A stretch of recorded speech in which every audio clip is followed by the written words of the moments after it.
History of Witches, Coven of Shadows and Secrets, Book 3, by Ashley McLeo, narrated by L.C. Johnson.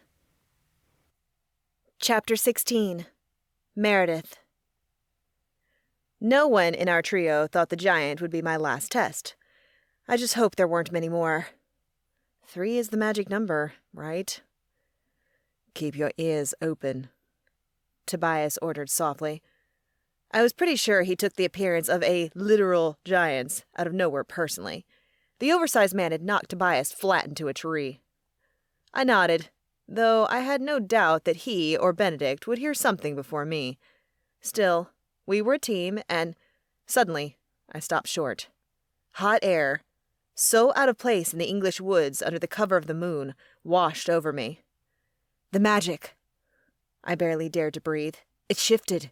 Feels weird. Tobias closed his eyes for a moment, as if digging deep to sense what I did. You're right. I wonder why. But from where he waited near my feet, Benedict eyed the trail, which, thanks to the angle and the incredibly thick foliage, took a blind turn not too far away. I bet we'll discover why around that corner. My heart lodged a lump in my throat, and yet I managed to stretch my magic out the way Hans had taught me. As I did so, I focused on the bend, searching for a difference of magical power to see if Benedict's proclamation had any merit. Seconds later, my shoulders sagged. The cat was spot on.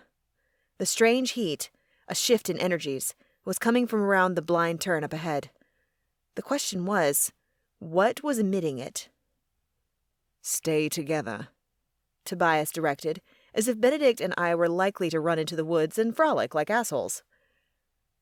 We prowled forward, as quietly as the gravel allowed, preparing ourselves for yet another horror to come. And though I knew something was about to happen, I wasn't even close to ready for what we saw when we turned the corner.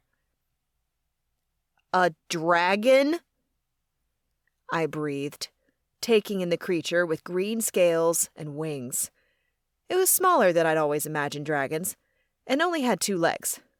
I thought those were in the other world. Those in Asila are mostly dragon shifters, Tobias corrected. But this is no dragon. It's a wyvern, rare even in the mirror realm, although they're supposed to be extinct here. I believed it. The vampire looked as astonished as me, just like when he'd seen the giant. What sort of sorcery is in these woods? He murmured softly. The kind that we extinct creatures keep under tight control, so that we may persist. The non-dragon said, shocking the crap out of me. It was one thing for the giant to speak, albeit poorly, but this was a dragon. No, a wyvern. Then again, I had a talking cat next to me. But people live here, I pointed out, wanting more information on the creature. Witches of ancient and trusted bloodlines, the wyvern clarified, standing on 2 legs and watching me carefully with neon green eyes. Since times of old, they have granted other creatures sanctuary. In return, we protect the abscondita Coven. So that was who we were searching for. We mean them no harm, I said. Nevertheless, the wyvern said, his tone rasping, like he had to fight to speak. This coven must be protected at all costs. I'm supposed to come here, though, to see Miriam Black. How had Gunnar and Silas gotten past these creatures? And why hadn't the wolf said anything about them? Had he faced them at all? Or had the vines, the giant, and this overgrown lizard seriously been put here just for me? Perhaps you are meant to be here, the wyvern said. But are you worthy? How should I know? The 7 are worthy, and they must also be clever. If you really are one of them, you must answer my riddle to pass. The road stretched beyond the wyvern, and I couldn't help but peer past him, an action that did not go unnoticed. Do not try to cheat me by running by. You will not lose me, not even the vampire. His tongue flicked out, snake-like. And you do not want to feel the wrath of my venom. No. Tobias breathed. I gave him a wary look. Wyverns have only to spit their venom on a person, and they die. The vampire explained. The riddle is the way forward. You're sure? I asked. A few moments ago, he hadn't even known this creature existed. Positive. He eyed our riddler. So, let us hear it. Only one of the 7 can answer it, the wyvern said. Well, blazing balls of shit. I'd much rather have Tobias's brain power on this one, but apparently that wasn't an option. What happens if I fail? Something dangerous glinted in the wyvern's green eyes. Then you'd better run. So don't fail. Okay. What have you got? I asked before I could chicken out. As you wish. The wyvern's claws dug into the ground, as if he were readying himself for this moment. What must you first give in order to keep it? I waited. But when the wyvern added nothing more, my heart began to thud harder. That's it? It is. Would you like me to repeat myself? No, I got it. I grumbled, cursing my stupid ass for taking this challenge. 1 line. That was all I had to work with. A mental freak-out sesh was just around the corner, which Tobias must have sensed because his hand landed on my shoulder, grounding me. Think, he urged. You can do this. I wanted to ask if he already knew the answer, but if he did, that wouldn't help me, so I refrained. Looking down, because Tobias was distracting at the best of times, I glared at the rocky ground, as if the answer would just pop out of the gravel. I can do this. Concentrate. So, what must you first give in order to keep it? My eyebrows screwed together. There were so many things in the world to give, but try as I might, I couldn't think of a single object that made sense. Maybe it wasn't an object. Love? I scrunched up my nose. Nope, that was stupid too. The wyvern took a step closer, drawing my attention. At a loss? He asked, eyes glittering with the promise of a chase. No, I scowled. Hell, I'd barely been thinking for a minute. What did this guy think, that I was some master riddler or something? Giving someone my heart, my confidence, my vote, my... You can't stand here forever, you know, the wyvern said. Eventually, you'll have to answer. How long? The creature shrugged his outstretched wings. Normally, I'd say whenever I feel like it, but I'm feeling generous, so 5 minutes? 5 minutes? I wanted to rail against his judgment, but I didn't want to waste time, or have him go back on his word. I stiffened. Oh my God. His word. I have to make a promise before I can keep it. Is that it? Determined not to be rash, I ran through at least 100 other ideas, both physical and not, that could be given to another person. None seemed to fit the criteria, as well as a promise. A word. That had to be it. When I looked up, the wyvern was staring me down, ready for a challenge. 30 seconds. A promise, I blurted out. You have to give someone your word before you can keep it. Are you sure? I looked at Tobias, but his face was a mask. Still, I thought I detected a glint of pride in his eyes. I turned back to the mythical creature. Positive.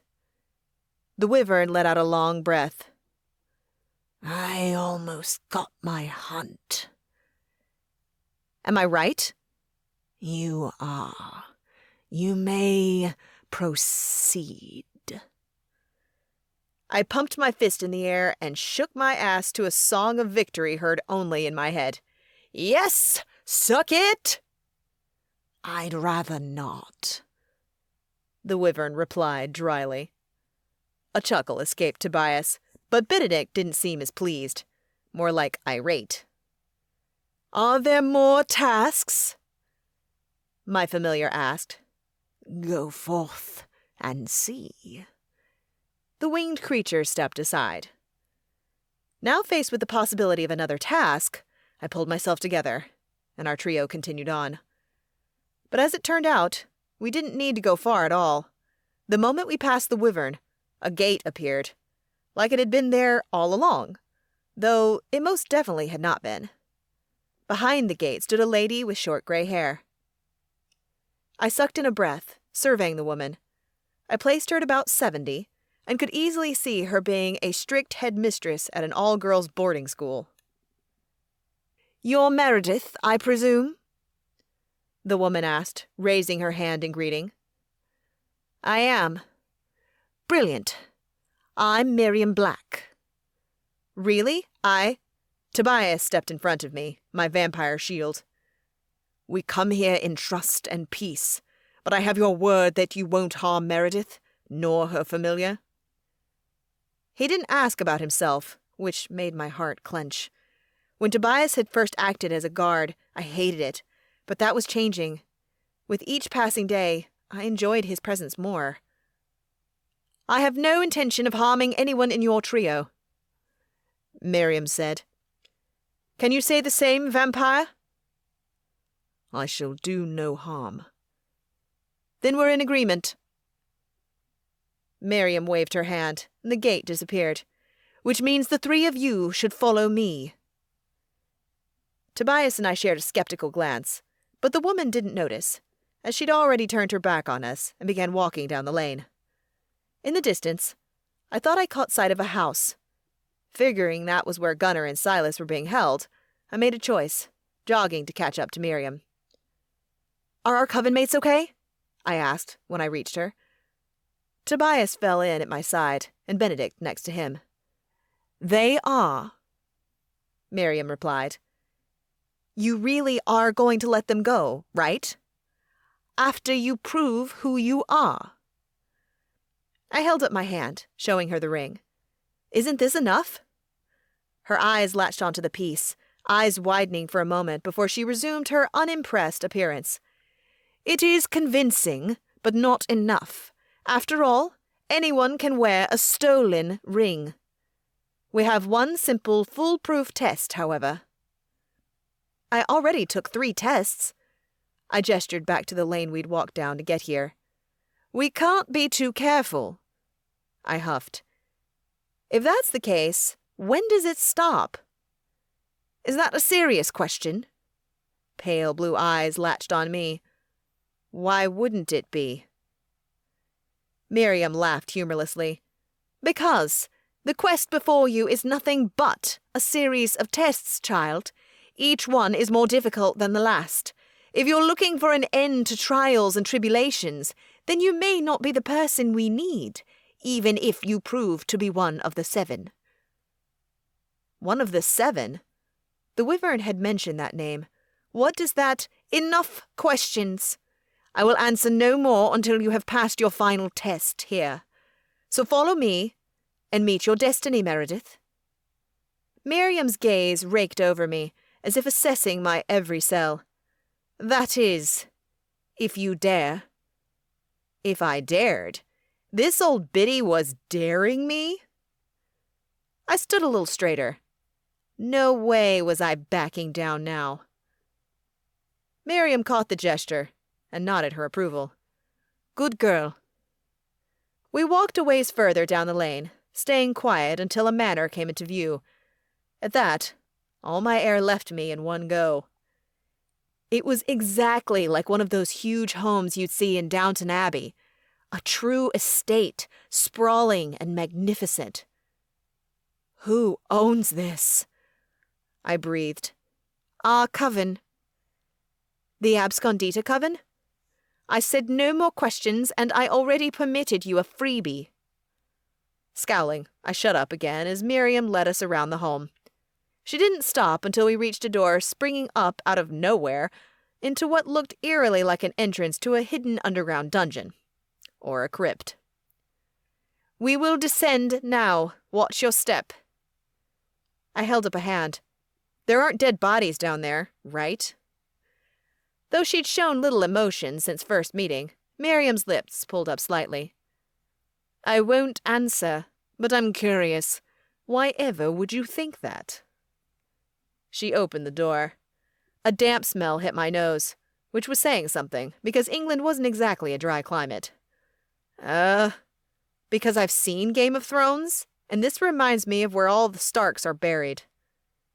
The resemblance to a place of burial was not lost on me either, Tobias remarked. Well, it is not. This place is one of a kind, so unless you're too chicken, come with me. She disappeared through the door, down a set of stairs. Damn, this old lady keeps calling me out. What do you think? I whispered to Tobias. If you want to know why your mother left you the ring and why Miss Black was listed on your vault in Le Bastion, you'll follow. His face turned hard for a moment. I will have your back, should she try anything. It wasn't the first time he'd said that, and as before, I took comfort in knowing that the vampire would take on anyone for me. Miriam might look like a granny, but she was far from harmless. Let's go. I stepped down the stairs. Wood creaked beneath me, and my hand sought a rail which I found quickly. Gripping the cold metal tightly, I continued on, no longer able to see Miriam, but trusting that there would be no detours. And there wasn't. The stairwell remained straight and true, and slowly my eyes adjusted to the dark. No, wait. There was actually light. A few more steps, and the ceiling grew a little taller, allowing me to see further down the descent. What I laid my eyes on ripped a gasp from my lungs. There was no crypt, but a cavern lit by yellow crystals. Mica shimmered, embedded in the walls. It reflected the glow from the larger gems. In the center, a small blue pool of water spread before me, calm and tranquil and strangely cloudy. My pace quickened, and I reached the bottom seconds later, eyes never leaving the pool. It was as if I was drawn to it. What is that? I whispered, eyeing the water. Though it was opaque, it also gave off glittering sparks in its depths that, when grouped together, looked like silver clouds. They were so beautiful, so haunting. A magic spring, Tobias breathed, coming to stand beside me with Benedict. I've heard of them, but never seen one. He'd been saying that a lot here. Funny how I'd thought since we were coming to England, Tobias would be a good tour guide. So far, he seemed nearly as clueless as me. Most are long gone. Miriam spoke in a softer tone than she had when we were above ground. Lost to the ages, but a few have been protected, just as this one has. Why are they lost? I asked, unable to tear my attention from the pool. I waited for her to say that she wouldn't answer me, but instead she humored me. People destroy what they don't understand. A burdened breath left Miriam. This includes much related to magic. But this land has been privately owned since such a concept existed, and it will remain so for long after I'm gone, I hope. The sadness in her tone pulled my attention from the spring. She looked smaller, more fragile than when I'd met her in the gravel lane, and yet I wasn't about to let my guard down. What does this have to do with me? Miriam's eyes cleared, like she was coming back to the moment, and she met my stare unblinkingly. Get in. I reared back. But I don't have a swimsuit. The old witch laughed. I've seen it all before, child. As has the vampire, probably more times than me and you combined. My neck grew warm as heat climbed higher into my cheeks. I refrained from looking at Tobias, but could sense him stiffening beside me. The night in my room, when he'd comforted me in my towel, the mortifying boob slip, came rushing back. Yes, there was something between us. Attraction. Certainly, but that didn't mean I wanted to strip and leap into a pool in front of the guy. I'll turn around, he said, his tone gruffer than before. And I'll make sure he does, Benedict added, like a proud knight showing up for a lady. Not saying another word, the vampire presented me with his back, allowing me to breathe fully again. I just get in? I asked Miriam.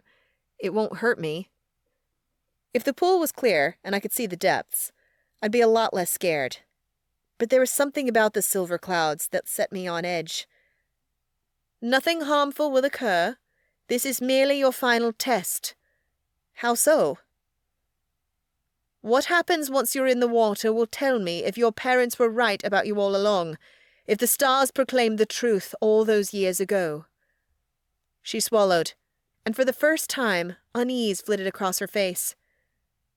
If we can finally begin the work of a lifetime. I had no idea what she meant, but I nodded. Reaching for the hem of my shirt, I waited. When Miriam noticed I was still watching her, she snorted. Your vampire is chivalrous, darling, but I will not be turning around. As I said, I've waited a lifetime for this moment. She waved a hand to the pool. Go on, then. Briefly, I closed my eyes in annoyance, but then I sucked it up and pulled my shirt off. A sharp inhale informed me that Miriam had spotted the scars lining my back, but I didn't elaborate, just got naked. Slipping my shoes off, my feet touched down on cold, damp stones. I pulled off my pants and placed them on the shoes, hoping to keep them dry. For a moment, I considered keeping my bra and undies on, but thought better of it. If they were wet, and I didn't get to change, I'd be miserable. So off they went too. Then padding softly, I crossed the few steps of the pool, gazing into it as I approached. Best to just hop in, she advised, her tone gentler than before. Most people softened after they saw my back. It won't be warm. I could have figured that out on my own. It was autumn in Britain, and we stood underground. This was going to be cold as hell. Still, it felt so wrong to simply hop in. So I split the difference, kneeling and unfurling my legs quickly into the water. Goosebumps rose along my skin. But I was already committed and ready to get my clothes back on, so I took the plunge and submerged my entire body. Underwater, the chill pervaded, but I was instantly aware of something else too. A current of energy. As I came up for breath, the sensation intensified, lighting me up from the inside out. I gasped for air, wiping the water from my face and blinking my eyes open. But before I could look to Miriam to see if I'd passed the test, her cry of relief cut through me. I kicked my legs and twisted to find the old woman holding herself up, with the help of a rock jutting out from the cavern walls. Tears streamed down her wrinkled cheeks. "You're here," she choked out. "It's beginning." "What is?" I asked. "How do you know?" "Meredith?" Tobias's tone was strained. Curious. I looked up to find him staring at me. "You're back." "I'll explain later," I told him, thinking he was looking at the scars. "No, I mean, I want to know, but look at your arms." Dropping my chin, I immediately saw what he meant. Tattoos, swirling and seeming to glow with white light, ran the length of my arms. There was a pattern there, though it was unlike any I'd ever seen. and it appeared to go over my shoulder, all the way back to... What's on my back? The moon. Miriam whispered. You're one of the 7 guardians we've been waiting for. Chapter 17. Meredith. A chill from the enchanted pool clung to my bones as we trailed Miriam Black toward the manor house. Tobias had given me his jacket, which helped somewhat, but I knew the chill wasn't just from the cold of the outdoors. What the hell had just happened? The markings that lined my arms while in the spring were in the process of fading. Some were already nearly gone, leaving only the faintest traces of swirls, almost like a white tattoo. Miriam, though stoic and tough earlier, was trembling now. I wished I understood what she was so rocked by. The rate at which I inched towards revelations was too slow for my taste. When we neared the front door, Miriam seemed to find herself again. She climbed the steps, and once she reached the top, she rolled her shoulders back and flung the door open. An herbaceous scent flew out at me, only to be forgotten when Miriam clapped her hands together. I jumped, not expecting the sound, nor the light that flew from her hands, separating 7 different ways and zooming into the darkened home. "What was that for?" I asked, still not sure I trusted this woman. My parents listed her name as a trustee of my vault in Le Bastion, but did they know she had killer vines, a giant, and a wyvern on her premises? I wasn't sure. After all, if they trusted her fully, why hadn't I met her before? Or been offered to stay with her before being sent to the horrible foster family who took me in after Mom and Dad died? I hadn't lasted long with that family before fleeing to the streets, where the ringmaster found me. Oblivious to my many doubts, Miriam turned to face me. "We Arcacusto are rather old, and go to bed early. I'm waking the others." "I thought you called yourself something else earlier." "The Arcacusto are people, and specifically wardens of forgotten knowledge. Together, we form the Abscondita Coven," Miriam replied, much more inclined to answer my questions now that I'd become a guardian, whatever that meant. "The words are similar, but the meanings are not." "How many of you are there?" I asked as I stepped into a large, dark foyer and turned down a corridor. 8. "Arcacusto. That means secret keepers," Tobias commented slowly, as if he'd been raking through his lexicon of ancient words. "And abscondita means hidden. Fitting, since no one can bloody find your lot out here." "Except for giants and wyverns," I muttered. Miriam smiled, her first genuine smile. "John and Ryger live in our woods. They were keen for the job of testing you." John? Benedict drawled. "You've got to be joking." "I take it John is the giant?" The name certainly did not fit the cunning wyvern. "Yes. You'll find both creatures more amenable now that we know you're a Vindix." "Oh, good grief. I hadn't been aware that I was in for a vocabulary lesson tonight. What does that mean?" "Looks like you'll need to invest in a dictionary if you plan to stay here," Benedict teased. "Champion," Tobias told me, a hint of amusement in his tone. "I take it you mean a champion of the lapis caelesti? In a way, it's another word for guardian." He raised an eyebrow at our hostess. "Precisely," Miriam replied. "But let's wait until my fellow Arcacustos meet us to delve further.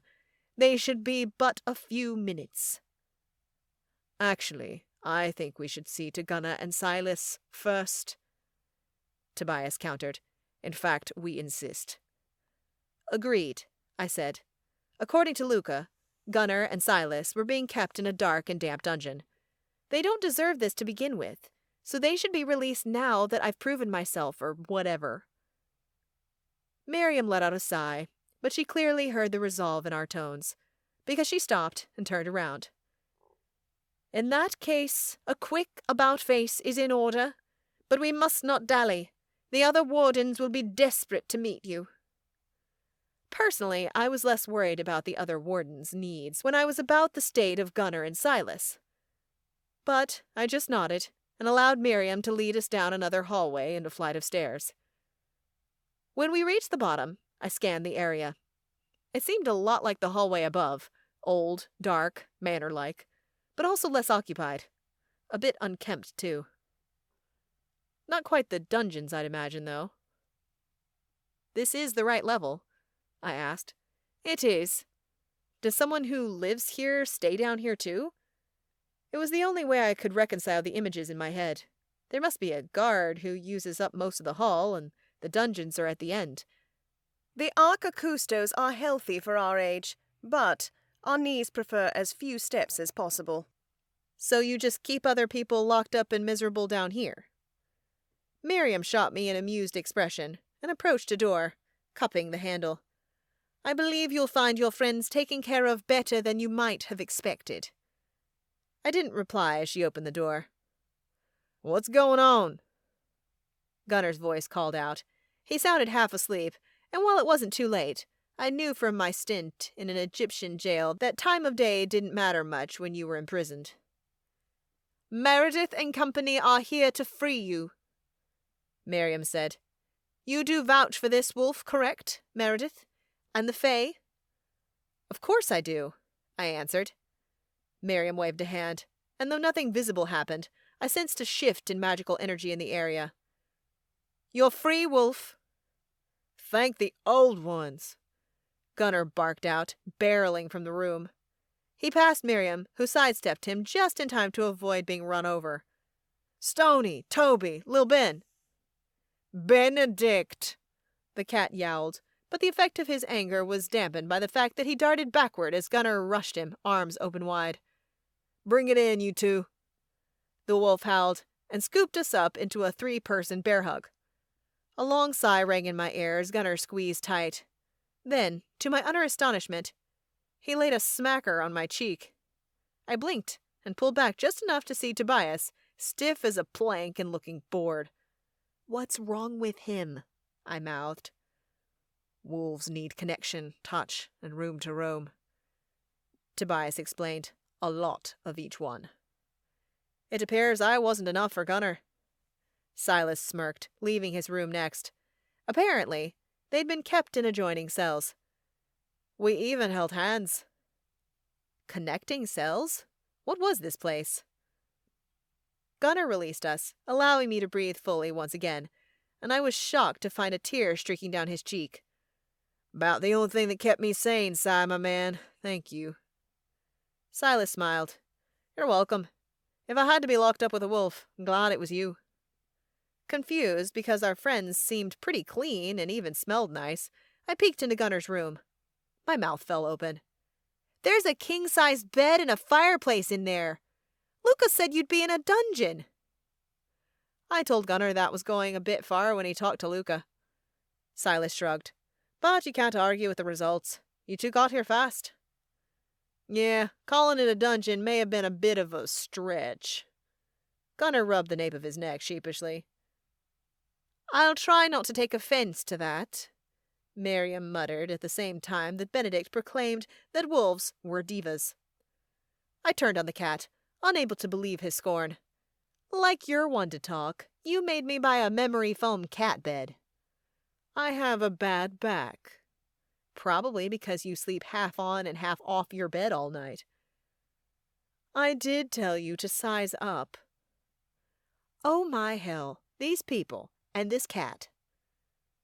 Tobias placed a hand on my shoulder. "Breathe." I know," he said, clearly holding back a laugh. "But now that we know Gunnar and Silas are fine, we have things to do." "Can we come?" Gunnar asked, his tone hopeful, but uncertain. He sounded like a little kid, asking if we could be friends. I stared at the wolf, never having seen him this way. Usually he was so fun and outgoing and confident, but after a couple of days locked up in a fancy room, all that had changed. It made me realize I didn't know much about wolves. "Sure," I agreed, unable to deny Gunnar anything when he looked so desperate to be around others. Actually, Miriam interjected, I'm not sure that's wise. Well, actually, I'm not sure how smart it was to keep Gunnar locked up, I shot back. And they're both a part of S&S, as am I. So what I say goes. Miriam gave me a sharp look, and I added, that is, unless you want me to leave. You can't. Oh, yes, I can. I propped my hands on my hips. Prince Orion is trying to take over the world, and I might be fated to fight him and find the missing stones, but that doesn't mean I have to do it your way. I've always worked just fine alone. I could probably figure things out okay. Bloody hell! Fine! Miriam huffed in exasperation. Back upstairs, the lot of you! We climbed the stairs, and once at the top, Miriam didn't say a word as she led us back the way we'd come, straight to a closed door. When she opened it, a room adorned with a circular table ringed by 10 chairs appeared. In the center of the table, a small tree grew. On the branches, gems gleamed, each one matching a gemstone at the base of my ring. The hair on the back of my neck stood on end as I looked at the tree, but my attention was quickly diverted as one of the people in the room gave out a little cry. I tore my gaze away from the centerpiece to find 7 individuals. The oldest looked to be 70-something, like Miriam, and the youngest perhaps in her early 40s. When one stout woman with tightly curled, short, gray hair caught sight of Gunnar and Silas, she snorted. I wondered if they'd release you two first. Her tone was shockingly raspy. Damn happy they did, Gunnar said. He didn't look mad at the Coven that inhabited this place, just relieved to be released from his prison. We'll be needing 2 more chairs then, the woman replied. Stuart? The only man among the group hopped to it, rushing into a side room and dragging out a chair. I'll help, Gunnar said, jogging into the same room for another chair. Here we go, nice and cozy. He beamed as he returned and set the chair down. Too cozy, Miriam muttered. That can be your seat, Wolf. Faye, sit next to him. And you, vampire. I won't leave Meredith's side, Tobias announced. Fine then. She's next to you. Just whatever you do, give the wolf some attention before he jumps on the rest of us. I wouldn't, Gunnar said with a frown. You won't have to, Silas replied, giving me the impression that, like Miriam, he didn't quite believe his friend. We can hold hands again. I almost laughed, but the wolf looked so delighted that I held it back. The poor guy. I never would have guessed wolves were like this. Harper, the only other wolf I was close to, seemed to like her space. Then again, Shay was always up in her business, so maybe Harper never got a chance to feel lonely. We took our seats, with me wedged between Gunnar and Tobias. Benedict, never one to be left out, leapt up to sit on my lap.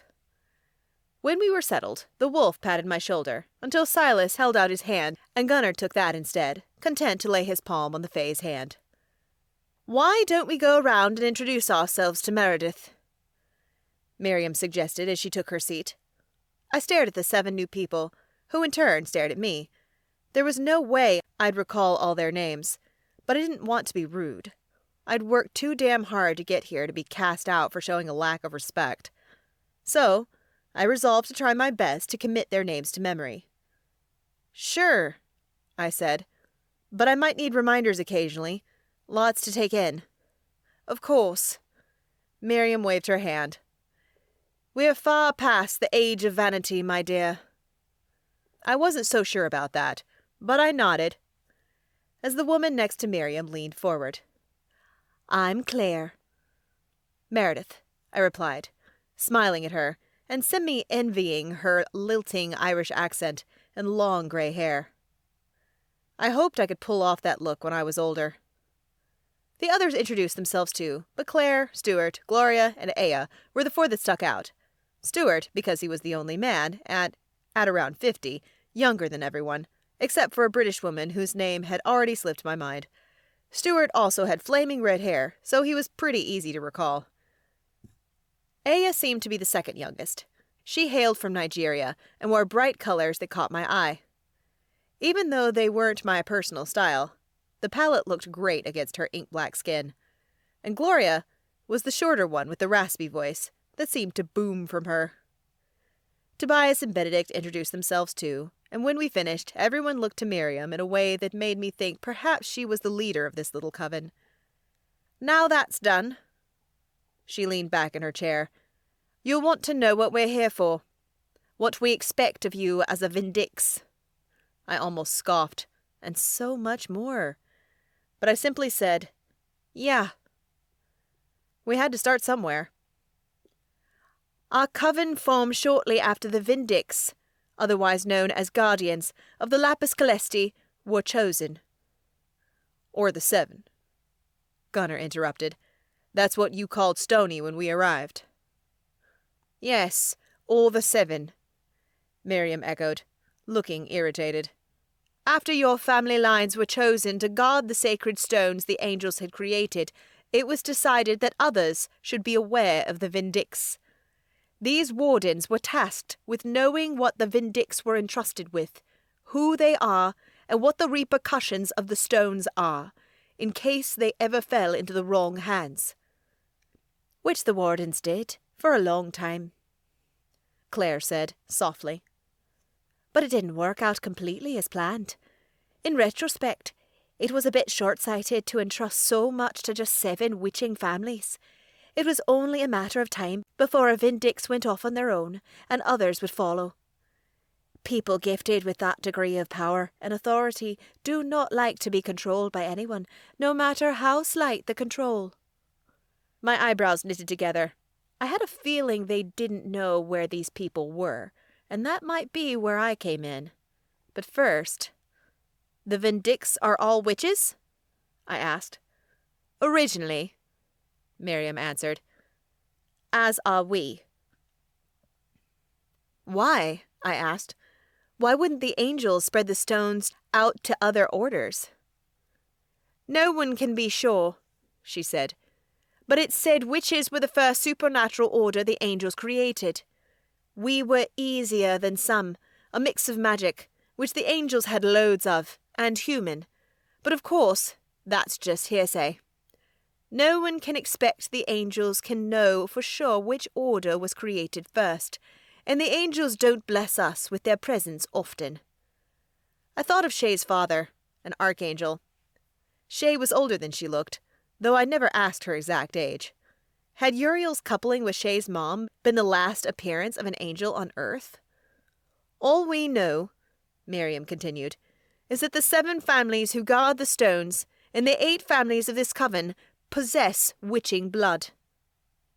But why didn't the angels just keep the stones? I pressed. Did they not trust themselves?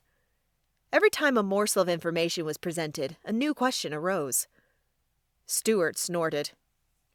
You forget that the angels once counted the princes of hell among their number. The heavenly beings know precisely how perfect or imperfect they are. There are 7 stones. I was not quite ready to bring the princes of hell into the mix. And you guys know where they are and what they do and who should control them? The Vindix?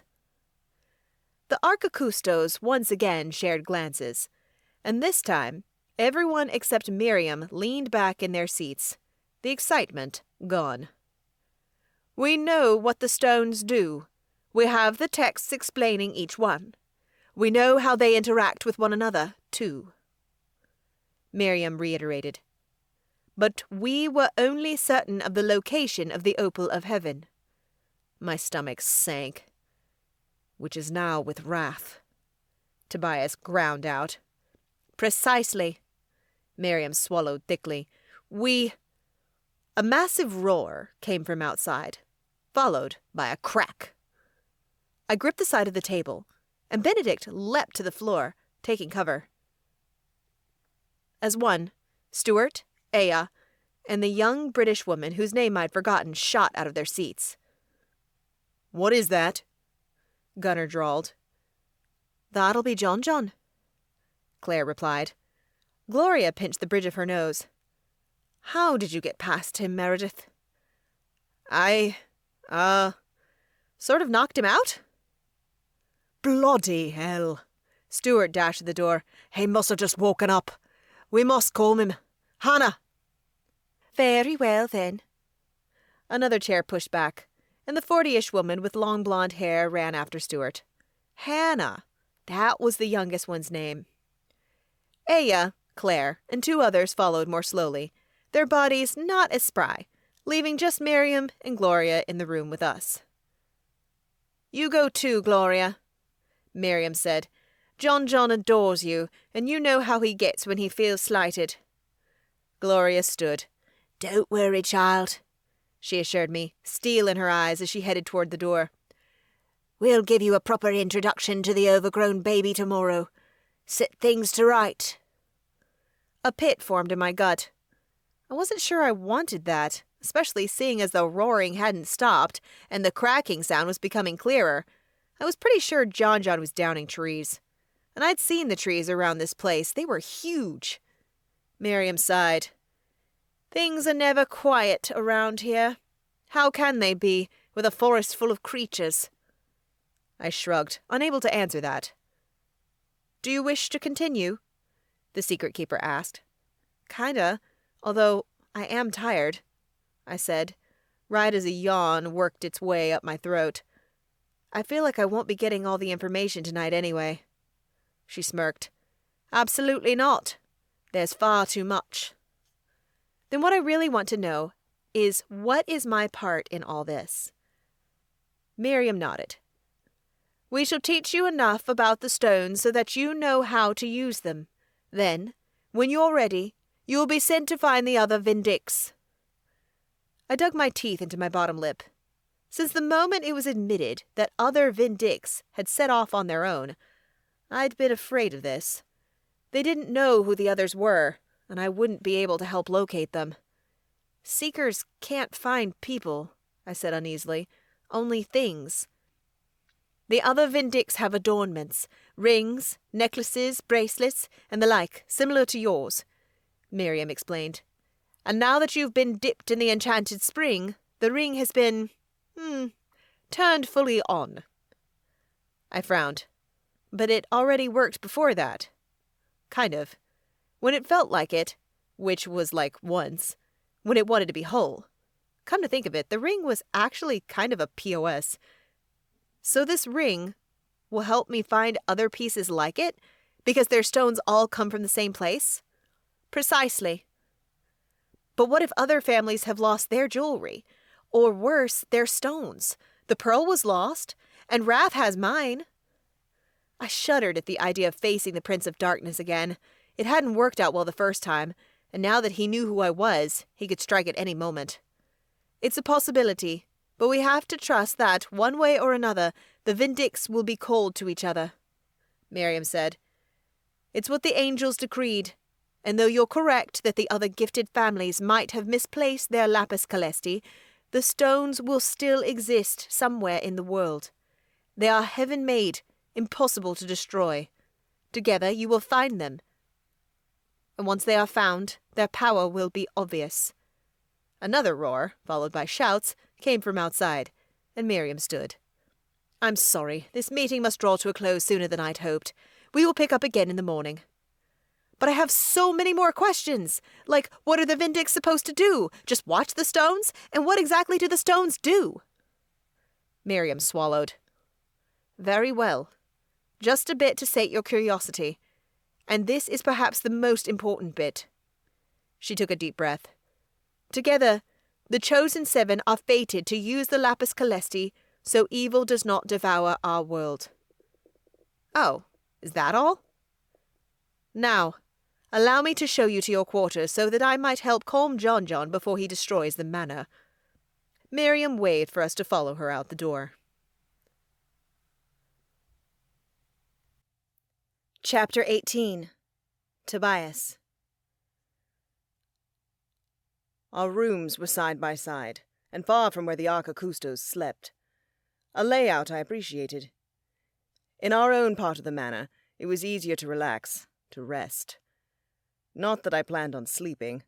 I didn't need to do so often, and I especially wouldn't in a place such as this. Not until I was quite sure that the Archicustos were not our enemy. They might have excellent taste in scotch, I thought, swirling a 2-finger pour of amber liquid as I took a seat in the common room closest to everyone's quarters. Still, I need to know more before I can let my guard down. "Just so glad y'all came," Gunnar repeated for the 3rd time in 5 minutes. I let him prattle on because it clearly made the wolf feel better. In truth, I was just relieved he'd stopped trying to touch me. Like Fae, vampires weren't creatures who particularly loved hugging or touching. That Silas had accommodated the Alpha Blood's physical needs above his own spoke volumes, particularly since Silas was more reserved than most. In truth, I knew very little about the Fae. Or perhaps it meant Gunnar's need to talk all the time drove him to it. The incessant chatter might simply annoy him that much. Both were believable. "I was beginning to think we'd rot down there," Gunnar continued when no one replied. "I owe Si a beer when we get back home." "Dude, you were in a plush bedroom." Meredith cocked an eyebrow at him from where she lay on her back in front of a roaring fire. Benedict slept in a tight ball next to her, his black fur likely hot to touch. The witch and her familiar had already been here when I arrived, the former staring at the ceiling lost in thought, the lines of her body illuminated by the flames, a murderous distraction. What was I going to do about the fading line between us? "Cooped up," Gunnar barked back. "My kind ain't meant for that, Stony." Meredith snorted and shoved up to her elbows. "You're absurd." "And you love me." The witch opened her mouth to reply, but at that moment Silas swept through the door, wearing new clothes and his long silver-white hair pulled back. "Where did that clothing come from?" I asked, slightly envious. Getting out of the shirt that Giant had torn would be welcome. "They brought our bags from the car the first night. Apparently, someone relocated them to our new rooms," Silas said with a shrug. "You even had your luggage," Meredith pointed out to the wolf, who grinned sheepishly. "They treated you like a prince. No one's brought me my stuff yet." "I'm sure they will. But if we could move on from Gunnar's elevated tastes—" I sipped my scotch, aware of the irony. "I need to know what everyone's thoughts are on this group. Silas, Gunnar, you've been here the longest, and aside from your subpar accommodations, what do you think of the Archicustos?" "Really, we only met Claire, Gloria, and Miriam, and they're actually all right," Gunnar said. "I mean, I don't know what they would have done if you guys hadn't come, but—" "Probably fed you a 5-course meal." Meredith rolled her eyes. "The food was passable, but not that good," Silas replied. "But I'm with Gunnar. The witches are not a danger to us. I'd go so far as to call them good people, even if they did lock me up." "You believe their purpose justified their actions?" I asked. "I do," Silas said. "They didn't hurt us. They just couldn't afford to let us go in case we were lying." "Which means they don't have a witch skilled in mental magic here, or they simply would have checked if you told the truth," I mused. "I wonder what their powers are." "Though they did mention memory erasure," Silas said with a frown. "Perhaps they were bluffing, or perhaps detecting lying is a witchy specialty." He looked at Meredith. "Don't look at me," she said with a soft snort. "I only know a handful of types of witches." "Well, one is a warder for sure." Gunnar stood and helped himself to the scotch with a sigh. No doubt he yearned for a beer. The wolf was a connoisseur of both the craft variety and the swill many Americans seemed fond of. "I bet one's a healer, too, 'cause half of 'em are real old, and the nearest hospital is pretty far." When put that way, a healer seemed a reasonable choice to have on the premises, if they got to choose their members from certain families, which I was still unclear on. "I think I trust them," Meredith said. "They haven't been nearly as forthcoming as I'd hoped, But now that I have an idea of what they guard, I get why they're so cautious. Plus, I'll admit that I want to trust them. After all, my parents allowed Miriam access to their vault. I want to think that they had good judgment. Undoubtedly, they will feed you information slowly, I said, which really does not suit our needs. The pearl and the opal were still with Wrath. Who knew when they might surface again? When they did, we needed to be ready. True, but I don't think anything about this scenario can be rushed. Meredith grimaced. Once I learn more about the stones, I'll still have to find 6 other people. Her eyes widened as her own words sank in. 6? That's a lot of small talk. And they'll need to be brought here, debriefed. I exhaled.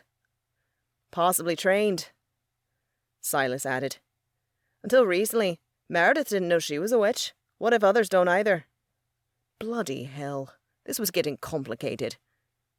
How about we assume the best? Gunnar suggested. That Meredith finds the other Vindicts, no problemo, and they're all magically trained. Then what? Your little group of 7 just takes on Wrath? I guess so? Meredith's face paled. Considering I don't know these people, or how good they are at fighting and magic, that sounds freaking terrifying. What if they're accountants? Her pitch rose to a frantic level that might have been comical if the circumstances weren't so dire. Nah, don't worry, Stony. Gunnar waved a hand, and the gesture diffused a notable amount of tension in the room. Even if the other Vindicts need training up in how to fight, Luca will want in on this, and lots of us are good fighters. We gotta all pitch in to get the stones, and send the prince back to hell. What if this coven doesn't allow us to tell him? They won't have a choice, I growled. They've already involved 3 non-Vindicts, and we aren't backing out now. In our coven, we don't leave people behind. I know, Meredith breathed. And I do feel better hearing you guys say that. She flopped back on the ground, this time on her stomach, a soft oomph leaving her.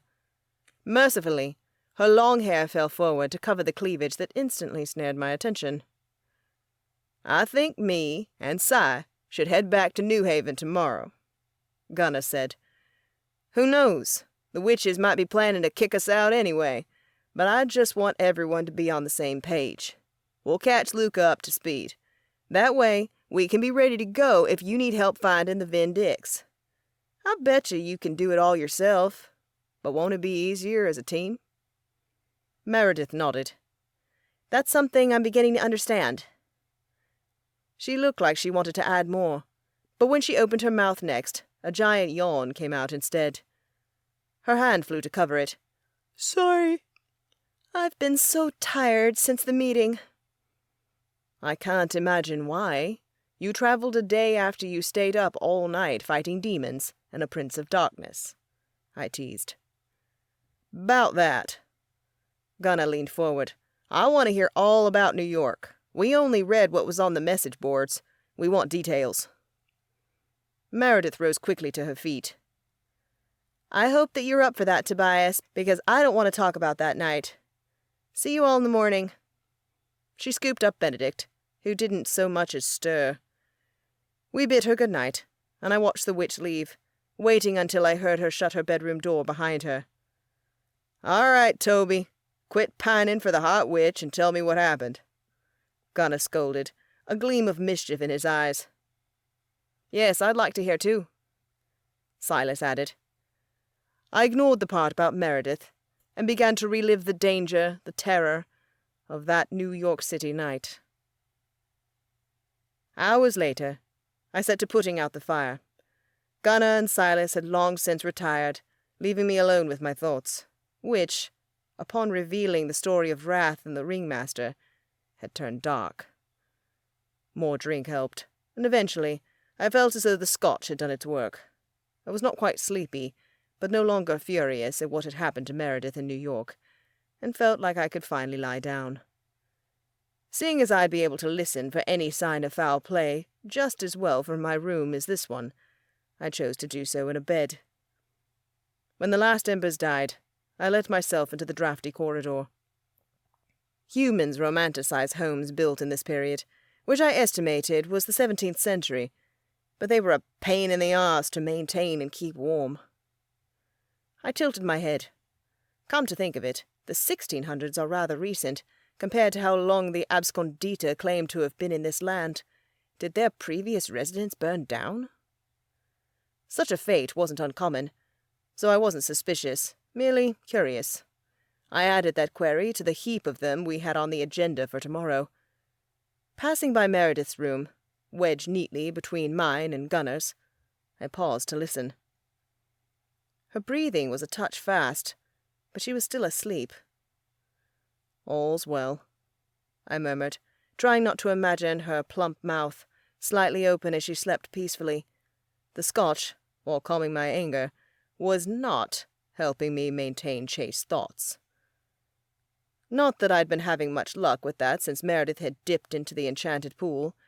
I shouldn't have looked, but Miriam had sounded so odd when Meredith had surfaced that I couldn't help myself. A soft snort escaped me. Who was I kidding? Those types of thoughts had arisen long before our run-in with the enchanted pool. I turned to continue on, when a shrill scream cut through me. "No! No! No!" Meredith's last plea ended in a sob. "Get away from me! Get—" I spun and burst through her door, my eyebrows pinched together as the scene unfolded before me. Meredith thrashing against the blankets, completely lost beneath them. I darted over, my keen hearing honing in on her panicked breathing. "Meredith, you're okay. Hold on." "Tobias?" The witch shrieked, terror riddling her tone in a way that made my stomach clench. "She's here! Be careful!" I yanked the blankets off to find her with her hands up, tears streaking down her face. The witch met my eyes, blinking with confusion.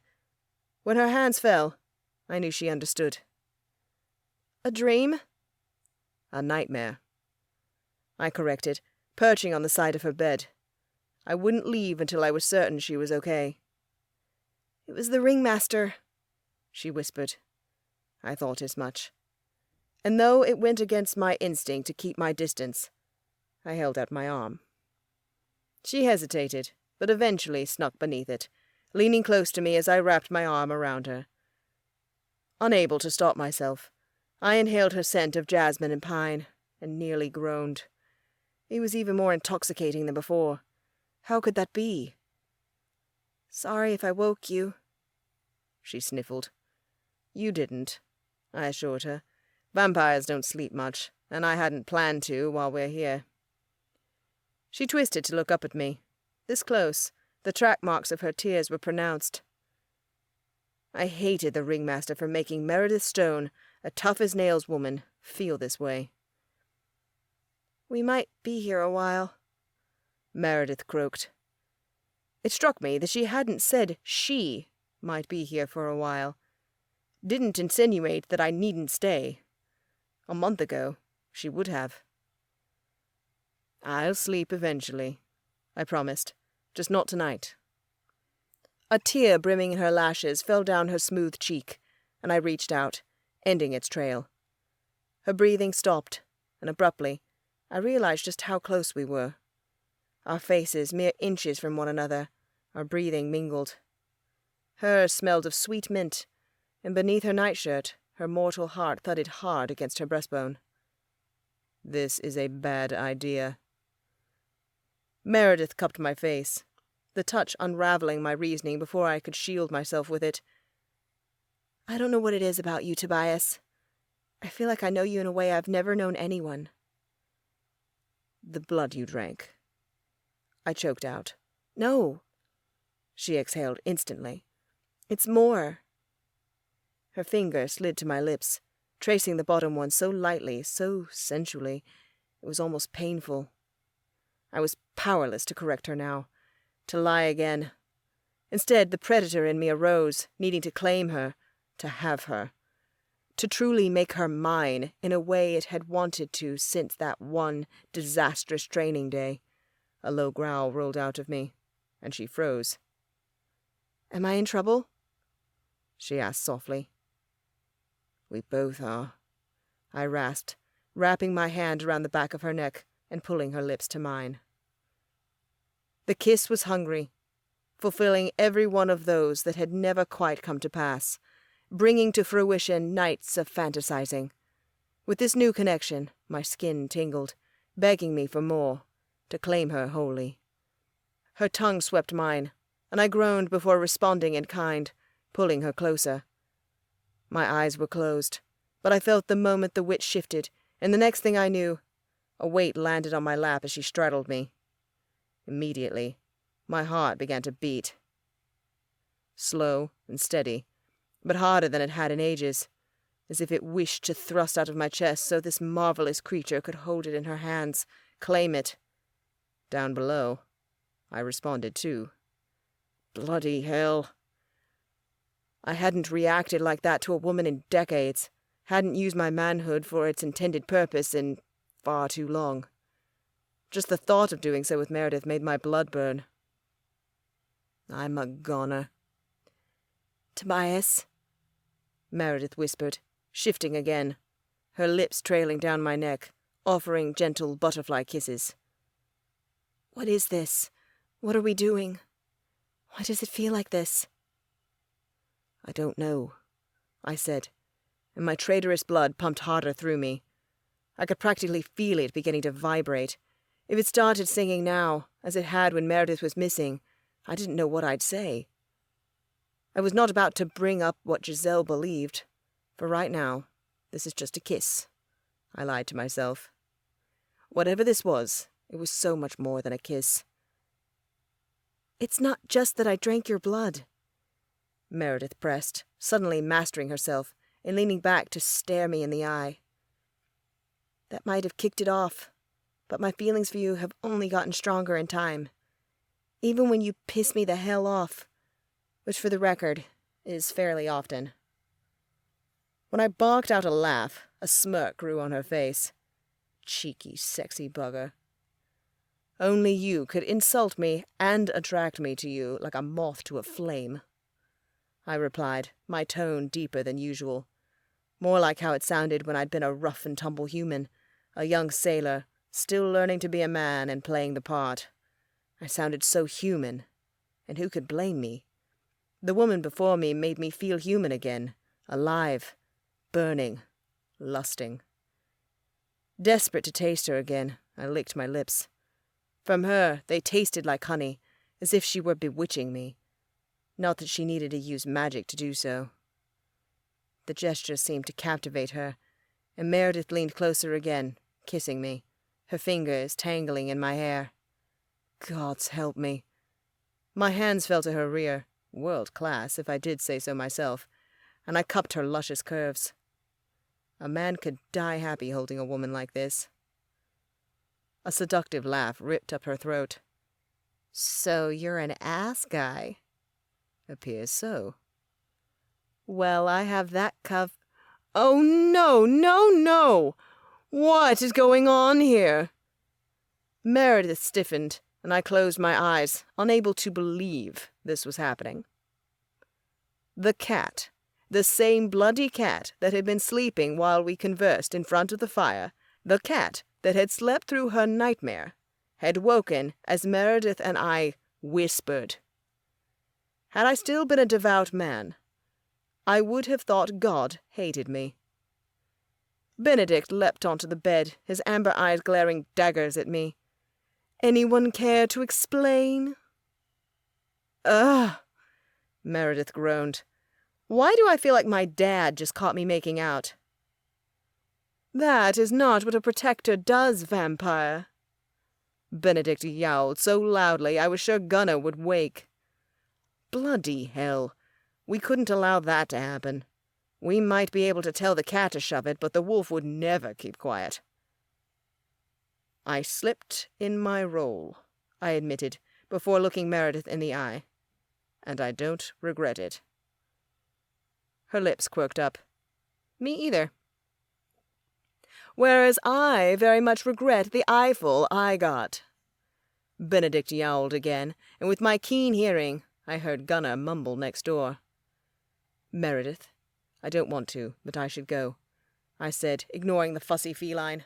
"Gunnar is rousing and—" "Oh my God, leave! I do not want him to ask me a million questions about this." She leapt off my lap, exposing my excitement. A smug grin crossed her face. "Nice to know what you're working with, Tobias. There would have been no complaints from this girl." I stood up, uncomfortably, and shook my head. Females these days were far more forward than in my times. "You'd fit in quite well on a few of the ships I used to crew." "Fit in?" she scoffed. "I'd run that ship, baby." She tossed her hair sassily. "Less flirting, more leaving." The cat yelled, and this time I heard the floorboards in Gunnar's room creak as the wolf got to his feet. "Gotta run, love." I kissed Meredith on the cheek before striding to the door. I shot a glance over my shoulder and caught her watching me, her expression a touch more innocent, softer than before.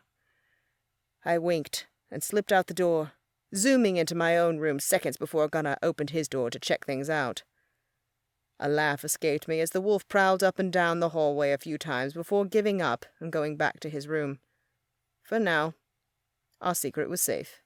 From Gunnar, at least. I crossed the space to my bed and crawled atop the firm mattress to lie flat on my back. I just kissed Meredith Stone. Had it been a mistake? It didn't feel like one. It felt momentous, which I couldn't say for very many instances in my long life. Before I could get deeper into what had just occurred, how I might have taken a turn with the seeker I'd had no intention of making, my phone lit up. I'd kept it on the side table as our group conversed, but that had been hours ago. It was probably Luca, wondering what the hell we were up to. Snatching up the device, I glanced at the screen. My stomach tightened. As expected, 3 messages from Luca flashed at me, but those weren't the only notifications I had. Giselle had tried to call me. Not once, not twice, 6 times. She left a voicemail, too. My sire rarely did that, disliking the idea of her voice being recorded. Swallowing the knot forming in my throat, I clicked on the voicemail. My maker's voice filled my ear, panic lacing her words. "Tobias, you need to be careful. Earlier today, a woman arrived at the Ordo Aeternum's headquarters. She claims to know of a seeker witch, a woman named Meredith." Every one of my muscles went rigid, and a long pause filled the air before Giselle spoke again. "It might not be the woman you're developing feelings for, but I have an idea it is. This other woman, she gave the name Jennifer, but anyone with eyes could tell that was a lie. She wants Meredith's magic, and the OA is willing to help track her down, as long as they get the pearl, and Jennifer has promised it." I scoffed. Jennifer, or the ringmaster, as I was inclined to believe, couldn't pry the pearl from Wrath, nor would she want to. Somehow they were working together, and she was playing the Ordo Aeternum to get Meredith faster, to steal her magic. From there, would she help Wrath find the other stones? "I think she's very dangerous, Tobias," Giselle continued. "Even for a human. She's convinced the OA to seek Meredith, says that she knows where the witch is already, but needs assistance getting to her. I'm trying to get on that detail. I'll do what I can to protect you. And her." A loud swallow filled the line. "Stay alert. I can't be everywhere at once, but I could tell that, no matter how you try to hide it, this woman means something to you." My sire hung up, leaving me staring at my phone in disbelief. The moment SNS had been dreading had finally come. Meredith's secret had been bound to get out, one day or another. But now it was in the hands of not one, but 2 enemy factions. Chapter 19. Shay. The promises had been made, the teams divided, the plan set. We were all systems go, ready to lure in the Prince of Wrath. At the meeting's end, the Covenant members rose from the imposing circular table we'd gathered around. But my ass remained firmly planted. We were really doing this? A lump that had been stuck in my throat for the last half an hour, while the seats decided my future, threatened to rise, along with my many reservations of being used as bait. I stared at the tabletop, determined to hide my feelings. Before tonight, before we'd convened, and the hour to meet Nicoletta ticked closer, I could fake bravery. In the light of day, it was easy to pretend that I was certain, that this was what I wanted. But now? This was one of the 7 princes of darkness we were talking about. How did no one see how crazy this was? Shelina? At my mother's voice, I swallowed the lump and ripped my gaze from the table to meet her eyes. She stood behind me, waiting. Yeah? You'll ride with me, darling? She phrased it like a question, but it wasn't. Mom had taken up the mantle of leader in this operation. The other seats probably thought it was because she worried for me. It was how a normal mother would react, and sometimes my mother acted that way. My house, the one I'd purchased from her, was well warded at her insistence. But that sort of support was sparse, and I knew the truth. My mom wanted me to succeed, to bring glory to our family. Sure, I replied. I need to use the restroom first. Mother nodded. I'll wait in the car. Her gaze shifted to Hans. She'd cooled toward him since learning he was hell-blooded, but even now, she managed to smile. How did she do that? It was so fake, but so necessary, though I couldn't do it. I wish I'd never learned the truth about Hans. Wish we could laugh and talk easily again, but now that I knew what he was, I didn't trust him. Or myself. How could a part angel not sense a son of Lilith, queen of hell? It shamed me, almost as much as the fact that I'd crushed on him. Hans, you'll come with us too. Right. He grabbed his jacket off the back of his chair. See you outside, Shay. Yup. The Covenant members spilled out of the room, and then the house, one by one, waving at friends, imparting air kisses, as if they wouldn't see one another again in a long while. Already, they were putting on a show for any Darkborn who might be watching the house. Occasionally, other guests would intersperse with the officials, making it seem as though the party was simply coming to an end. Those who would join us at the meeting spot Nicoletta had specified would arrive in many different cars, taking various routes. The process would be drawn out, which was why we were starting now, at midnight, though Hans and I weren't to meet the demons until 1 a.m. It wouldn't take more than 20 minutes to get to the location, a large park in Washington, D.C., but we couldn't risk anything getting in the way. Like a feather being dragged by the wind, I left the meeting space too, aiming for the bathroom. Only when the door latched behind me, and I stood alone in a luxurious, understated half-bath, did I feel like I could fully breathe. My hands found the edge of the vanity and pressed against the black marble as I leaned forward. Staring into the sink, I forced down my real emotions. There was still time to get out of this. No, there's not. My father would come, he'd help, and no one would get any of his blood. He won't. I'm not that important to him. Tears filled my eyes. The urge to slam my fist against the mirror rushed through me, but I refrained, because I'd need uninjured hands to fight if I wanted any chance of surviving later. If that's going to happen, this is insane. A long breath dipped into my lungs as I tried to calm myself. Breaking down would do no good. I'd promised to do this. I was what Nicoletta wanted.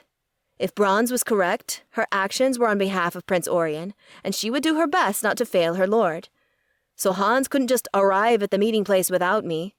Nicoletta probably wouldn't even show herself if I wasn't with him. She'd sense a trap. Won't she already? That was the prominent question of the night.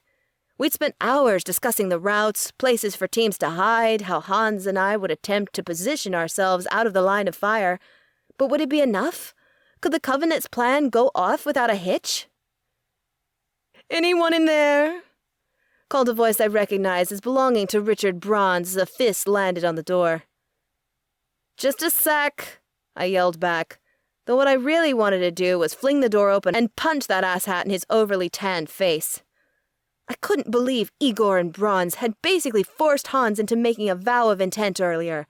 I was having trouble trusting Hans too, but that was because of what I was. The blood running through my veins. The vampire and the wizard could claim no such heavenly alliance, and their actions were shady as hell. Instead of acting on my rash impulses to bash Bronze's face in, I went to the toilet and flushed it. After a few seconds, I returned to the sink, turning it on and letting it run as I pulled myself together. I'd show no weakness. That was how the women in the Ramos family did things, and I strove to be just like them, to make my ancestors and my mother proud. Once I deemed it had been long enough, I turned the water off and went to the door. Bronze leaned against the opposite wall, an expression of boredom on his face. "Oh, sorry. Is me trying to hold my shit together before I become a devil's sacrifice boring you?" "All yours," I said. "Hope you used the spray," he replied, shutting himself inside before I could retort. My fists clenched. That little... "Shay?" I spun, to find Hans entering the hallway. "Yeah?" "We need to talk. Now." "My mother is waiting outside and she hates to wait." "Too bad for her." Hans said, "Come with me." As much as I didn't like being told what to do, a shiver ran up my spine. Before I'd known his true nature, I'd had a crush on Hans for months. Okay, fine, years. But he was that guy who either always had a girlfriend or was casually dating a few girls at the same time.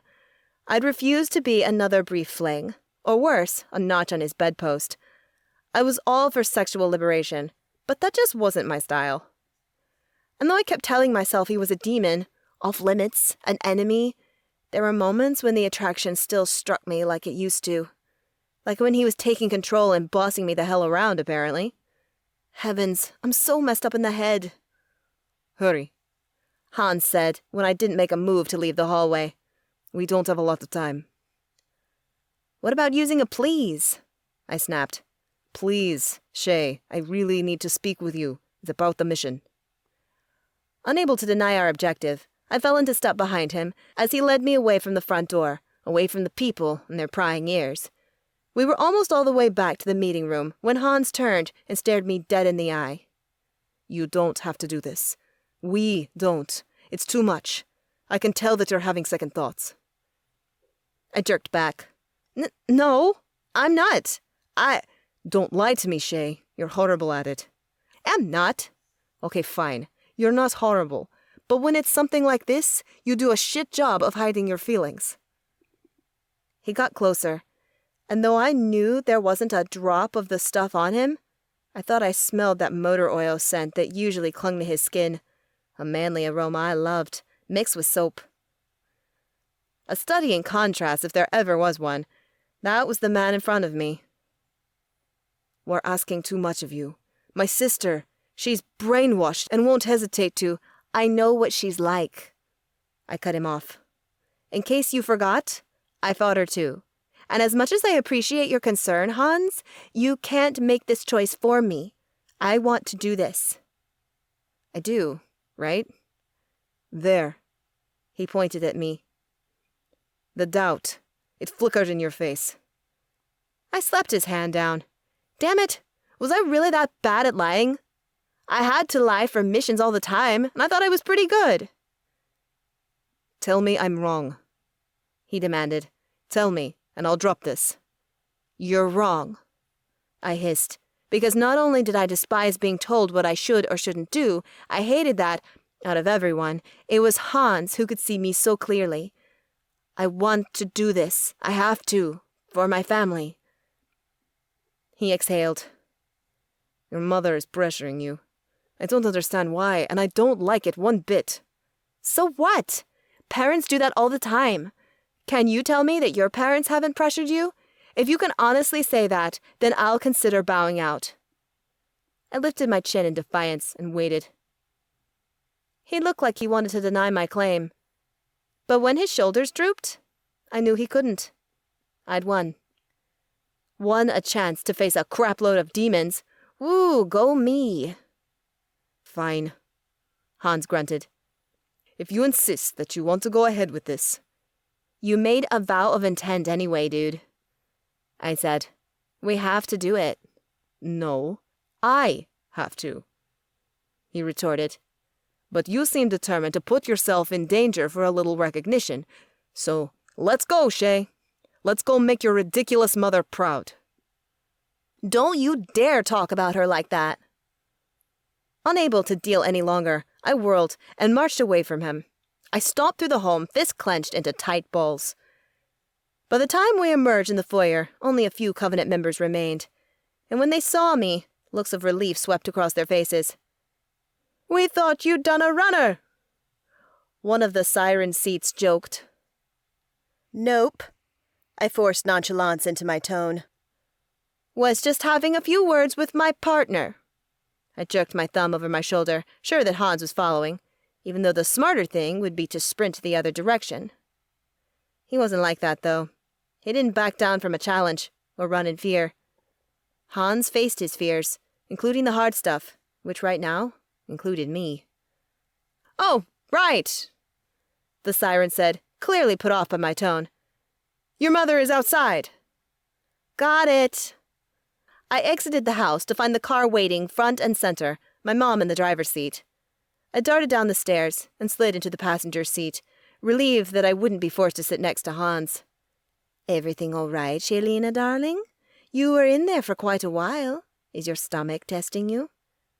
I'm fine, I said as Hans opened the back door and hopped inside. My shoulders bunched tighter as the car jostled with his weight and the door shut, enclosing us in the small space. Let's go. Mother threw a glance at me, then back at Hans. Her eyes narrowed shrewdly. Buckle up. I nearly scoffed. We were about to battle demons, and Mom was telling me to buckle up. I didn't make a move to do so, and she didn't put the car in drive. We need to arrive in one piece, darling. Oh, right. Surely the demons would only take an uninjured tribute. Clenching my jaw, I grabbed the seatbelt, slammed the clip in, and Mom began to drive. We barely made it 2 blocks before she spoke again. I sense tension between you two. You don't say. Hans piped up from the back, and despite how mad I was at him, I almost burst out laughing as Mom twisted to glare at the hell-blooded in the back. I do, she said, when her eyes were firmly on the road again. And as much as I understand there being some discomfort, we are eternal enemies after all. I don't think it wise that you go into this mission in such a state. We're professionals, Mom. We can make it work no matter how we feel. Angelina, she corrected me, like this was the freaking time to do that. I know you are, but if Hans is meant to be leading you there unwittingly, then you should appear like you want to be wherever you are. Perhaps you're on a date? Was she joking? One look told me no, she wasn't joking at all. We can't. Actually, that could work. Hans interrupted. My sister did seem to think I had a bit of a thing for you. Bitterness laced his tone, like he could imagine nothing worse. That stung, but maybe I really did disgust him. Maybe all those times I thought we were connecting, flirting, and having fun, he was just a touch too drunk, or messing with my head. Ouch. Well, she was clearly wrong, I replied, trying to sound just as acerbic as my partner. Mom shrugged. Still, there's something to be said for the near-death experiences you two shared in New York. That would bring 2 young, attractive people together.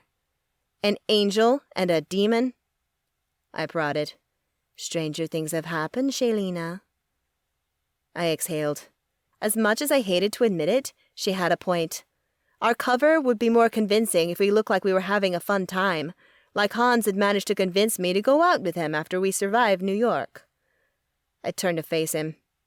If you think you can handle pretending, then I can too. He stared resolutely out the window. I am a pro at playing pretend. Whatever that meant. Then it's agreed. Mom said brightly, "The moment you two leave the car, you're lovebirds on a date." She looked me up and down, her lips tightening a touch at my attire. "Wish we'd come up with this sooner. I could have dressed you more appropriately."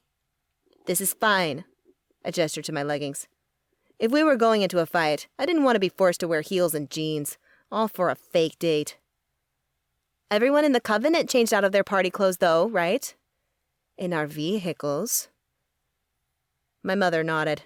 Demeaning though it was, we needed to keep up the pretense of leaving a party. Normally, I'd be concerned that the demons would think it odd that my mother was dropping me off for a date, but the Covenant had already put a mega distraction in place. Once Angelina gave the sign we were close to the drop-off location, the distraction would go off and likely capture any demon's attention to the capital. That way, we could slip away from the car toward the meeting location. We drove a little longer in silence, but as ever, Mom wasn't one to keep quiet. "I want you to know, Shailena, that I'm proud that you're doing this." My anger broke, if only briefly. I craved those words from my mom, and they were so few and far between. "Thanks, Angelina," I said softly. "I'm a little freaked out, but—" "Do not be. You have your father's blood. Show no fear." I swallowed. Were archangels never scared? And even if that was true, I was only part pure angel. From my mother's side, a small piece of me was human. Was that the part that felt like I was going to pee my pants? "Do you think he'll come, Mom?" My voice cracked. "I hope so." That she didn't correct me for calling her Mom said nearly as much as her words. She gripped my hand. "If he does not, know that you will have done something great, Shailena, something worthy of our family." And there went the love I'd felt, crashing to the ground. My throat tightened, and I nodded, retrieving my hand before looking out the window. "Yeah, of course." Silence fell on the car as my mother drove, the discomfort increasing by the second. I swore that I felt heat burning from the back, like Hans had something else to say but was holding his tongue. Finally, Mom pulled over and parked. "We are here." I turned and waited for her to hold her arms out, to wish me luck, to say that she loved me. "Do what you were born to do, Shailena," she said instead, leaning forward and air-kissing both cheeks. The almost non-existent affection, something you do with a near stranger, might as well have been a slap across the face. Her words went deeper, each pounding through me like blows to the chest. "I'll make you proud," I managed to grind out before hurling myself out the door and dashing away. I didn't want her to see the tears forming in my eyes. A second later, a car door slammed behind me. "Hey, wait up!" Hans's footsteps came closer, and hurriedly, I wiped the tears pricking my eyes. When he reached me, he grabbed my hand. "What the—" I yanked it back, but he held firm, his blue eyes on me. "A date, remember?" he said softly. Shit. He was right. We'd been dropped off a few blocks from the meeting place, but still, we needed to be in character. I didn't take my hand away. "I'm just so—" "Your mother. I know you don't want me to talk bad about her, so I'm not going to. But that wasn't the way she should have behaved." "I know." I exhaled loudly through my nostrils, trying to blow out the anger and sadness roiling through me. How could I argue with him? Mortal enemy or not, Hans was right, and I couldn't hide it. She's always been a little cold and proud. Hans deadpanned. I wasn't getting that at all. Despite the turmoil of emotions rushing through me, I burst out laughing. "You need your eyes checked." He grinned, and for a moment, it was like it used to be when we were just coven mates. Two people who occasionally had some drinks and a laugh. So simple and easy. That was, until the very next second, when Hans seemed to realize who we really were, and turned away. My shoulders bunched up. As much as I didn't want to be on this mission with him, or even be around him because it was just too damn confusing, We were here. We had a part to play. One that could dispel demons from this world. Get closer to me, I murmured. We're on a date. Hans closed the distance between us an inch or two. You know, my offer from earlier still stands. I'm not backing out. I shook my head. Then I paused. But I will say that I appreciate the offer. You seem more worried about me than my own mother. He didn't reply. He didn't have to. We both knew it was the truth. Chapter 20. Hans. Tension riddled the air between Shay and me as we closed in on the meeting spot, a wooded park in D.C. Everyone involved suspected that Nicoletta, or perhaps Wrath, had chosen this area because it was forested and therefore provided many hiding spots. I didn't know about the Prince of Darkness, but my sister was at home in the wilds of the woods. Once we entered the cover of the trees, we'd have to be extra cautious. How much further? Shay asked, shifting her hand in mine. Uncomfortable as the situation was, we'd been keeping up the front that we were on a date. We were relying on the idea that Nick would think I'd finally gotten up the guts to ask Shay out, and that the Nephilim had been impressed by my willingness to fight my sister, a demon, and had agreed. Considering how Shay was acting, the idea was ludicrous, but that didn't matter. Nick didn't know that, and she probably would believe I'd asked Shay out as a pretense to lure her here. Though the idea that my sister could think so lowly of me stung, I pushed it aside. If it got us to her and helped us defeat Wrath before he built a greater stronghold in the human realm, then so be it. Couple of blocks more, and we should see it. I'd studied the map for so long, the streets were imprinted on my mind. As for the park, it was vast, so we were to approach from a specific side, and take a certain route. Shay hadn't memorized the way because if she led me by even a half step, it might look suspicious. After all, she shouldn't have a clue where we were going. Have you noticed anything? Shay asked, smiling brightly at me, though her eyes darted from side to side, searching for threats. No. I hadn't seen a single demon, or even a person who might be part of the Darkborn. In fact, though we'd been walking for blocks, we'd passed very few pedestrians. Is that a bad sign? I wasn't sure, but it didn't seem right. The streets should be more crowded. Though late it might be, it was a world-class city. Even in New Haven, smaller by almost every measure, humans walked the streets at all hours. Me either, Shay said. It's eerie. Agreed.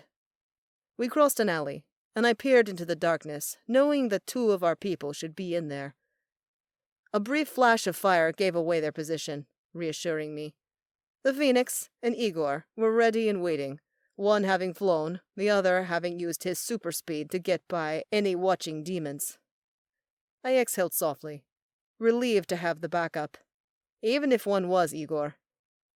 I did not want to be out here alone, putting my partner at risk and up against a prince of hell. Neither Shay nor I had fought him in New York, where we'd heard what had happened. Though I thought highly of my magic, I was no match for him. The prince might have retreated at the sight of Luca, but I understood that move. The strategy employed. Outside of Vasila, mages were rare, and Orion likely had little experience with them. Surely he'd do his research before surfacing again. I, however, was a wizard and a demon. He knew how to handle both those bloodlines well.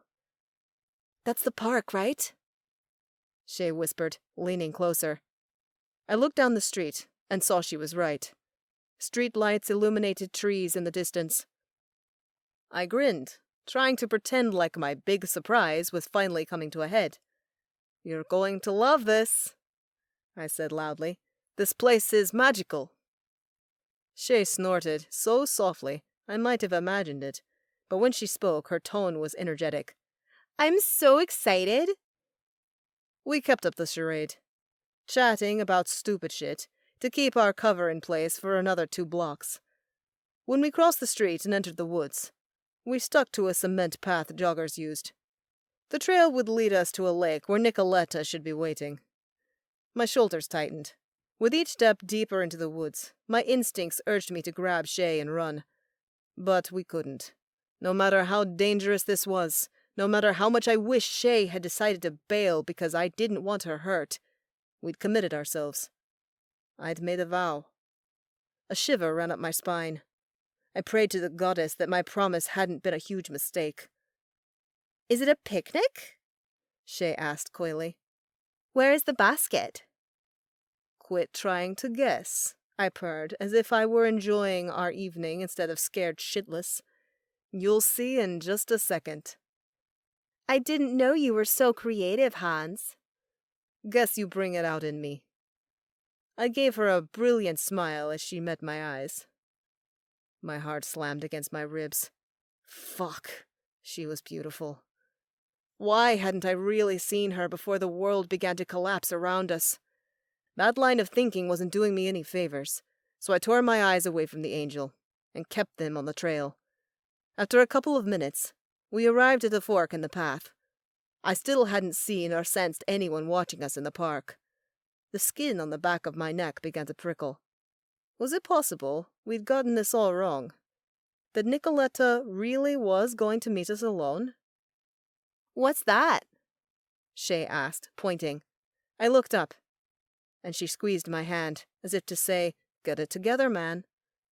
She must have sensed I was losing myself to thoughts. The truth was, I really did need to pull myself together. Whether we met only my sister or 100 Darkborn, Shay's life was on the line tonight. If anything happened to her... My throat tightened. I didn't want to consider that. "A lake," I said, forcing myself to sound normal. Excited. Like a man trying to woo a hot woman. "That's where we're going." "Oh, I love it." Her tone was perfect for a date in the capital, but I felt her muscles tense, saw her eyes narrow as we neared where my sister should be waiting. I became more alert. By the time we finally arrived at the edge of the small lake, my breath was tight in my chest. "So, what's the surprise?" Shay looked around, eyes wide and innocent. "It's coming." I released her hand and spun as if searching for someone.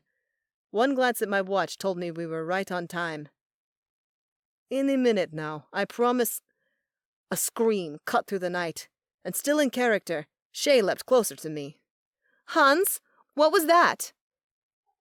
Another scream shattered the darkness, and my heart rate kicked up in response. Did it belong to friend or foe? The answer came a moment later when a blaze of fire shot through the sky. The Phoenix Covenant seat was soaring away, a wiry cat-like demon wrapped around her legs as she tried to kick it off. Fear skittered through me. Our cover was blown before my sister even got here. "Nicoletta, where are you?" I bellowed. "Hans!"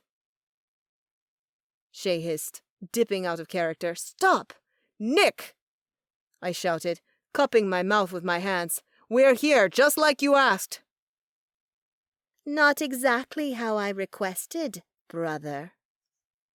My sister's voice slithered over me like hot oil, and I turned again to face the lake to find her dropping from the sky on black feathered wings.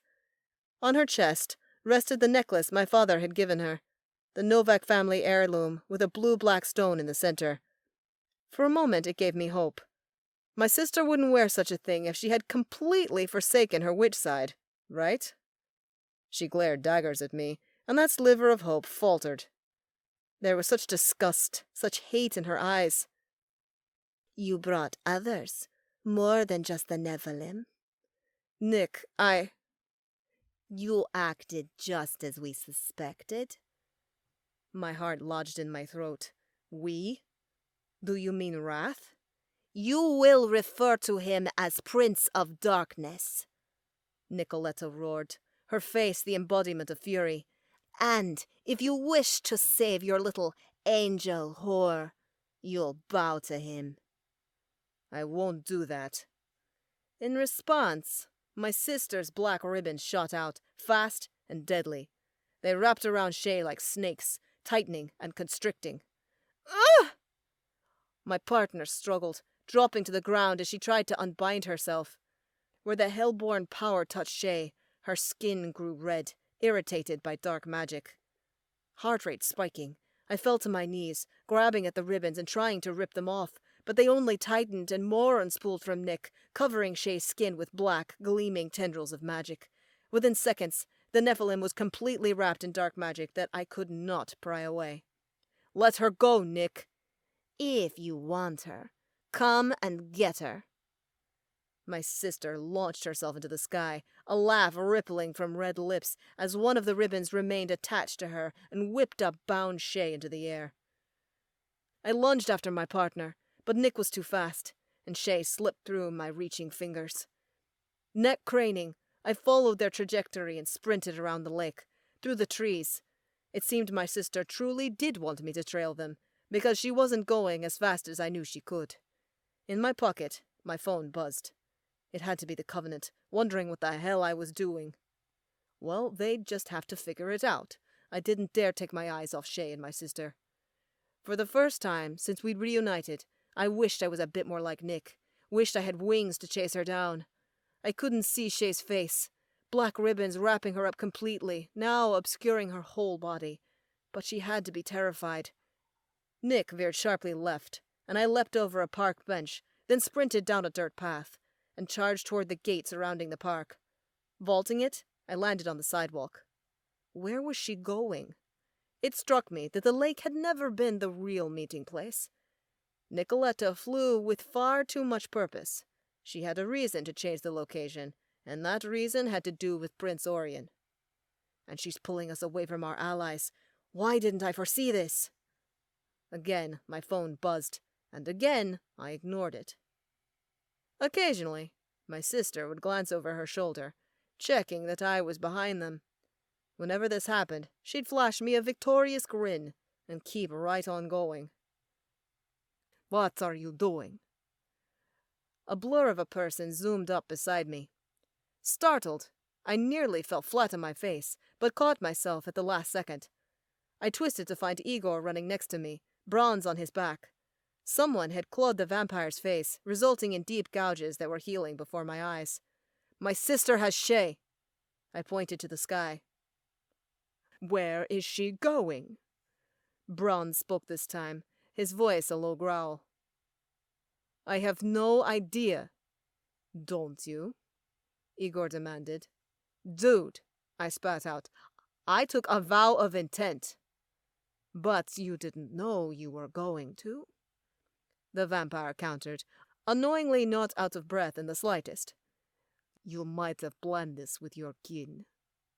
Anger flooded me, and a retort tipped my tongue.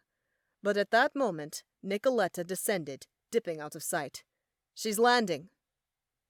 We ran harder, but as soon as I turned the next corner, I skidded to a stop. Fuck! The Washington Monument rose off to one side, the Lincoln Memorial a distance across from it. Only a street separated us and the historical sites. Why had Nicoletta come here? It was so public. Even at this hour, cars drove by, none of them paying attention, but if we used magic, that could change in a second. "She's by the water." Igor spat, his eyes burning with malice. "Let me talk to her first," I pleaded. "Better do it fast," Igor replied, and we were off again, racing across traffic toward the reflecting pool. We only slowed when we reached the grass bordering the long strip of water. Nicoletta stood by the edge of the water, Shay on the ground in front of her, still completely wrapped in black ribbons. I winced to think what they were doing to her skin when a faint brush of dark magic irritated her. Prince Orion was nowhere to be seen.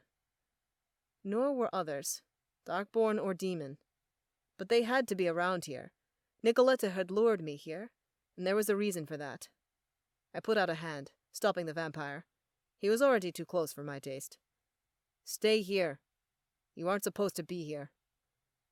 "Angelina would say differently," Bronze sneered. "I can get through to her." Belief in my sister, in the girl I'd once known, burned through me. I didn't know how or why. She certainly hadn't proven herself to me. But I couldn't just write her off. I had to go on history. Nick was family. Once she'd been a girl who adored me, and while I'd failed her, there was hope. She still loved our father. Of that, I was sure. She wouldn't harm him. She even wore the Novak heirloom with pride, which I had to believe meant the sister I'd once known was in there, somewhere. And giving up on her sort of felt like giving up on the darkness inside me too, acknowledging it would never be fully tamed. Nick, can we talk? My sister snorted out a laugh. I love how you think you can really change my mind, Hans. Well, why not? We're family, the only two of our kind in the world. That's where you're wrong. What? She had to be bluffing. Sure, there were other part demons, but we were Lilith's only kids. Orion has children, Nicoletta continued, chilling my blood. I'm to be wed to his oldest son, Raquel. Bile climbed up my throat. Wed? You're 17. Nearly 18. That's basically still a child. I couldn't believe I was saying this. My sister had never once spoken of marriage. I couldn't believe that she actually wanted to. Not now, anyway. Nicoletta shrugged. All that matters is providing the Prince of Darkness's son with powerful, noble heirs. I will do my duty for the cause. But he's immortal. Anyone can be killed. A masculine voice boomed. And once we've seen our plans to fruition, the world will only become more dangerous. Insurance is sensible. Nicoletta smirked, and I followed her gaze to find Wrath walking on water toward us. Clouds of darkness bloomed all around him, coloring the reflection pool an impenetrable black. Family is so important, he purred, still surfing on his smoke, his palms up, as if in supplication. It's why you're here, is it not? It's why you can't have my sister, fuckhead. Wrath laughed dryly. I don't think she'll agree. Nicoletta, please, I whispered. Why? You only come here for this, bitch? She kicked Shay, and a soft groan came from inside the cocoon of ribbons. You tried to trick me, Hans. Around her dark eyes, blackness spread, as if the veins were graying. What's happening to you? I rasped, terrified to hear the answer. Your sister has tapped into a well of darkness so powerful, so vast. Even I am impressed. Wrath stepped from the water onto the cement and came up behind her. She's a perfect protégée, and one day she'll be the mother to my grandchildren. Nicoletta tipped her chin up to the prince, a smile spreading on her face. As you wish, my lord. No! I roared, thrusting my palms out. I cast a blast of light at the prince, which he deflected with ease. You believe that is enough to harm me? He tutted. You could be so much better. No, he can't. Nick scoffed. He is weak. Look. She pointed to Shay, and the ribbons curled tighter around her body, so tight I doubted she could breathe. Was she even conscious? Nick, stop, A flash of magic tunneled straight for my sister, but she was oblivious to Bronze's incoming attack as she watched Shay with glee in her eyes. No! Instinctively, I deflected his magic. The magic pinged off to the side. I knew it! Bronze spat. He and Igor ran to join me. The wizard shoved me to the ground, a vicious expression on his face. Traitor! The vow claims you! Horror crept through me. and right away I felt the clamping down of my magic as it formed a ball inside me and was locked away. Panic swelled, spiraling wildly through me. My power was gone. Unusable. I was at the mercy of Bronze, a wizard who hated me for being hell-blooded. No, you have to believe me. I didn't mean to. But I didn't get to defend myself, for suddenly smoke filled the area around the pool. Like a living thing, it crawled over us, thick and choking. The stench of sulfur clogged the area, burning my eyes. "Igor!" Bronze yelled with a cough. "It's burning! My throat!" I heard footsteps, then the air shifted, and when I reached out to grab for Bronze, he was no longer where he'd stood before, looming over me. Igor had picked him up, saving his fellow seat. But they'd abandoned me. They'd left Shay, too, as if she were nothing, as if she hadn't risked her life for the stupid fucking idea that they'd pushed upon her. I have to get her. The smoke had a drug-like effect on me, pulling me ever closer to unconsciousness. But I couldn't leave without her. I also couldn't seem to rise. Still, I knew where she lay.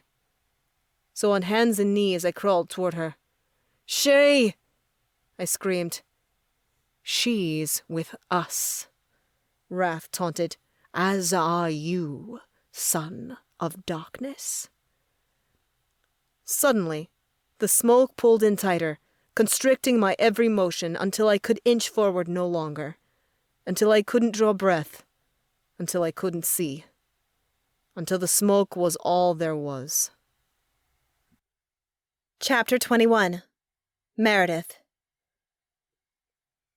I woke in a strange bed, remnants of my dreams swirling in my mind. In them, Tobias and I were at a cafe, just hanging out, talking and laughing. His hand found mine often. His eyes sparkled in a way I longed for, but rarely received. But last night, I had. My mouth went dry as my body recalled his touch with vivid clarity, the heat of his hands traveling over me, despite the cold of his skin. The fervor that had overtaken me, even if just for a few seconds. How, for that short period of time, the world began and ended with him. I kissed Tobias. And damn did it feel good. Not just good. Perfect. Right. I sat up and stretched, luxuriating in the expansion as much as the memory that made my toes curl. Who would have guessed someone so stiff and proper could kiss like that? "Good to see you're finally awake. We need to discuss the events of last night." I groaned as the part of the night I'd rather forget reared its feline head. "You're such a cock-blocking killjoy." I flopped back down, pulling the pillow over my head. "You are not going to just brush this under the rug, Meredith." Benedict leapt on my shins, and his tiny claws poked into me. "Ow!" I shot back up. "Benedict! Don't you Benedict me, missy. You're playing one dangerous game with that vampire." I exhaled. If anyone knew that, it was me. I recalled when he'd threatened me, when he hadn't been able to seem to control himself. I remembered it so clearly I could still practically feel the rake of Tobias's fangs along the tender skin of my neck. But that wasn't the only iffy part of this. Getting involved with someone now? When I was apparently supposed to be looking for others like me and stopping Wrath from dominating this world? It was the absolute worst timing. But can I stop myself? Truthfully, I wasn't sure. Before that kiss, I would have been able to, no problem. Now, though, I'd found water after being lost in a vast desert. "Meredith!" I blinked down at my familiar, who appeared so incredibly peeved that I cracked a smile. "You're right. I am." I shrugged. "Don't act like I've never said those words." "Honestly, I'm not sure you have." Benedict loped closer, sitting on my legs. "So, you're going to stay away?" "I never said that." I held up a hand because the cat opened his mouth, clearly about to lay into me. "But it is a dangerous game. Tobias is a vampire, He's powerful. Benedict snorted. Don't let it go to your head, but you're no slouch yourself. I know I said the same as you, but really, his power is really the least of my worries. Huh? I waited for him to continue, but he didn't. Did he think his reasoning was obvious? To me, it was about as clear as that enchanted pool out back. What do you mean? I finally prodded. The vampire is like kryptonite to you. Yes, that's true. Benedict smirked, the expression so sure, almost like he knew how I felt. A thought struck, like a match being lit, and I sat up straighter. People said animals were sensitive to things humans couldn't discern. Even though I wasn't totally human, Benedict wasn't a regular cat either. Do you sense something between Tobias and me? The cat looked away. Busted. What can you sense? I leaned forward and grabbed his tail, which had him whipping his head around to glare at me. Lay off. He batted back at my arm. Answer me, I urged, not letting go. He was acting too weird. I can tell you know something, and I'm not taking no for an answer. You are quite annoying, you know that? I've been told. Spit it out, Benedict. A long pause simmered between us, in which we had a stare-down. When he blinked and glanced away again, I knew I'd won. You two are bound in some way, Benedict ground out, as if each word cost him. Bound. Yes, I felt that too. Tobias claimed it was because I'd ingested his blood, and while that made sense, it wasn't everything. My attraction had started before he saved me from death. It had merely intensified with each passing day after. How does my familiar know, though? Why do you think that is? Benedict turned back to me. I don't know. I wrinkled my nose. He had to be lying, but before I could inquire further, a knock came at the door. Coming! I called, slipping from the bed and crossing the room. When I opened the door, I found none other than the vampire himself, leaning against the doorframe and smiling down at me. My heart fluttered. He looked sexy as hell, but in an effortless, I just rolled out of bed way. Don't get any ideas, Benedict called out, throwing ice water on the heat that had begun to simmer between us. Freaking, cock-blocking cat! He really needed to get his own room. Good morning, Tobias said, ignoring my familiar with a grace that I didn't feel for the feline. I thought I heard you talking. Oh my God, what if he heard Benedict and me? Were you eavesdropping? I asked, hoping his answer wouldn't kill me from embarrassment. I could, but no. Tobias said, I save my intense spy sessions for when it matters. I had no clue what that entailed, but I was glad he hadn't been listening in on my conversation. Gunnar and Silas are already up, he continued. They want to get moving, but I have news to share first. The lightheartedness in his face faltered. Oh crap, something had happened. Is everyone back home safe? I don't know. It's about something else. He swallowed, and a pit dipped into my belly. Get dressed and meet us in the common room. I expect the abscondita Coven will want to speak with you soon, and I'd like to impart the news before they barge in. We all need to be on the same page. I'll be there in a sec. I shut the door, exhaling a long breath. Damn. How did Tobias look so good all the time? He wasn't even trying to put the moves on me, and I still felt hot under the collar. Benedict let out a long sigh. I can see there's likely no chance for me to hide what I've suspected any longer. What? I darted across the room. I knew you were keeping something from me. What do you mean? The cat stretched out, taking his sweet-ass time to answer. When supernaturals allow certain people into their lives, and one of them has a familiar, that familiar can smell changes in their person. Since the day we met, I've noticed you smell different when the vampire is around, but of late, the stark difference has grown stronger. Okay. Is there a point to this? What does it mean? It means that I believe you found the person your soul is bound to. The more time you spend together, the closer you get, the more obvious it becomes. The person my soul was bound to?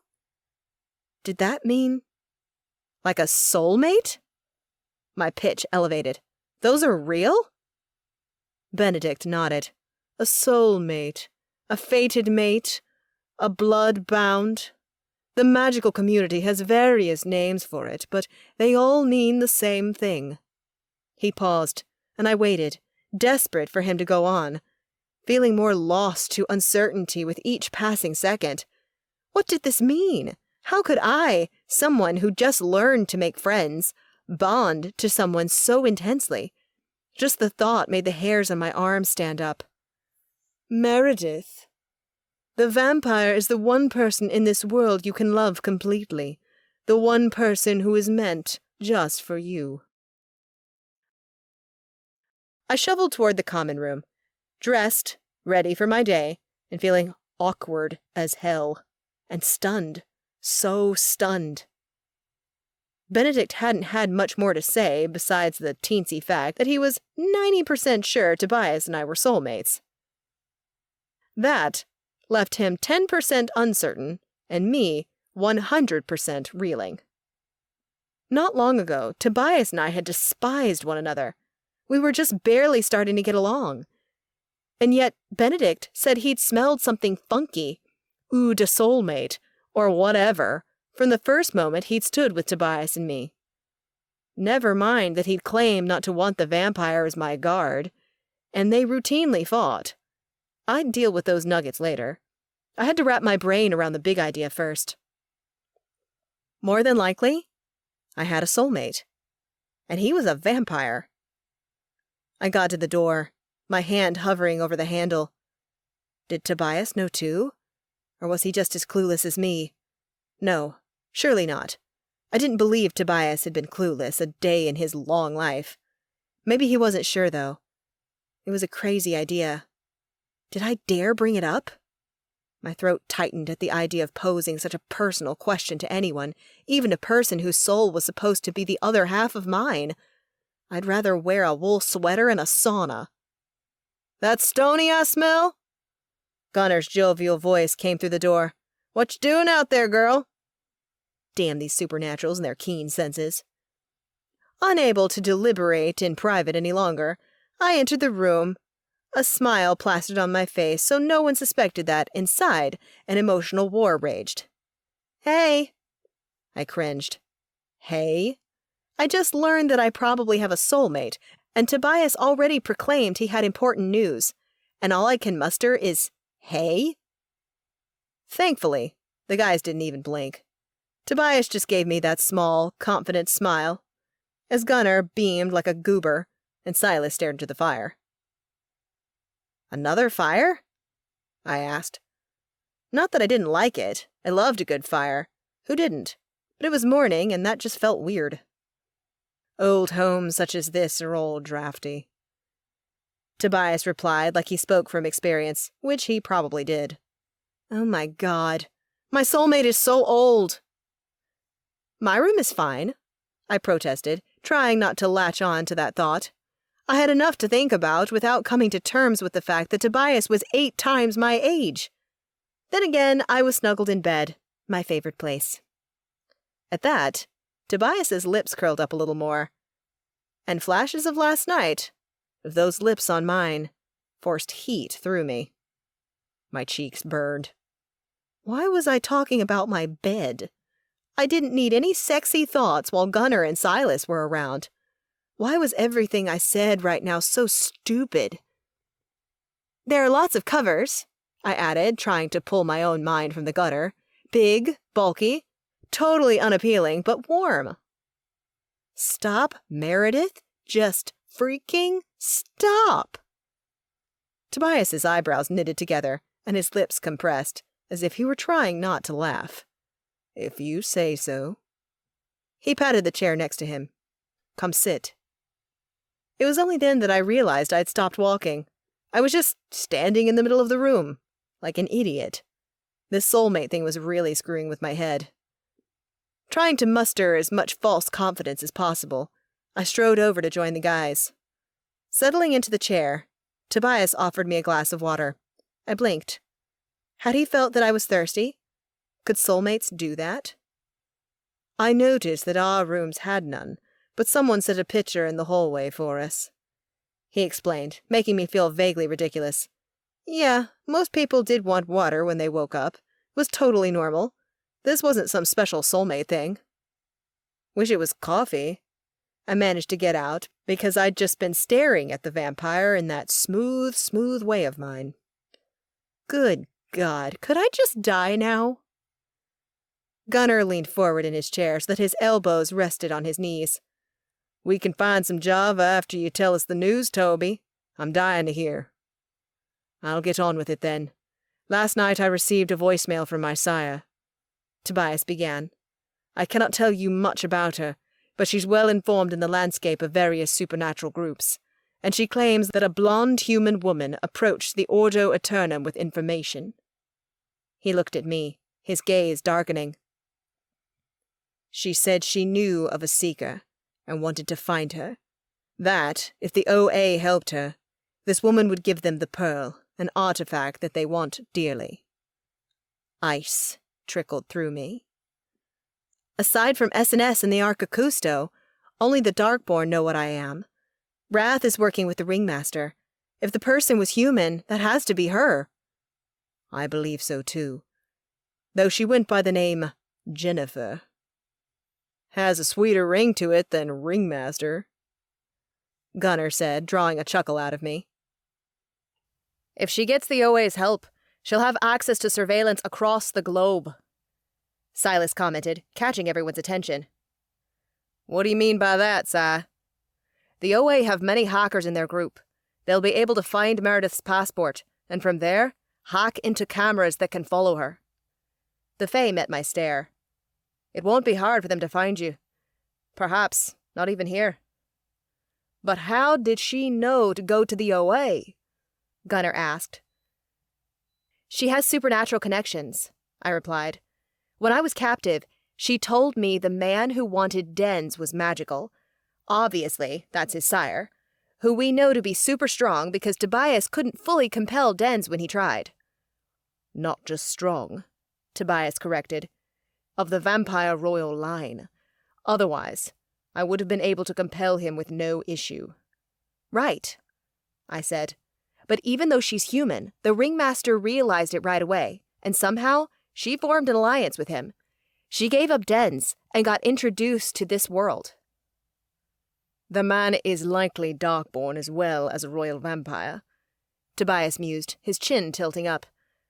But who could it be? My question is, how'd your boss convince a powerful supernatural to ally with her? Silas asked. She has so many associates who are powerful and lots of money. I shuddered. She's a force to be reckoned with. Don't underestimate her. Silas sounded as if he didn't quite believe it. Then again, in regards to my old boss, he hadn't seen what I had. Getting back to the point, Gunnar said. Basically, someone's coming for Stony. But even if they can track your passport, I expect you're pretty safe here. Normally, I'd be inclined to agree. The Archaic had a giant and a wyvern, and who knew what else roaming the woods, protecting them. But again, my old boss had a network of dangerous people, and now that network included Darkborn, and above all, Wrath. He'd want someone he could control to wield seeker magic.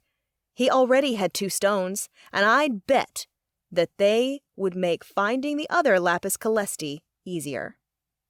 Not if I get there first. I exhaled. Is that all, Tobias? Isn't that enough? Definitely, I agreed. But there's nothing I can do about it now.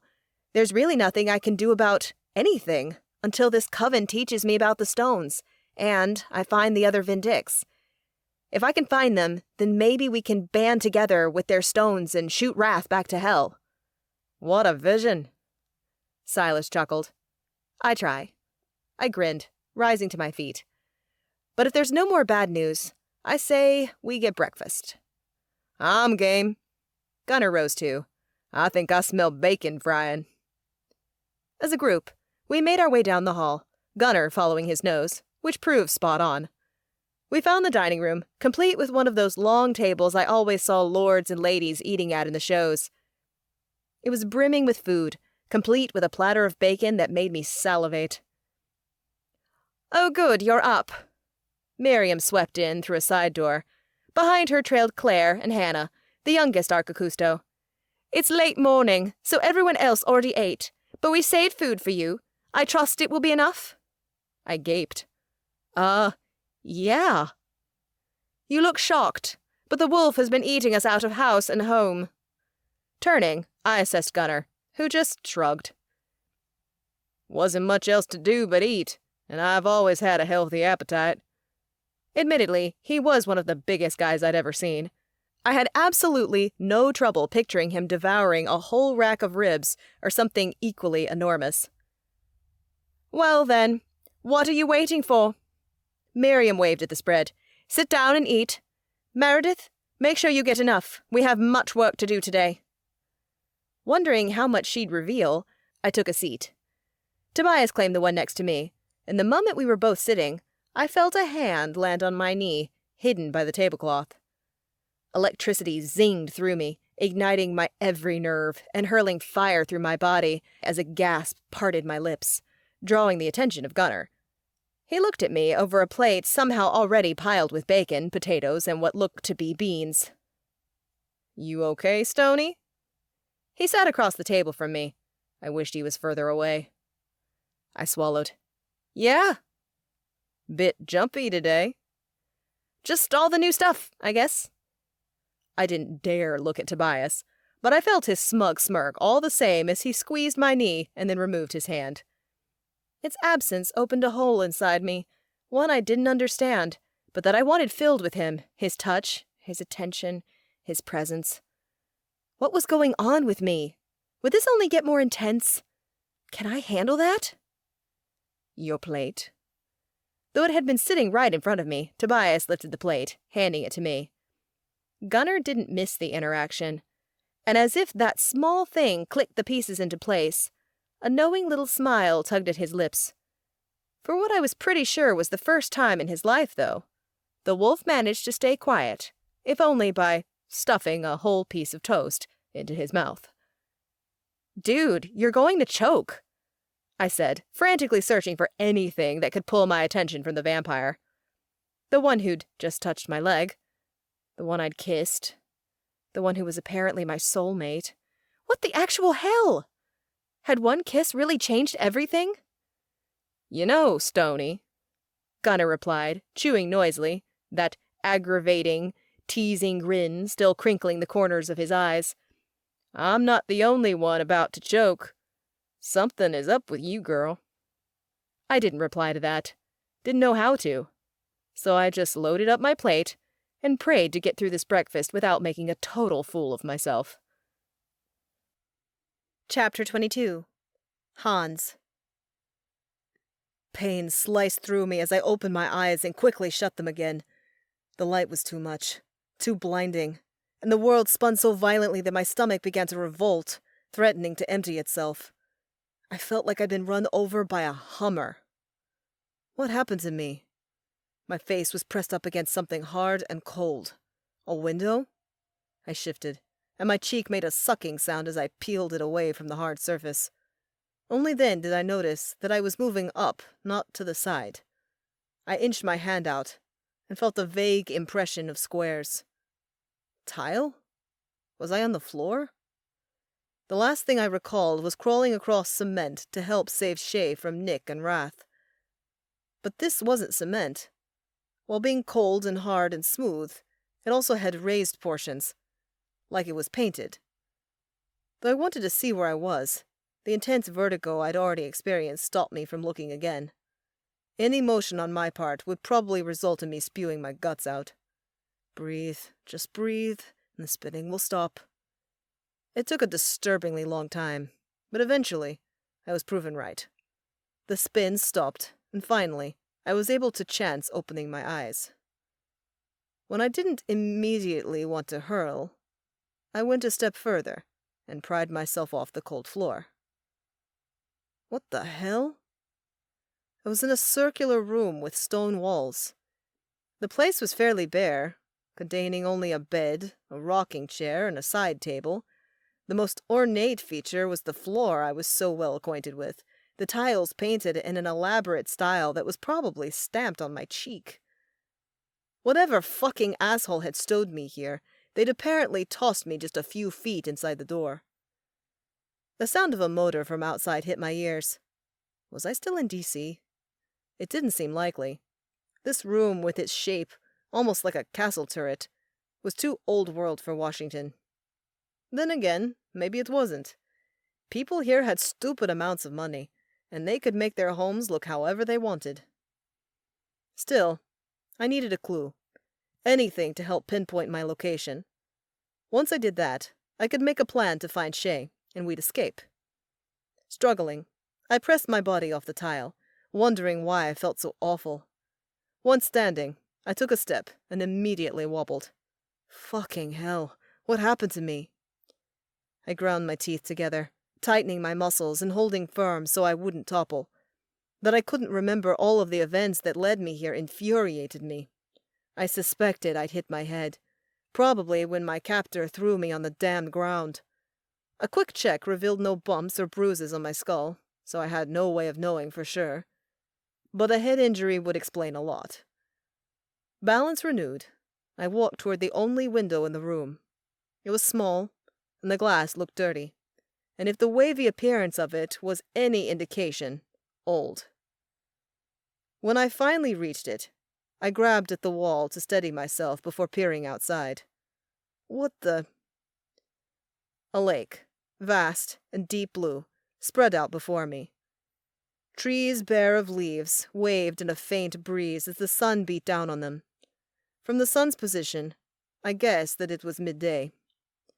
Though I tried my best to spot a person, there wasn't a soul in sight. In fact, the only indication that I wasn't in the middle of nowhere was a home on the other side of the lake.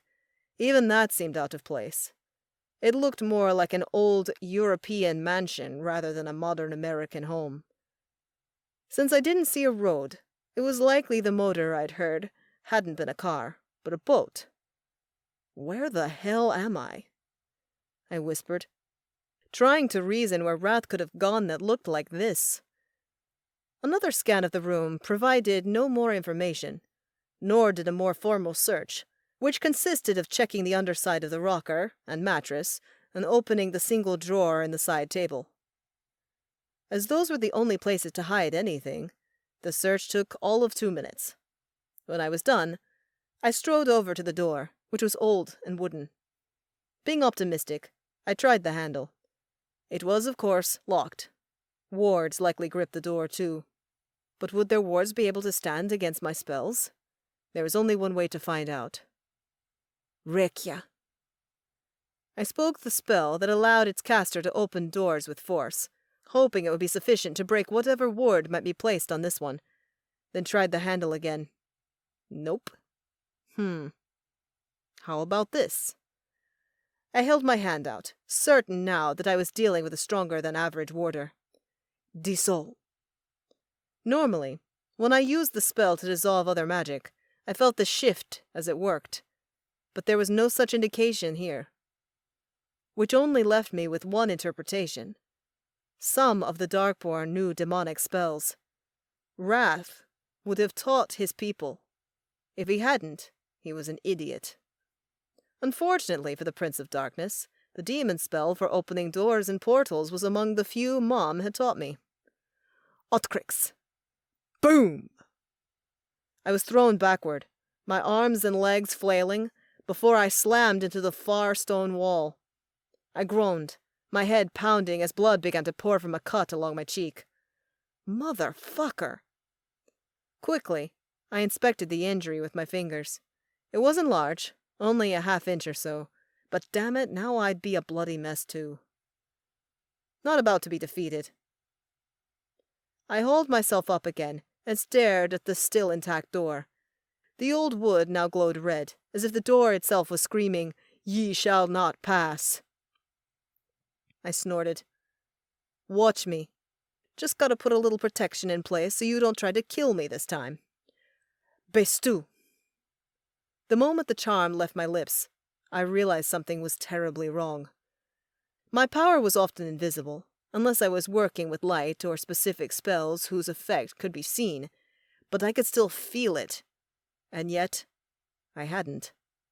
Not now, when the protection of a shield should be wrapping around me, and not before either. Though I hadn't even noticed because I'd been so preoccupied with solving the mystery of how to get the hell out of here. My heart rate kicked up.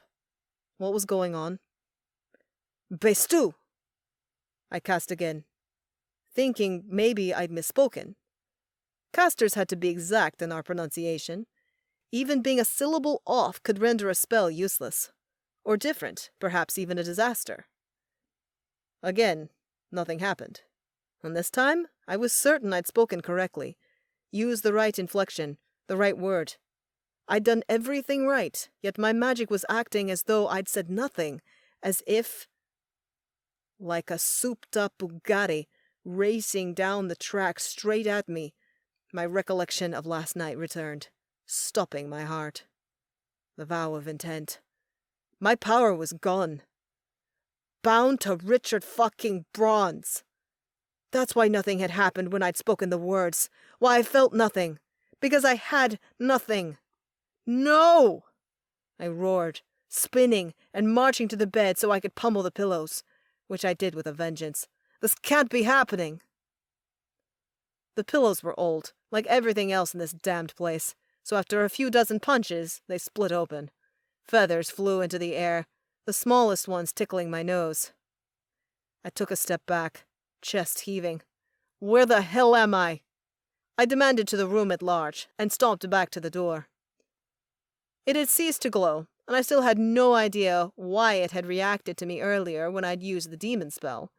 It's not like I had any freaking power to break it open with, so the door must have just been angry with me for trying to escape. Well, if that was the case, I was about to push its limits. My fist slammed against the wood again and again and again. "Let me out! Let me the fuck out!" I pounded on the door until my knuckles cracked and started to bleed, and even then I kept it up, yelling and demanding to be released until my voice was hoarse. Only then did I stop, fists and forehead pressed against the wood. Up this close, the gray of my veins was front and center. It also looked darker than when I'd last noticed it. Was it because my sister and Wrath used their power on me? Nick. My teeth ground together. Why was the world so unfair? I'd broken my vow of intent to save Nicoletta. I'd done so on pure instinct. And now I was here while Shay was probably being tortured by my sister. And I had no magic. Rearing back, I hurled all my weight at the door, both fists slamming down simultaneously, before I dropped bodily to the floor. I was so pissed. I really couldn't think straight. What was I going to do? For as long as I could remember, I'd had magic, both demon and witching. Some wizards couldn't call their power until puberty. That had never been an issue for me. Though I'd viewed that as a curse because it drew unwanted attention in my village, the fact remained that I'd never been without. Now, however, here I was on the floor in a mystery room, bleeding like a little bitch. Tears brimmed in my eyes, but I wiped them away. Crying would only make me feel weaker. I needed to get my shit together and think because my partner was somewhere, probably being tortured. I had to get to her. But how? I'm nothing now. Human. A knock came at the door, and my head whipped around so fast droplets of blood that had been lodged in my hair sprayed on the walls. Not waiting for an answer, the door opened, and an older man, with a dark olive complexion and shining black hair, peppered with gray at his temples, peered inside. His nostrils flared. I heard a ruckus. His brown eyes roved over my head and hands, which were covered in blood from wrist to fingertip. You must clean up. I'll bring water. Wait. I shot up. Where am I? The man pursed his lips. I cannot say. I darted forward, prepared to overpower him, to make him tell me our location and then escape and find Shay. But the moment I grabbed his shoulders, the old man did the same, stopping me with an ironclad grip and forcing my back up against the nearest wall. This guy had to be in his 50s, maybe even 60s. He didn't look that strong. What are you? I rasped. He smiled, and his fangs had dropped a little, probably because he was excited from showing dominance. Revealing his true nature. Slowly, he leaned in and licked my cheek, lapping up the blood dripping down my face from my head wound. I tightened. Vampire. Do not make me hurt you, signor. His voice was light but threatening. Signor? This dude was Italian. Was I outside of Boston? New York? They had a large Italian community there. What lakes were near those cities? Stay here. I'll bring you water to wash. The man repeated when I made no move to fight back. Mostly because I was pretty sure I couldn't. With my magic, we'd be more evenly matched. Actually, I'd cream his ass. But at the moment, I was as weak as I'd ever been. And it sucked. Can I just use the bathroom? I asked. No. My master has proclaimed that you are to remain here until we have need of you. I shall bring you a chamber pot. A what? Who has chamber pots just lying around? Pushing those perplexed questions aside for more dire matters, I pressed harder. When the hell will that be? And why am I here? Who is your master, Prince Orion? I do not serve the demon prince, but my master's identity is of no concern to you. All you need to know is that when my master says you can leave this room, you will. In the meantime, you'll do well to remain quiet, so my master does not come up here himself and take care of you. I scowled. I'd like to see him try. It was big talk for a guy who probably had a concussion and definitely possessed no magic. But I couldn't stop myself. I hated feeling weak, useless.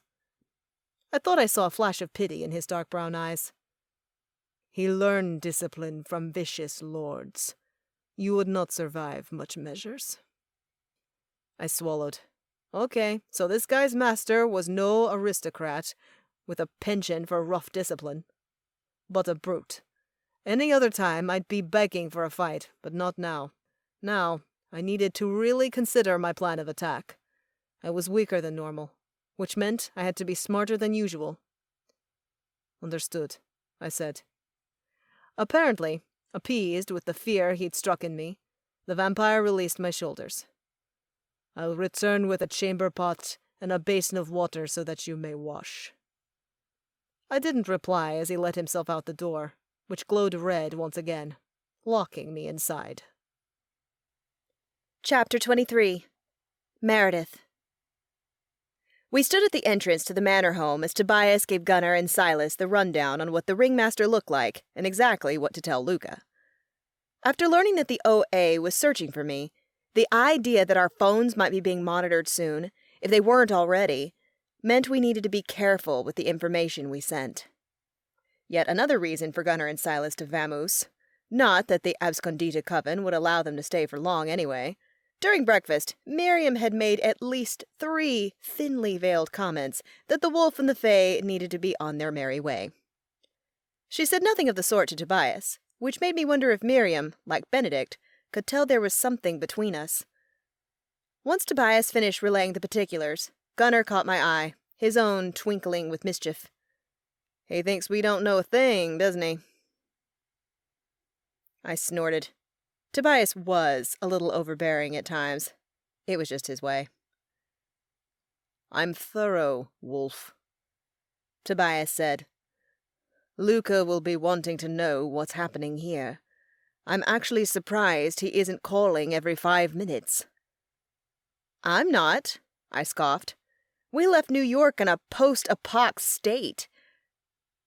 And Hans and Shay are trying to swindle Wrath. He's probably way more worried about them. Or something else crazy has happened, Gunnar added. You never know what's gonna pop off in S&S. Point taken, Tobias replied. Well, I guess we should get going. Silas chimed in, rocking from his toes to his heels and generally looking ready to leave. Safe travels, I said. The pair waved and saw themselves out, their car waiting just outside the front door. The one Tobias and I arrived in was there too. Apparently, one of the archicustos had brought them both up their drive, so no one would start investigating the vehicles left on the side of the road. That shouldn't have come as a surprise. These people had been in hiding for centuries. They knew a thing or two about taking care of matters on the sly. Kinda like me, I thought. As an ex-thief, I'd had to hotwire a few cars in my day. Maybe I'll fit in better around here than I think. To the library, then? Tobias prompted. Yeah, but first, I have a question for you.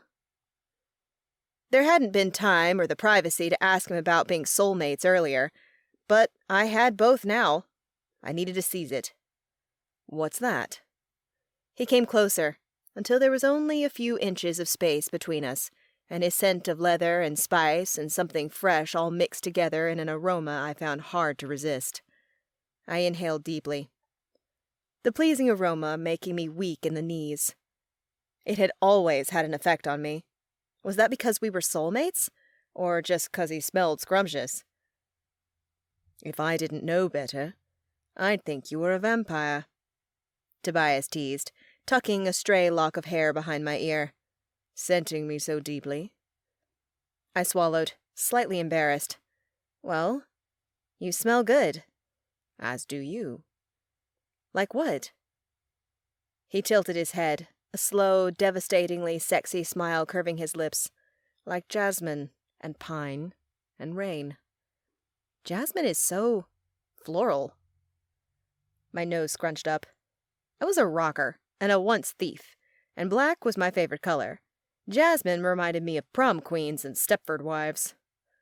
A low, growly chuckle left Tobias's throat. It's merely a hint of jasmine, though to me it's stronger because I have a superb sense of smell. But mostly you remind me of the woods and rain. But with a bit of sweetness.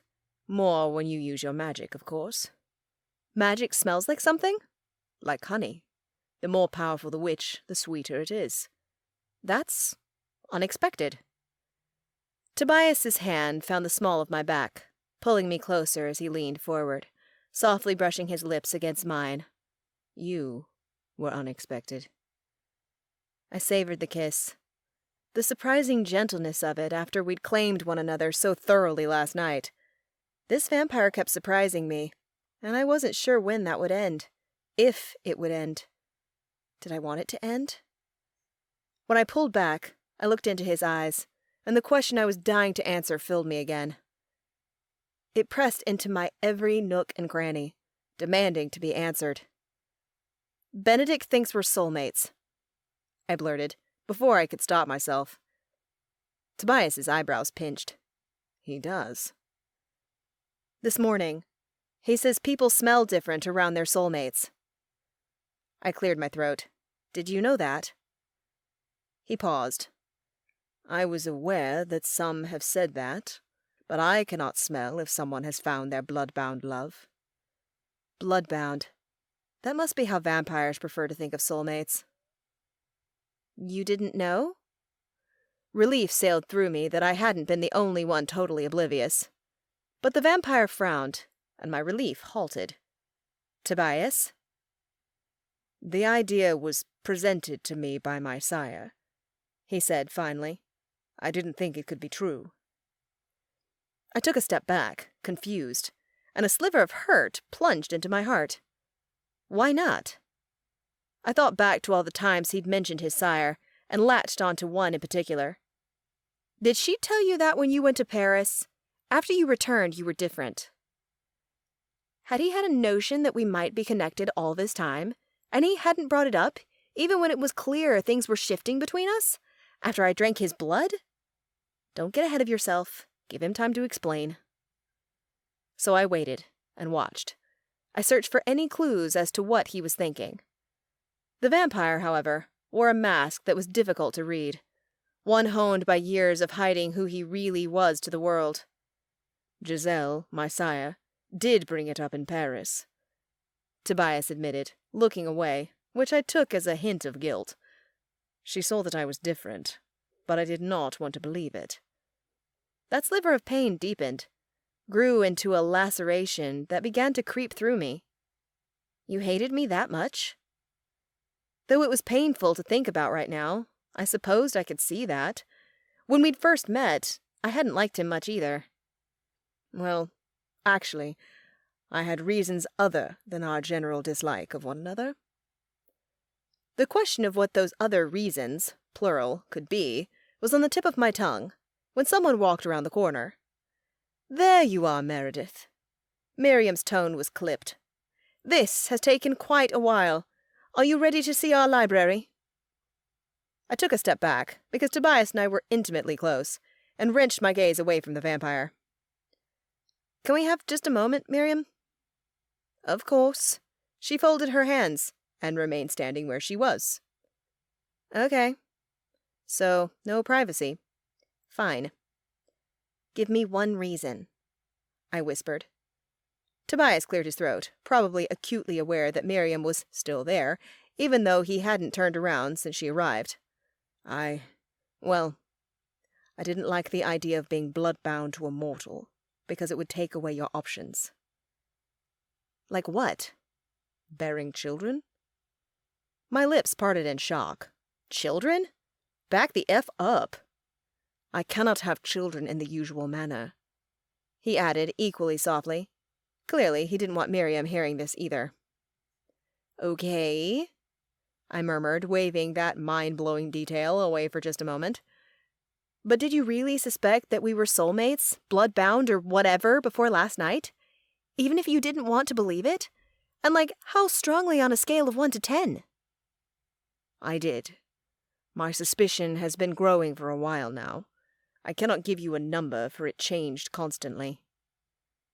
For weeks, I hadn't known what to do about my growing attraction and feelings, and he had an explanation all along? And he hadn't told me because of some hypothetical kids? I huffed out of breath. I was so not on the path to motherhood right now, and I wasn't sure if I ever would be. After a childhood like mine, that wasn't a given. Like it seemed to be for so many other people. And honestly, I didn't appreciate Tobias making a choice like that for me before I even knew there was a choice to make. Meredith, are you well? I cleared my throat, not prepared to talk about this further until I had sorted out my ideas on the matter. I'm ready for the library. Rounding him, I went to Miriam, but the vampire caught me by the wrist. I pulled away quickly, as if he'd scalded me. Meredith. Tobias swallowed, the gesture not lost on him. I didn't mean to upset you. I know you didn't, but you also didn't intend to give me a choice. That's not fair. Maybe it wasn't. I wasn't sure yet. I shrugged. I just need time to figure this out. I think I deserve that. You've had plenty. A wounded look rippled across his face when he released me. To the library, then. Miriam didn't say a word about our interaction, and I chose to believe she couldn't hear us, because I didn't want to explain. What she witnessed was already embarrassing enough. Instead, we just followed her in silence, the 6 inches of space between Tobias and me feeling more like a mile. Here we are, Miriam announced as we reached the end of a corridor. Our personal library. In here, you'll find tomes the rest of the world has never seen. I'll be with you, but I ask that you please take care when you touch them. Of course, I said. I'm trained to work with ancient texts, Tobias assured her, but his comment only earned the vampire a raised eyebrow. You, Tobias, are not allowed in here. Pardon? He stiffened. This area is for those in my coven and the Vindicts only." Miriam crossed her arms over her chest. "You're welcome to explore the grounds of the manor, but you may not enter this sacred space." Tobias's green eyes narrowed. "You're aware that I hold membership in the Beinecke Supernatural section and have handled tomes that are likely just as rare, if not more so, than those behind this door." "I don't really care. Our rules are our rules." Miriam's chin tilted up. "Now, if you please, Meredith and I have much to get done, unless you like to waste more of her time arguing with me out here." Tobias glowered, but shook his head. "Might I speak to Meredith alone before she's in there for hours?" In answer, Miriam let out an annoyed huff, but opened the library door. I caught the faintest whiff of old books and candle wax wafting out of the room. "I suggest you find one of my coven mates and have them introduce you properly to John before you go anywhere, vampire. If you two are here for long, you'll require time to take the air. If he knows who you are and trusts you, the giant will not attack again." Miriam shifted her attention to me. "Be but a minute, my dear." At my nod, she slipped inside the library, closing the door behind her. The moment Tobias and I were left alone, I swallowed. He reached out and grabbed my hand. My skin there burned, wanting more of his touch, but I was not ready to deal with what I'd learned, what he'd known but not thought to mention to me. "I'm not going to say a word about it," Tobias assured me. "You can have your time, as much as you need. I only wanted to let you know that I intend to explore the grounds, perhaps even go into the village and see if there are signs of the OA there already. Silas made an excellent point about the OA having gifted hackers. Someone might have already arrived in the village and could be sniffing their way here." "Maybe you should take Benedict," I suggested, glad he wasn't going to press the matter that I was not ready to speak of yet. His eyebrows arched. "Why's that?" "I feel like you two need to bond, and 2 sets of eyes are better than 1. He didn't reply right away, but when he did, he nodded. "Very well. Your familiar and I will get some quality time together. Listen to Miriam and learn all that you can." He cupped my cheek. "Many lives depend on it." I stared into his eyes, wanting to kiss him, but in the end I merely placed my hand over his, entwining our fingers and guiding them down until I released. "I'm here because fate decreed it," I said, because while I didn't fully understand my place in all this yet, that much was certain. I started this by finding the pearl, unleashing it, and I don't intend to let anyone down. With that, I pressed the door to the library open and slipped inside. True to his word, Tobias didn't follow, but the feeling of him did. He lingered in my skin, my breath, my heart as I shut the door behind me. His presence was near suffocating, but in a way that I didn't want it to end. What the hell? I'd never been this girl, but one kiss, a mention of a soulmate, and the truth splitting me open wide had irrevocably altered me. I still wasn't sure how I felt about Tobias basically making the choice for me of whether we'd be together or not, but one thing was for damn sure. The vampire had wormed his way into my heart, my life, and from this day forward, I wasn't sure I could live without him. "Did you finish your lover's quarrel?" Miriam asked, making me jump. I'd been so deep in my own head I hadn't even noticed she was watching me from the end of an aisle between rows of shelves. "It's best to leave all issues at the door," she added, "else you will not absorb all that you must." We did the best we could. There was no point in telling her that Tobias and I were not lovers. Not when we might be so much more. The old woman gave a nod. "Hannah will be here soon to assist. She may be the youngest of all of us, but the girl has a mind like a sponge. I believe she's read nearly as many of these books as myself, Gloria, and Claire, if you can believe it." Considering the older trio had 30 years on Hannah, it was surprising. But then again, nothing about this place was normal. There was a freaking giant roaming around outside. Speaking of the giant, Is John okay? I forgot to ask at breakfast. Mostly because some vampire had rubbed my thigh and kept sending sneaky, sexy looks my way, but I wasn't about to say boo about that to Miriam. He's fine. The big baby does not like to be bested. We'll have to give you a proper introduction later, after you've completed your studies for the day. Can't wait, I muttered before scanning the area properly for the first time. It was nothing like I would have thought. Plainer, for sure. There was something about a place that housed ancient knowledge few could access that brought to mind luxury.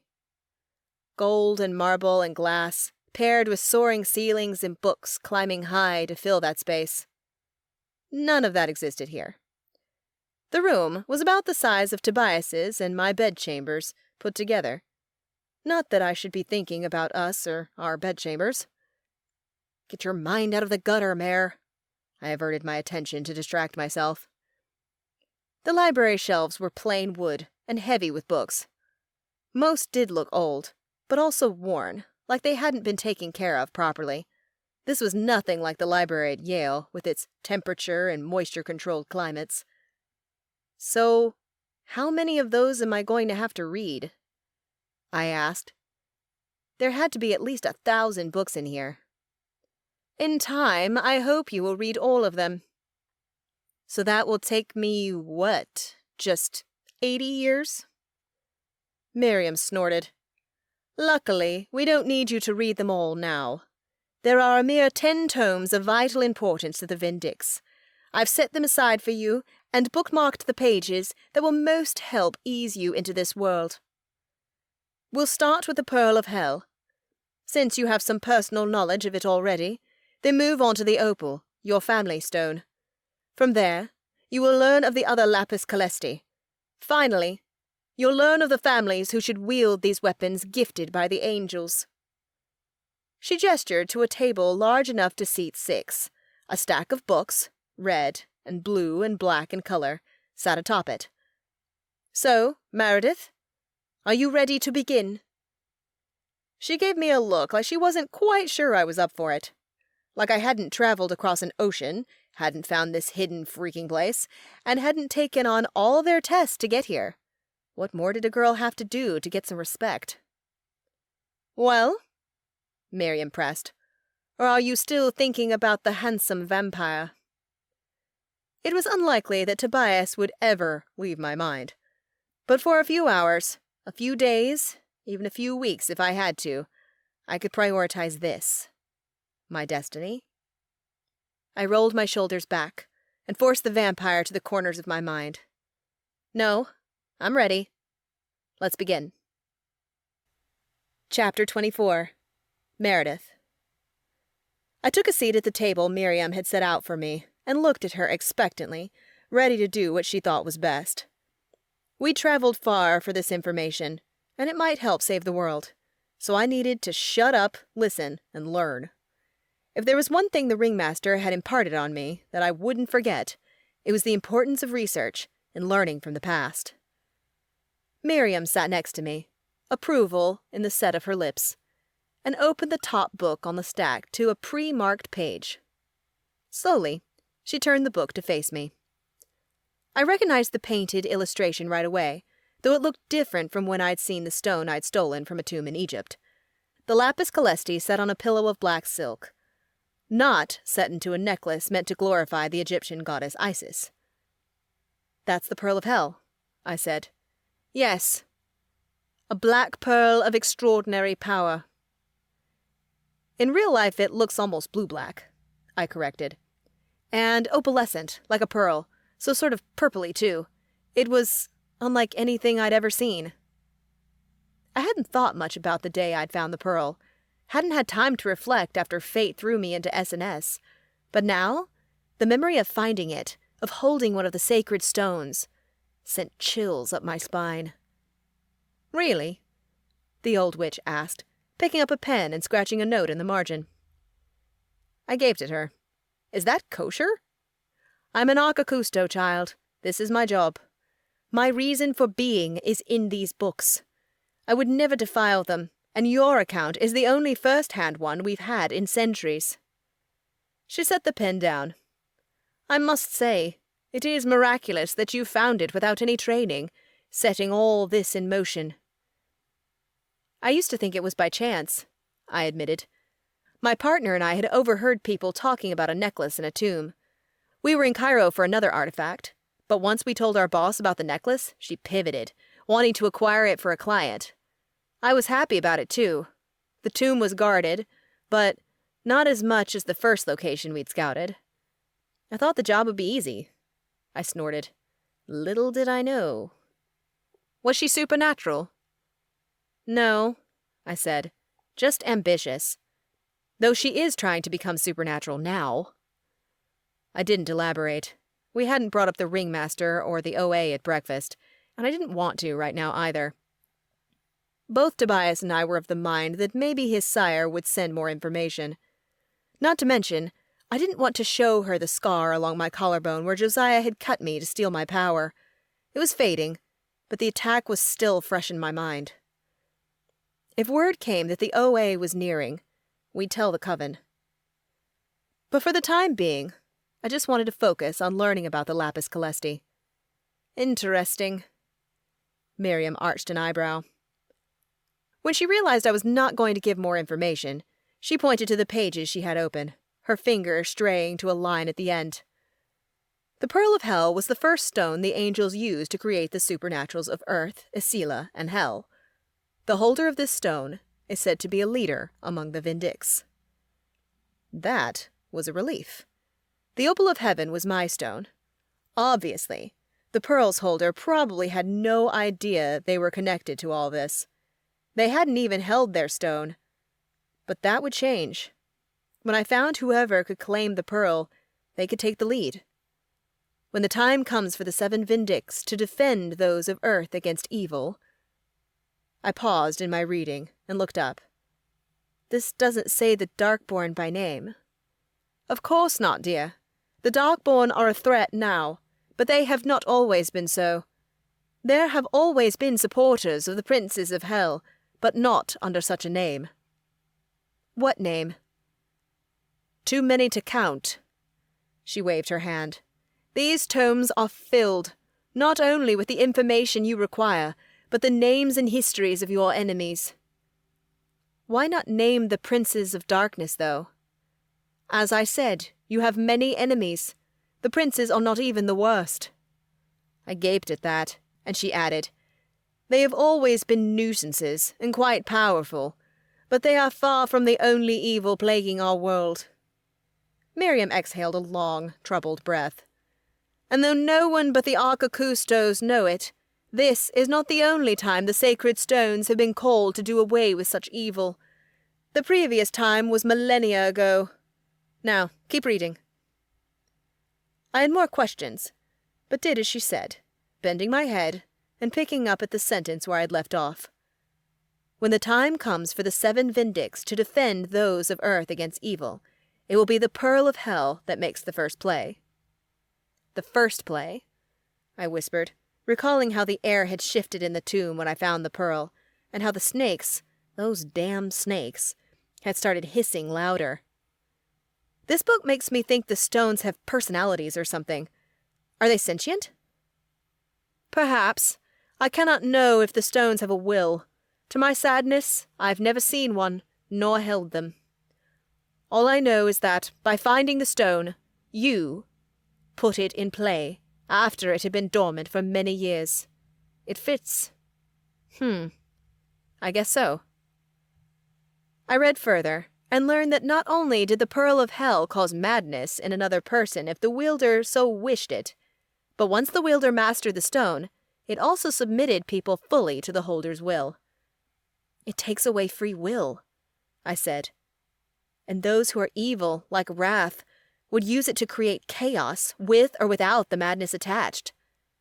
If he masters it, she amended, which is no easy feat. But he's powerful. I'm not saying he won't, Miriam replied. In fact, I'm sure he's actively trying to do so. It works so well with his sin. How so? I wanted to be sure we were on the same page. Chaos often brings about, or hurries, War. That is a state that Prince Orion loves, and he will try to amplify the sin of wrath in the areas he controls. She answered seriously. Areas? You don't think he'll try to take over everywhere? I believe he will split the world with his brothers. Why is that? The princes of the underworld not only control their sin, they feed upon it, Miriam explained. They like the taste of their own sin best, and if they succeed in breaking through the eyes of darkness, as my coven has feared for years, they will form kingdoms in which their sins reign. In that way, their own sins can dominate the area in which they live. There's plenty of the world to split up. I shuddered. Like a city of lust, envy, greed, and so on. Just thinking about New York, which wasn't totally lost to wrath so much as it was in epic disarray, was frightening. But to witness a place in which certain sins were the default was horrifying. What would they look like? How would people live? Would they merely be playthings to the princes? Precisely, Miriam said. Continue your studies, child. I read about how the angels blessed the pearl and used it, though none of that was pertinent to me, seeing as I was not an angel. There were also hints of its use in history, and the approximate date it was lost. But nothing was as important as knowing that the pearl caused people to give up free will, granting us a glimpse into the Prince of Darkness's plans. Once I reached the 5th page, Miriam placed a hand on the book. Now we move on to the opal. You know nothing of it, correct? That's right, but there's still a lot on the pearl I don't know too, I pointed out. I'd barely made a dent in the massive tome. There is, but we do not have time for you to read it all. You need a working knowledge of all 7 stones before you set out to find the other vindicts. As the opal is yours to control, it is the most important to you. Realizing she had a point, I leaned back, and she took the first book, replacing it with another, and opened the correct page. Since I'd learned I was the owner of the opal, I'd been pretty curious about the stone. No one knew a thing about it besides what sort of gem it was. To be fair, no one knew anything about any of the gems besides the pearl. It was sort of nice to know I wouldn't have misconceptions, and that I'd finally know what the heck to expect when I retrieved the opal from Wrath. Positive thinking for the win. Here. Miriam pointed yet again to a portion of the page she wanted me to read. I was impressed that the woman knew the manuscripts so well. Then again, what else did you have to do here besides keep the manor in order, study, and wait for the vindicts to arrive? I read the passage she indicated, holding my breath until I reached the last word. Then I snorted. You've got to be kidding. These tomes are no laughing matter, Meredith. What confuses you? All of it. How could I be in charge of a stone that creates joy? I understood the promoting free will part. I'd always had an independent streak a mile wide. But joy? That felt alien. And what the heck would Wrath do with such a stone? I left that question unspoken, more focused on myself at the moment. Miriam's eyebrows pinched together. How do you mean? My reason stuck in my throat. It would sound too pathetic, too weak to voice, and yet I viewed this as a cruel joke from the universe. I believe I understand. Miriam sighed after my silence continued. What happened to you after your parents died must have been awful. I know I do not know the half of it. No, you don't, I snapped, not wanting her pity. The foster home I'd lived in for only a short week, before the foster father made an advance on me that forced me to flee to the streets.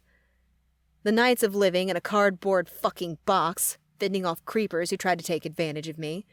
The brief happiness of being taken in by someone who seemed kind, only to realize too late that they were a psycho who used the less fortunate for their own means. No one knew everything about my past, and I intended to keep it that way. It was too painful to share, or to even think about. So while Shay and Harper, and more recently Tobias, were wiggling their way into my guarded heart, I still didn't think I could spill all that I'd endured. Some things I'd just have to be fine with taking to the grave. And I won't ask, Miriam whispered. But I assure you that the opal, a stone meant to spread joy and free will, the antithesis of the pearl, if you didn't notice, is yours to protect. It has been in your family for as long as the lapis caelesti have existed. You, and you alone, are meant to use it when the time comes. I've known this since the day of your birth. She sighed. You are, in fact, the only Vindix I was certain about, and when I lost track of you, I felt great remorse. I'd failed in one of the only important tasks in my life. Why didn't my parents name you as my legal guardian?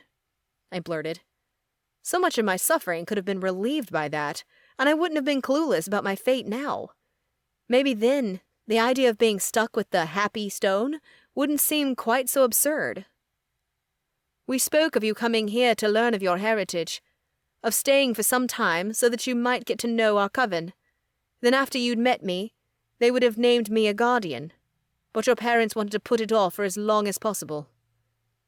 Miriam smiled, seemingly not at all upset by the delayed meeting. They wanted you to have your full childhood. Not to lose their daughter to a destiny so large it might threaten to swallow a wee one whole. No one can blame them for that. And then normality ended with a bang. It did. She shuddered. You might not want to discuss it. Being English, I understand keeping emotions close to the vest, but I couldn't help but notice your scars when you entered the enchanted pool. The lines on my back would be impossible to miss. They span the length of my spine, a constant reminder of my shitty past. I worked for someone, not a very nice person, I said. They did that. I didn't know where else to turn when I left foster care, which was traumatic, let me tell you. I thought the person I worked for was the answer. I was wrong. Miriam nodded slowly. I am so sorry for that. Had I known about your parents' deaths, I would have tried to intervene with the foster system. But I am very far away from your home and did not learn of their fate for months. Then I couldn't find you. For that I am sorry, Meredith. Your parents were good people. She knew them better than she was letting on. I could feel it. A part of me wanted to ask questions, but another part knew it would be too painful.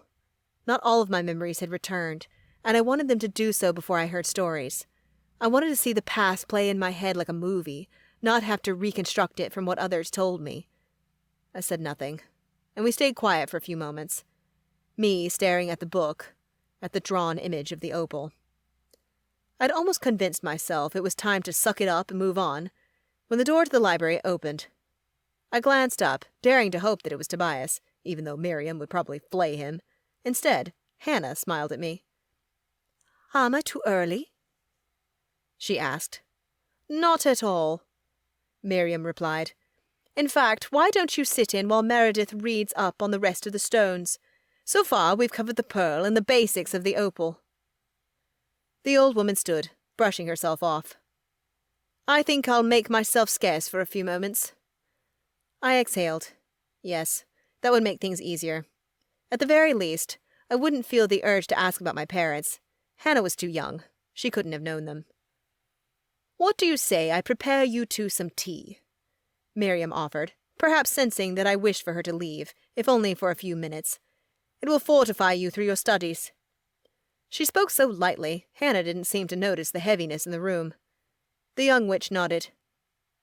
Happy to help with the research in the meantime. She approached, and there was something about her that was less familiar and weighted than Miriam, which made my shoulders loosen. Do you want to go over the history of the opal next? She asked. We have quite a lot of time, since your family held it for so long, and we knew where they were. Far more than the other stones. Hannah's blonde ringlets fell around her shoulders as she pulled out a chair next to mine. Or the pearl.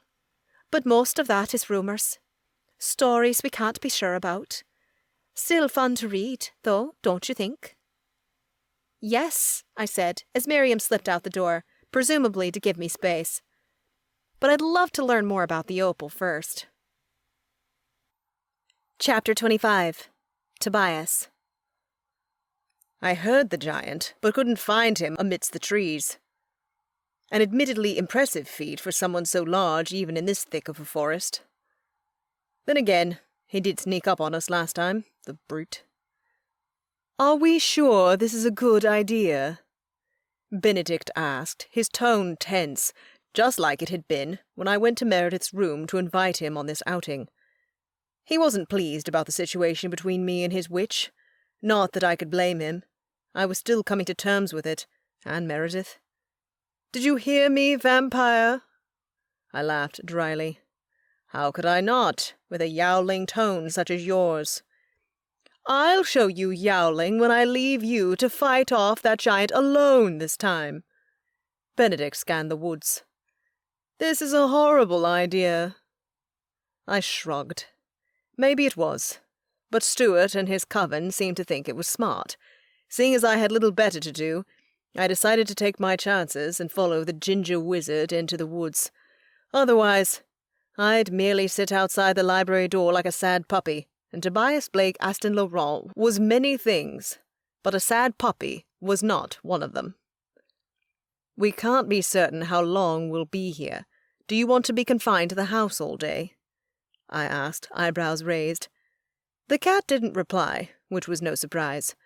Meredith's familiar liked to run about in New Haven. Here would be no different. It might even be more enticing, more wild, more alive.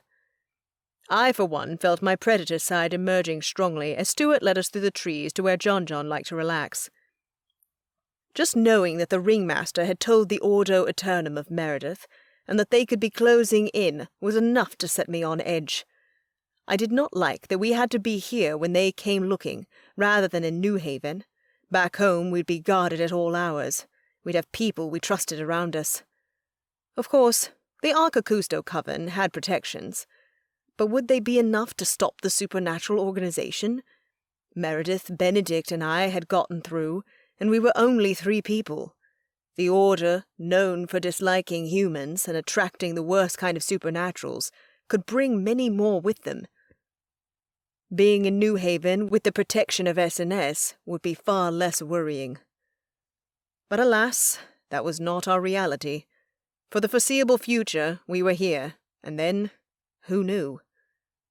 Wherever Meredith thought a Vindix might be was where we'd go, because one thing was certain.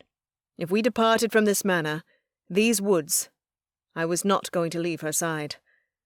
Images of Meredith bombarded me, the way her lips parted in shock when I'd squeezed her knee earlier, the way she'd looked in the seconds before we'd kissed, her expression this morning, when she'd entered the common space and hadn't been sure what to do or think. They all made me happy.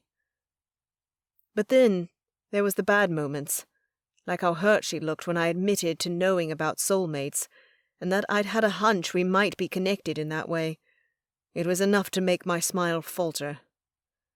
I should have told her earlier, but it hadn't felt right. Deep down, I hadn't wanted to believe it, because who wanted to bring someone so important to them into a world where they'd always have a target on their back, a world where she couldn't have a family, a world in which a possessive vampire would always be there? Would she want that? I snorted at the too little too late query. Did it matter? I couldn't leave her now, even if she was angry with me. I wondered what she was learning in that library, and the abrasive sense of annoyance that I was not allowed inside filled me once more. I could only hope the witches were giving Meredith exactly what she needed to succeed. To survive. John? Stuart's call brought me back to the moment. "We're just stopping by." A low growl filled the air in the woods, and I still could not see the giant. But how? The creature was so enormous I should be able to spot him a mile off. Where the bloody hell was he? The answer came a second later when a mound of earth up ahead rose, and the giant appeared, wet dirt crumbling off his face. His eyes narrowed, latching on me, and he roared. Stuart turned as the giant began taking large, gulping breaths. "Just a mole, okay? He was pretty irate last night. So sorry for not rolling over and dying for you." I didn't say the words I thought, just nodded and stopped my trek. "He looks like he wants to make me cat popcorn," Benedict whispered, edging closer to a tree. "If he charges, you really are on your own this time." "Glad I came and got you." "Why did you, anyway? It couldn't be just for this." "Meredith wants us to bond," I admitted. The cat didn't reply. I got the sense that he was thinking it over. That was fine. Vampires rarely needed to rush things, and I'd rather focus on the giant, who still looked like a bull ready to rush me. If he moved so much as an inch, I'd be ready. See how he likes his shirt mangled. Minutes passed, in which Stuart tried to calm John. To my great surprise, it seemed to work. So when the ruddy-faced wizard waved us over, I did as requested, slightly less hesitant than before. The stink of a large, unwashed body grew more apparent as we neared the giant, and I was all too happy when Stuart motioned for me to halt 10 feet away. John, the wizard said softly. "You met Tobias and Benedict, Meredith's familiar, last night. Then they were intruders, and you did well to protect our coven against them." The giant grunted, and Stuart smiled in response. "But now they're guests. Would you like to say hello?" John's brows dug together, as if he were still contemplating beating us to a pulp, though he was no longer growling or breathing deeply. Stuart was something of a giant whisperer, it seemed.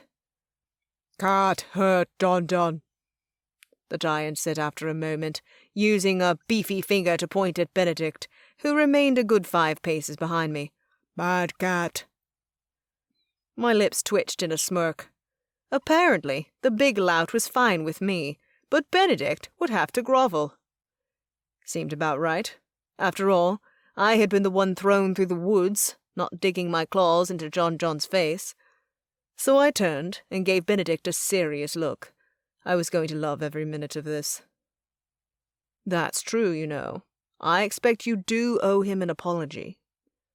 "Scar!" John pointed to his face, where Benedict had landed. There were actually no markings to be found, likely thanks to a healer witch. But the giant didn't seem to know or recall that tidbit. "Hurt me." "Is this a joke?" Benedict muttered, and though we were working on becoming friends, that made my lips spread wider. "Best to get on with making amends," I said. "Meredith needs everyone to play nicely." The cat huffed out a breath and loped closer, caution in his amber eyes.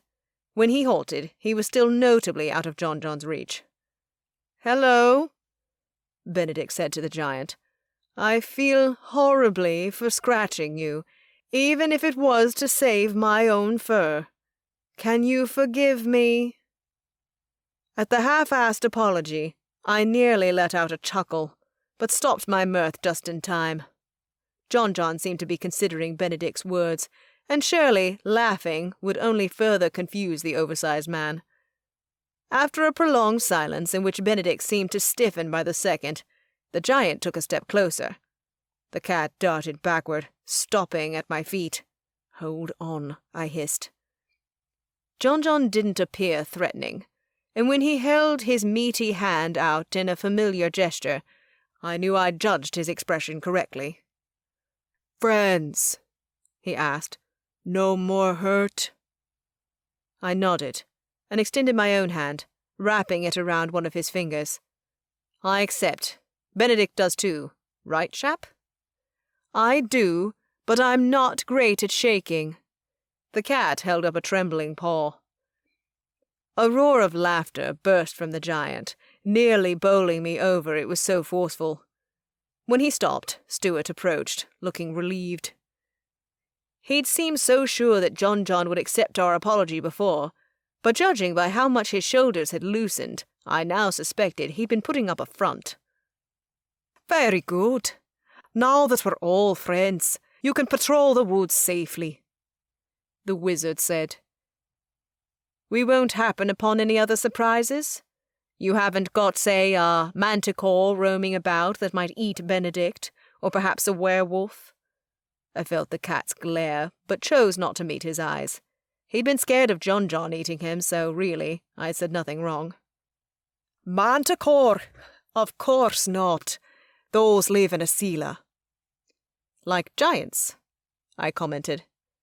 "I suppose that's true." Stuart mused.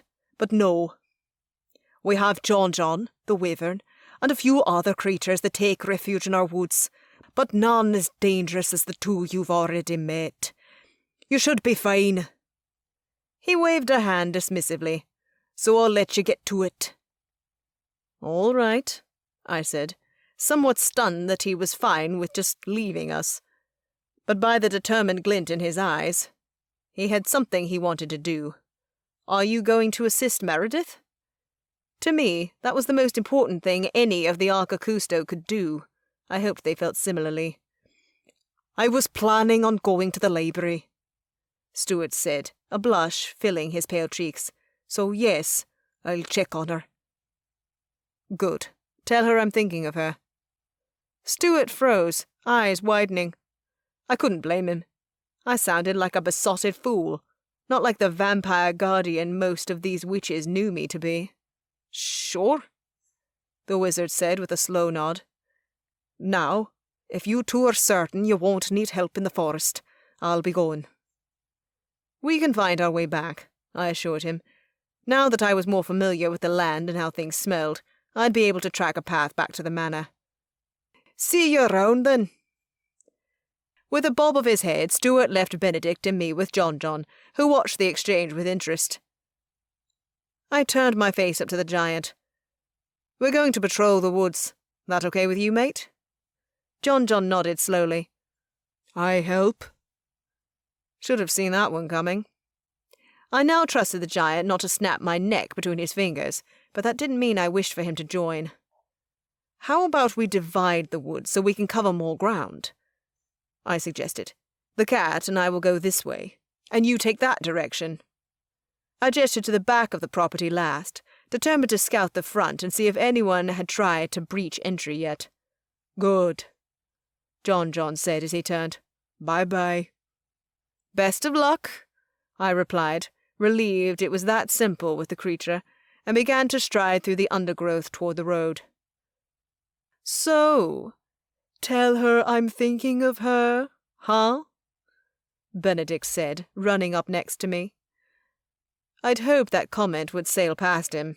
How foolish of me. "What are you two going to do, vampire?" Benedict pressed when I didn't answer. I turned to him. "I can't answer that question without speaking to Meredith. But you agree you're her mate, correct?" I do."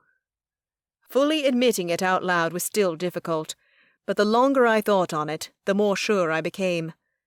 Giselle had been right all along, and she'd never even witnessed Meredith and I together, only the effect the witch had on me. How had I been so changed then and not seen it? That had been before I'd given her my blood to save her life. And more importantly, how would I be strong enough to protect Meredith from what would come her way? Could she really forsake the life she wouldn't have, a more normal, safer existence? We needed to talk, that much was clear. Benedict craned his neck up at me. "Good. I'm glad you're on board, because I don't think there's going to be any going back for either of you." My step hitched. "Can you smell the difference on me?" He gave me the smuggest look I'd ever seen on his feline face. "There's something. I can't be as sure with you as I am with her, but you are different." It was true, and I couldn't pinpoint the exact moment I'd shifted. When I'd given her blood to save her life? When I'd seen her in the infirmary after she went to hell? When we'd barely stopped someone from stealing her magic? Bloody hell, she doesn't need me to find trouble, does she? Not that that made me feel any better. I'd just have to make it clear what being in a relationship with a Laurent meant when we finally spoke. I'd be explicit, and hoped she didn't downplay the dangers in her head. "Do you think—" The words died in my mouth as, in the distance, a trio of ravens swept through the trees, racing away from us. "Benedict!" I scooped the cat up before he could respond. With my vampiric speed, I caught up with the ravens quickly, but sensing a predator at their backs, they simply veered skyward, up, up, up, and away. I watched them go, furious I hadn't gotten a look at their eyes. Had they been milky? Had Josiah been controlling them? Benedict hissed, his claws cutting into my arm. "Put me down!" I ignored him, and instead continued to scan the forest on the lookout for ravens or the necromancer who controlled them. After a few moments, I had to admit that the woods were silent. I couldn't even hear John's thundering steps any more, so I set down an indignant Benedict. He shook, then glared up at me. "Not every raven belongs to Josiah, you know." "Obviously. But it's not a common skill, even among necromancers, and in regards to Josiah, I'm on edge." I swallowed thickly. "You would be too if you'd seen her that day." "I would have died to be there with her." A breath dipped into my lungs. The cat was usually sassy and a bit annoying, but I'd be damned if he wasn't serious as the grave right then. I respected him for that. "We should have brought you," I said quietly. "Yes, you should have. Now, are we going to continue?" I nodded, but hadn't even taken a step when my phone pinged. Hastily, I pulled it out, thinking it might be Meredith, but the number that blinked up at me from the screen was unfamiliar. The hair on the back of my neck rose. "What is it?" Benedict asked. "I don't know." Tamping down the fear rising inside me, I opened the message. A photo stared back at me, of Heathrow Airport, and the pieces clicked together. That was a burner phone. The message had to be from Giselle. She was warning me. The OA had landed in England. They were following Meredith's trail, and it wouldn't be but hours, days, if we were lucky, before they arrived here. "Bloody hell!" I swore. "It's from my sire. The OA is on their way." Benedict's hackles rose.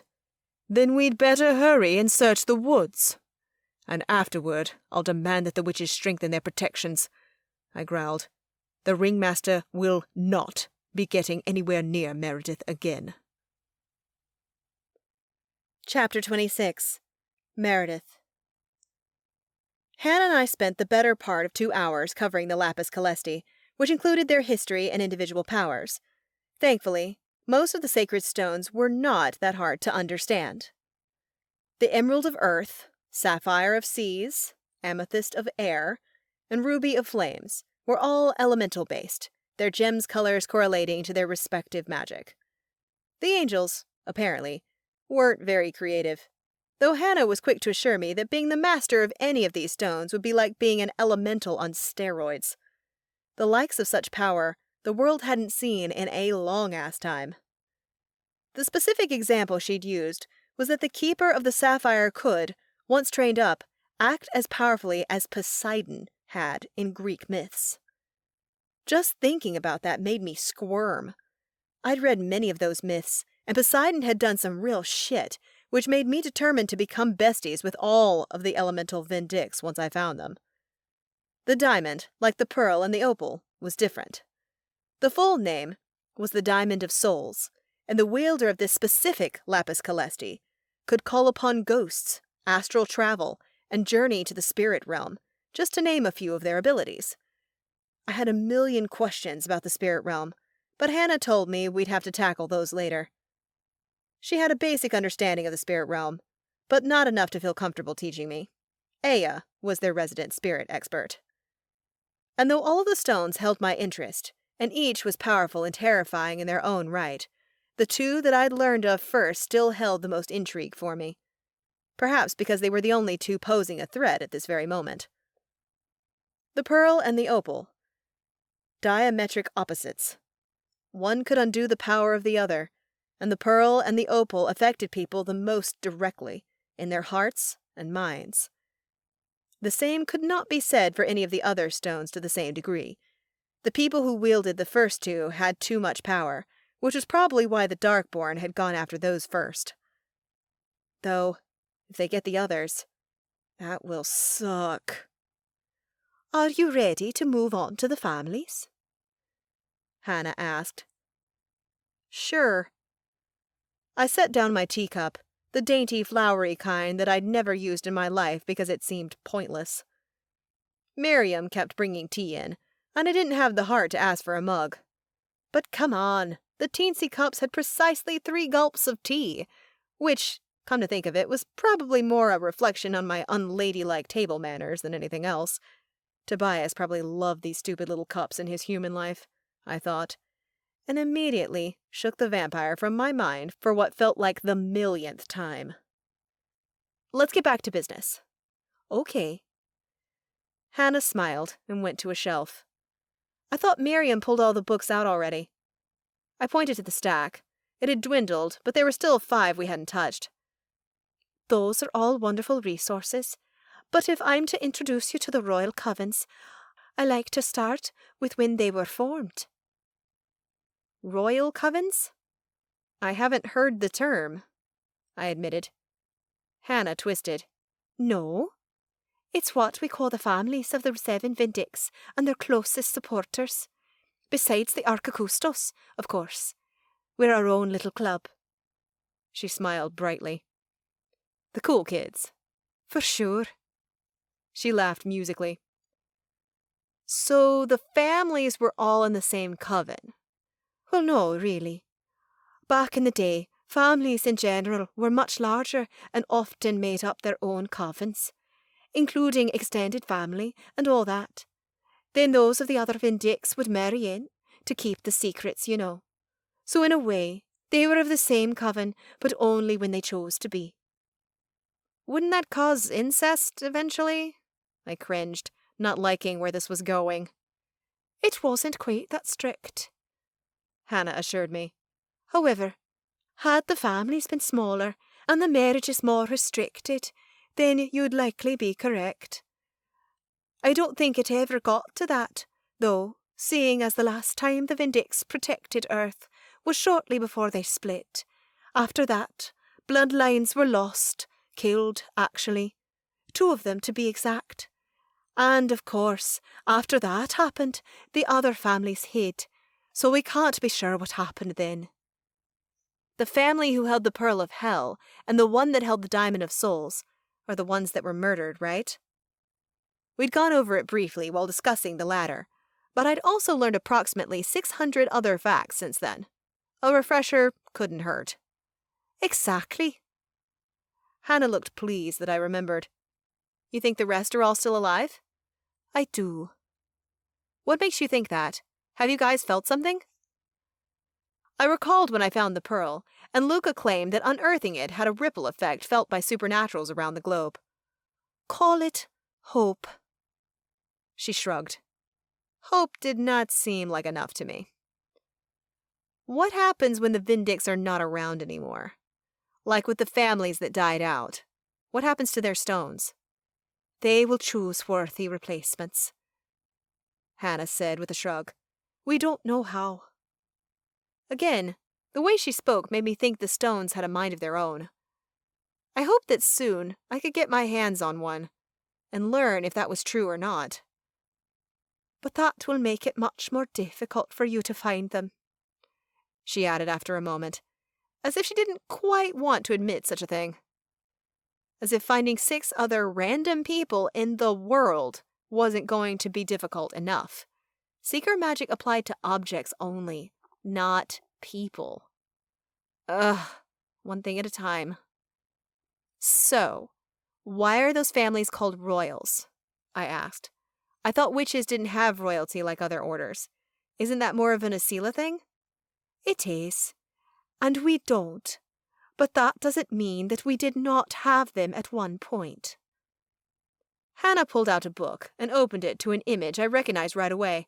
7 people dancing beneath an overlarge moon, holding hands. In a very similar image, my mother had hidden the final stone in my ring, the ring that would eventually, we hoped, help me find the other Vindicts. I've seen this, I whispered. Have you? It's a representation of the leaders of the royal covens. This is one of the ceremonies the witches partook in twice a year at Beltane and Samhain. It was a time to revere our supernatural orders and the responsibilities we'd been given. According to our books, each festival was one of great joy. She smiled, and for a moment I thought I smelled flowers in the air, almost as if I were dancing around a maypole at Beltane, celebrating witching kind. Your family was once looked upon as angel-chosen and hence royal, she told me. The concept was lost as witches spread out and lived in new lands, but the stones recognized the blood, or, in the case of the lost families, certain characteristics. That is the hypothesis, anyhow. I leaned back. As someone who didn't know a lot about her family, it was weird to hear that I descended from leaders. Royalty. Suddenly, my vision clouded. This time, I recognized the signs of a memory returning, so instead of freaking out, I just allowed it to take hold of me. And when I found myself in a backyard with my father, I was glad I had. We were kicking around a soccer ball. I was probably around 10 at the time, and on my head, I wore a pink tiara. Cringe. Little Meredith, what were you thinking? My questionable color choice aside, I smiled as Dad and I laughed. This was a rare memory I'd seen where we just looked happy and free. Ready to head in soon, Princess? Dad asked as he stopped the ball from soaring behind him with a quick catch. You can't use your hands. Right. Sorry, my lady. A soft exhale gusted out of me. Was he just doing that thing Dads did? Or had I known we were of royal blood all along? That felt like a stretch, but I had to have received some grooming as a child, right? Dad? Can you tell me about our castle again? Okay, hold the phone. Was this real? We don't have one anymore, Princess, but we used to. The vision dissipated, as it so often did at the worst possible second, and I found myself sitting in the library again, Hannah watching me with concern on her face. Are you well?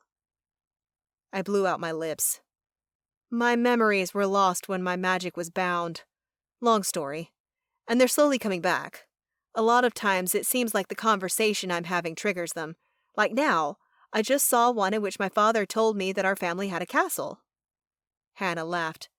Interesting. I'd love to hear more. That's really all I've got. I pulled the book closer. I bet I'll learn more about my family's heritage from these pages than from my memories. They appear at the most random times and usually in snippets. I see. Hannah sounded a little disappointed, which I could relate to. My memories often disappointed me, too. Go on, then. I'll be here if you have any questions. I dug in again, ignoring the crick growing in my neck and trying not to wonder what Tobias was up to now. Was he in the village? Was he? Back to the book, Mare. I found the sentence that had lost me, a whole 3 lines down from the top, and I began to devour the excerpt on the royal covens. As Hannah said, they were families, many from Britain. 2 were more friendly toward one another than the others, the ones that held the pearl and the opal. From what the history said, there was always strife between fire and water and air and earth. I tucked that away for later, wondering if the modern Vindicts would be the same. Finally, I got to the point when the families began to migrate to other parts of the world. My own stayed in England the longest, until eventually relocating to the U.S. The families who held the pearl died out first, and then the clan in control of the diamond eventually died out too. As a result of those fates, their sacred stones were untraceable. The rest of the families were simply lost to time and an ever-growing world. When I finished 2 pages, I looked up at Hannah. How did you know the families died? They could have just gone rogue or lived in hiding, right? When the final Vindicts in a line passes, we get a sign. Just like when the new Vindicts, the ones fated to take on evil, were born, we received signs. Which was? A shower of stars rained from the sky the night of each of your births. They all happened within a relatively short span, 7 years, I believe, though I was younger then, and not in place in the manor, so I might be off. I doubted it. Hannah did not seem like the type to be off about anything. She even set her teacup precisely in the center of her saucer, every dang time. I was thinking about what I'd just learned, and was about to read some more when the door to the library opened. Half expecting to see Miriam arrive with more tea, I blinked when Stuart appeared. "Hey there," he said. "Thought you two might want some lunch. You've been at work a while." He was speaking to both of us, but his eyes remained locked on Hannah, who was blushing. "Oh." A grin spread across my face as I felt the heat in the room ratchet up a little. "I'd love lunch," Hannah admitted. "Me too. Maybe you two can go get it for me," I suggested. Apparently, Shay was rubbing off on me if I was trying to play matchmaker. That normally wasn't my thing, but the way these two were looking at each other was fire. "I couldn't leave you all alone in here." Hannah shook her head. "It's my responsibility to be of service to you." "I'll get it," Stuart assured her. "Ham sandwiches, all right then?" "Sure," I paused. "Have you seen Tobias?" "I introduced him to John earlier, but he's been exploring the grounds since," Stuart said. "If he returns, I'll let you know. In the meantime, I'll be back shortly with your food." He left, and I punched Hannah lightly on the shoulder. "You like him." Her red cheeks gave her away. "He's kind and funny." But, although she hadn't said it, I totally sensed a but. "I'm not sure it's proper for us to be together. The Coven must always stay united. We have a sacred duty to guide the Vindicts when they arrive. What if we date and it doesn't work out?" The concern was valid. It wasn't like just anyone could do what the Archicustos did. But then again, were they so strict that they'd confine people to loveless lives? This wasn't a nunnery, or in the case of Stuart, a monastery. "What if you never try?" I countered. "And you have to live with the torture of him always being around and not knowing if you could have been magic." Okay, it was official. Shay's optimism was definitely rubbing off on me. But I couldn't deny that I really felt that way. What was more, something in my words struck a chord deep within myself. I needed to take my own advice. It wasn't like I had been wanting to cast Tobias off like a bad smell, not even close. But his reasoning for not telling me that we were, in all likelihood, soulmates, lurked around me, unshakable. It distracted me, made me doubt myself, and made me worry that he wouldn't want to even try, and I'd get hurt. I'd even begun to wonder if it wasn't just easier to pretend this bond didn't exist. As if that is possible. It wasn't. I knew it deep in the core of my being. My advice to Hannah applied to us too. Tobias and I could be magic. There was no way in hell I could give up on that. I glanced out the window, an exhale parting my lips as I resolved to convince him that, no matter what sort of restrictions he wanted to put in place, we were going to give this a shot, because we truly felt like something worth fighting for. Chapter 27. Hans. I'd been cleaned up and stuck in the same room for hours, and still no one had returned. Eventually, because I had nothing better to do, I lay down on the bed and stared at the ceiling, reliving last night and wondering where I was now. The feeling of being lost was so all-encompassing that when the Italian vampire finally returned, I was actually happy to see him. That was, until I caught a peek at the trio of demons behind him. Is all that necessary? I gestured to the muscle-bound goons, my nose wrinkling at the faint stench of brimstone wafting off them. They had large black bat-like wings and noses that belonged on pigs, but their bodies were human-looking. Unlike me, these creatures weren't hell-blooded. Part human. Or another magical order. They were all demon. Though I couldn't pinpoint which type. I hadn't seen these demons in hell. There was probably 100 species I hadn't seen. You handled me pretty well yourself earlier. The vampire smiled coolly. And I could do so again. These compatriots aren't my choice. My master and the Prince of Darkness deem you a volatile adversary worthy of a brawny escort. He arched his brows. Not that I understand why. As you said, a butler who rarely sees action could take care of you.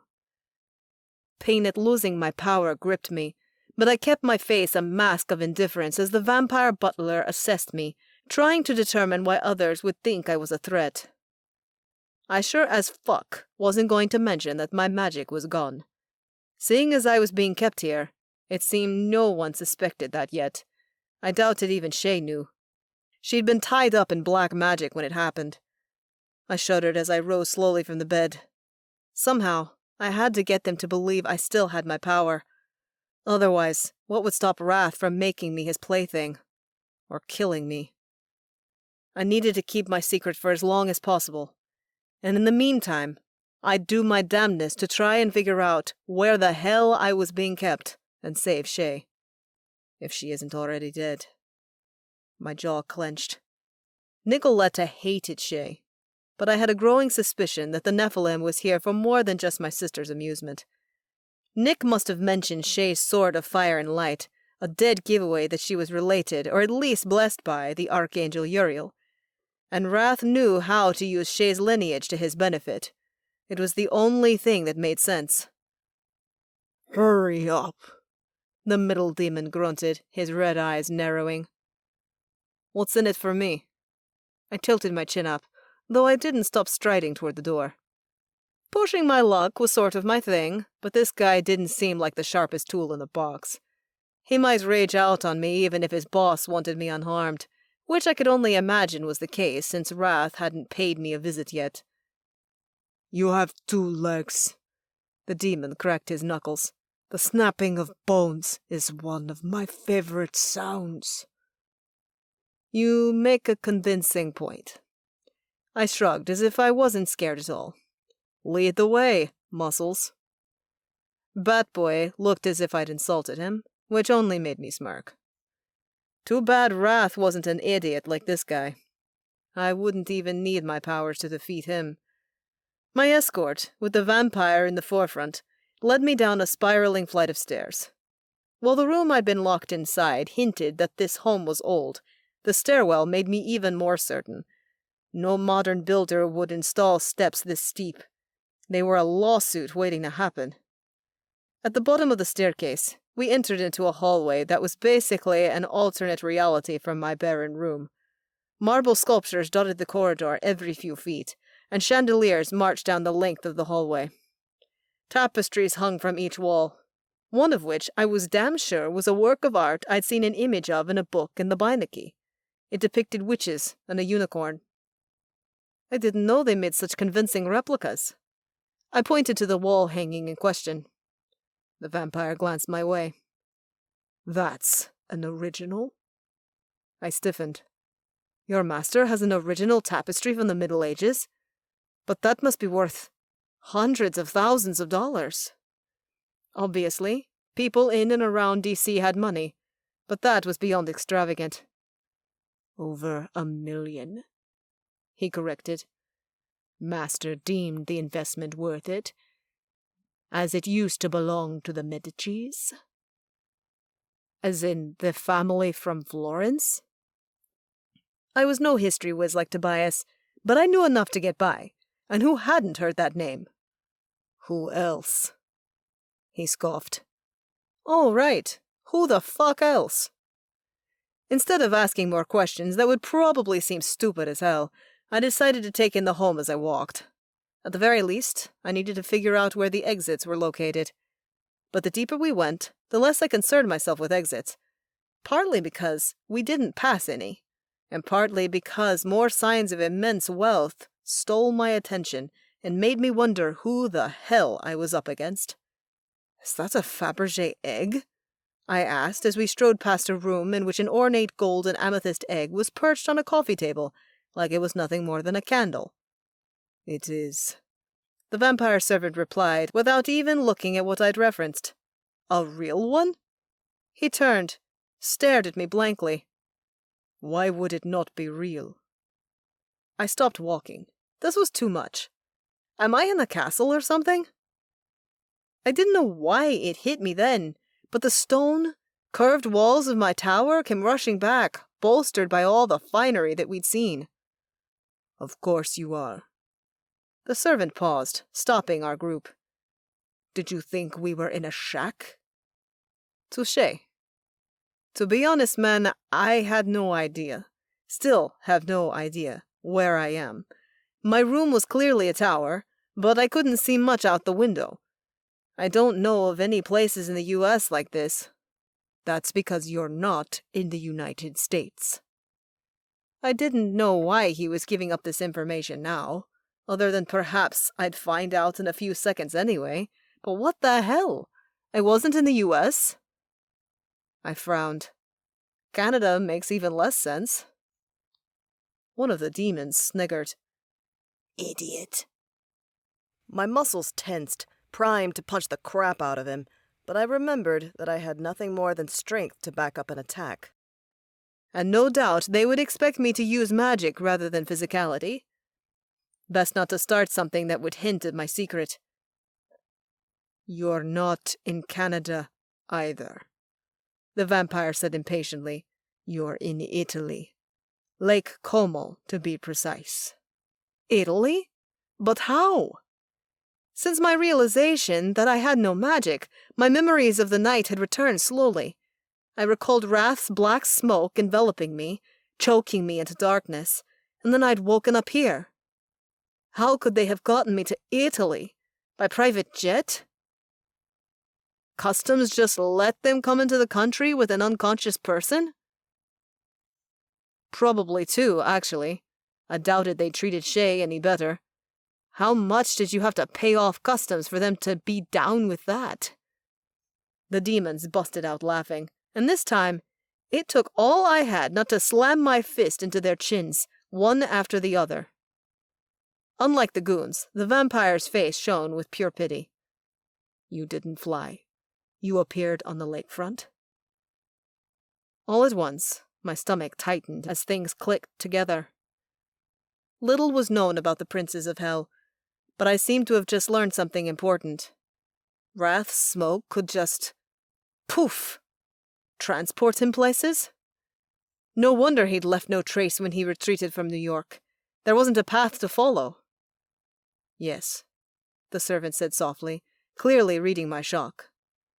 There's much we don't know about the prince. No talking about our boss, one of the demons grunted. Get a move on!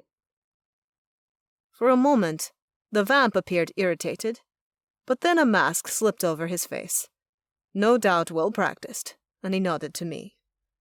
My master awaits.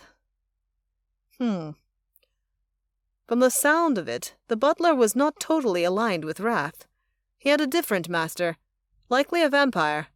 I was about to learn of yet another enemy. We continued walking through the home, the castle, until we reached a door.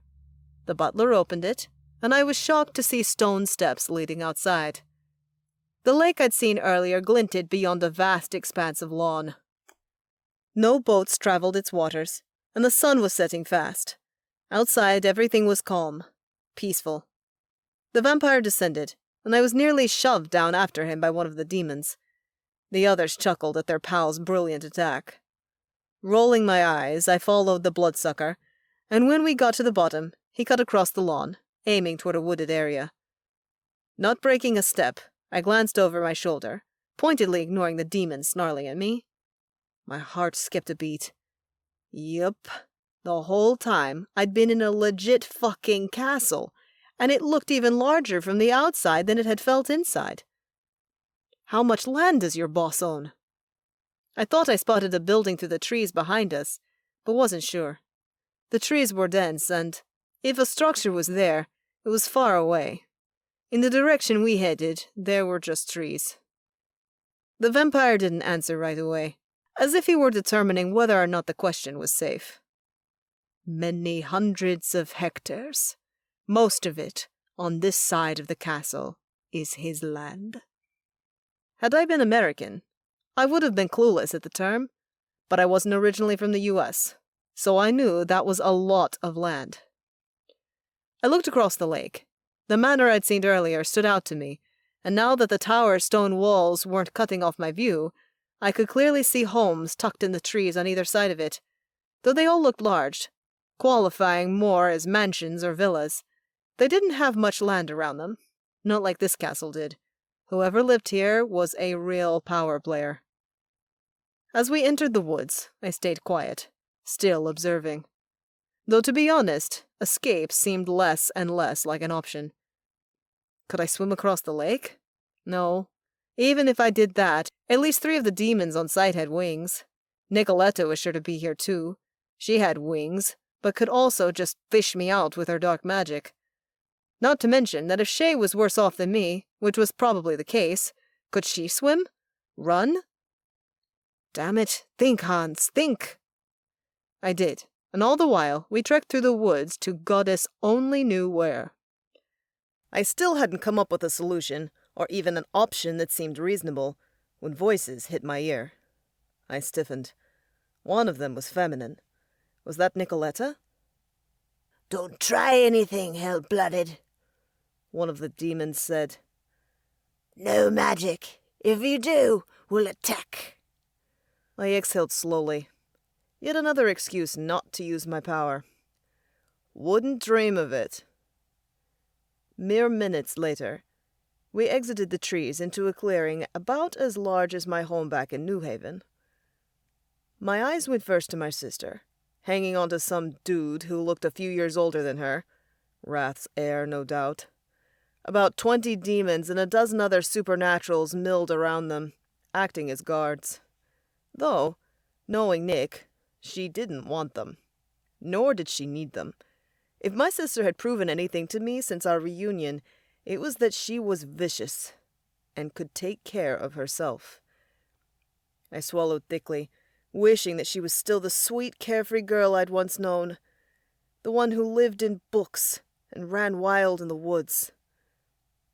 Off to the side, Wrath spoke with a tall, olive-skinned man, Italian like the other vampire, if I had to guess. They were so engaged in their conversation, they didn't even notice my arrival until the servant who'd escorted me called out, "Master, the hell-blooded." The other vampire's attention snapped to me, and Wrath followed, taking me in with a slow, cunning smile spread on his lips. I jerked my chin up. "Where's Shay?" "You'll see soon enough," Wrath replied smoothly, shifting his black feathered wings. "It appears that you've recovered from our transport. Most smoke travelers can't move for days afterward. Even my brothers Levi and Belhor are not that adept. It was your first time?" I nodded. "Lilith's blood truly does work wonders. Few are stronger than her." I swallowed, not liking that he knew about my mother. Surely he was using my sister only because of the power that ran through Lilith's line. "Hans, is it?" The vampire master walked toward me, not at all deferring to Wrath. His body language insisted they were equals, or at the very least, the bloodsucker thought so. But does Wrath? "It is," I replied. "My brother has spoken of you. Vaguely, of course, as befits the secrecy of your little coven." "Your brother?" My eyebrows pinched together. This guy had a connection to SNS? Who's that? "He goes by Tobias Aston." The man's nose wrinkled. "He should use his royal title, but my brother does not see the value in it." My blood froze. This was Tobias's brother? "I didn't know he had a brother," I said, though that wasn't entirely true. Tobias had spoken of his Laurent family from time to time, never publicly by name, but I knew because once his blood had saved me, and I'd been conscious enough to glimpse the truth of who he was. During the times that he'd spoken of his family, he'd mentioned 2 siblings, just not their genders. Yes, well, until lately. We did not speak often. The man's eyes glittered dangerously, making my heart drop to my knees. Was Tobias the traitor in SNS? Was he working with Wrath and... I lifted my chin. You never gave me your name. Raphael Laurent, but you can call me Master. Like hell I would. I was saved from flinging a retort that would likely have earned me a beatdown, or fangs to the neck, by Wrath, who circled the vampire, smiling like he owned the world. Now, Raphael, I'm not sure Master is correct for this one. He, like me, like you, is of royal blood. A half-breed and a bastard. Raphael sneered. In hell, we do not associate bastards with being less than true-born heirs. Wrath tilted his head. In fact, they're more often celebrated for their viciousness, a characteristic I can see in this one's family. My lips pressed together. Neither my sister nor I are vicious. Hold your tongue, Hans! Nicoletta yelled. I hadn't even been aware she was watching us, but why wouldn't she? Her lord was here, and she was devoted to him. You're not, Nick. Not deep down. I know the real you. The girl you know is long dead. As if to prove it, Nicoletta pulled the young man I assumed to be Wrath's heir in for a kiss. My stomach roiled as he grabbed her butt, pulling her closer, deepening the kiss. His tongue flicked out, trailing her lips. Wrath chuckled. Soon enough, I'll have more family to welcome. He looked at Raphael. But if an heir is born before they claim one another in unholy matrimony, all the better. Raphael snorted. I would not tolerate bastards in my line. You can't even make kids, I snapped, because I had to take my anger out on someone. Your mate, not a natural-born Laurent. Tobias's brother lunged, and the next thing I knew, my feet were dangling and my throat was on fire. I kicked, but Raphael had lifted me at least 3 feet from the grass. If I ever needed my magic, it's now. Release him! Wrath boomed. Raphael growled, red ringing his dark brown irises. The pressure on my windpipe didn't let up. If you wish for me to make good on our bargain, you will do as I say, vampire. I fell to the ground, unceremoniously, the squeezing force of Raphael's grasp still burning a ring around my neck. Bastard! If I had my magic, he'd be drowning in the lake by now. I think that's quite enough for introductions. Wrath segued. Unless there are objections, shall we begin? Raphael made a show of looking out over the lake as if assessing. The sun will fully set soon, he said, which apparently meant something to Wrath, because he nodded. Then the time is right. Prince Orion snapped his fingers. Bring the sacrifice. My heart leapt into my throat. The Prince of Darkness could only mean one person. I was proven correct a few seconds later, as, on the opposite side of the clearing, Shay emerged from the trees, her eyes firmly on the ground, hands and feet bound in golden chains held taut by 2 hulking demons. They'd dressed her in a short dress, all white and gold, and some asshole had placed a magical golden halo over her head. All around, the Darkborn laughed and pointed as the demons led Shay to a raised stone altar that I hadn't noticed before, because at least 20 people, maybe even 30, crowded in front of it. My jaw clenched as one Darkborn leapt in front of Shay, spitting in her face.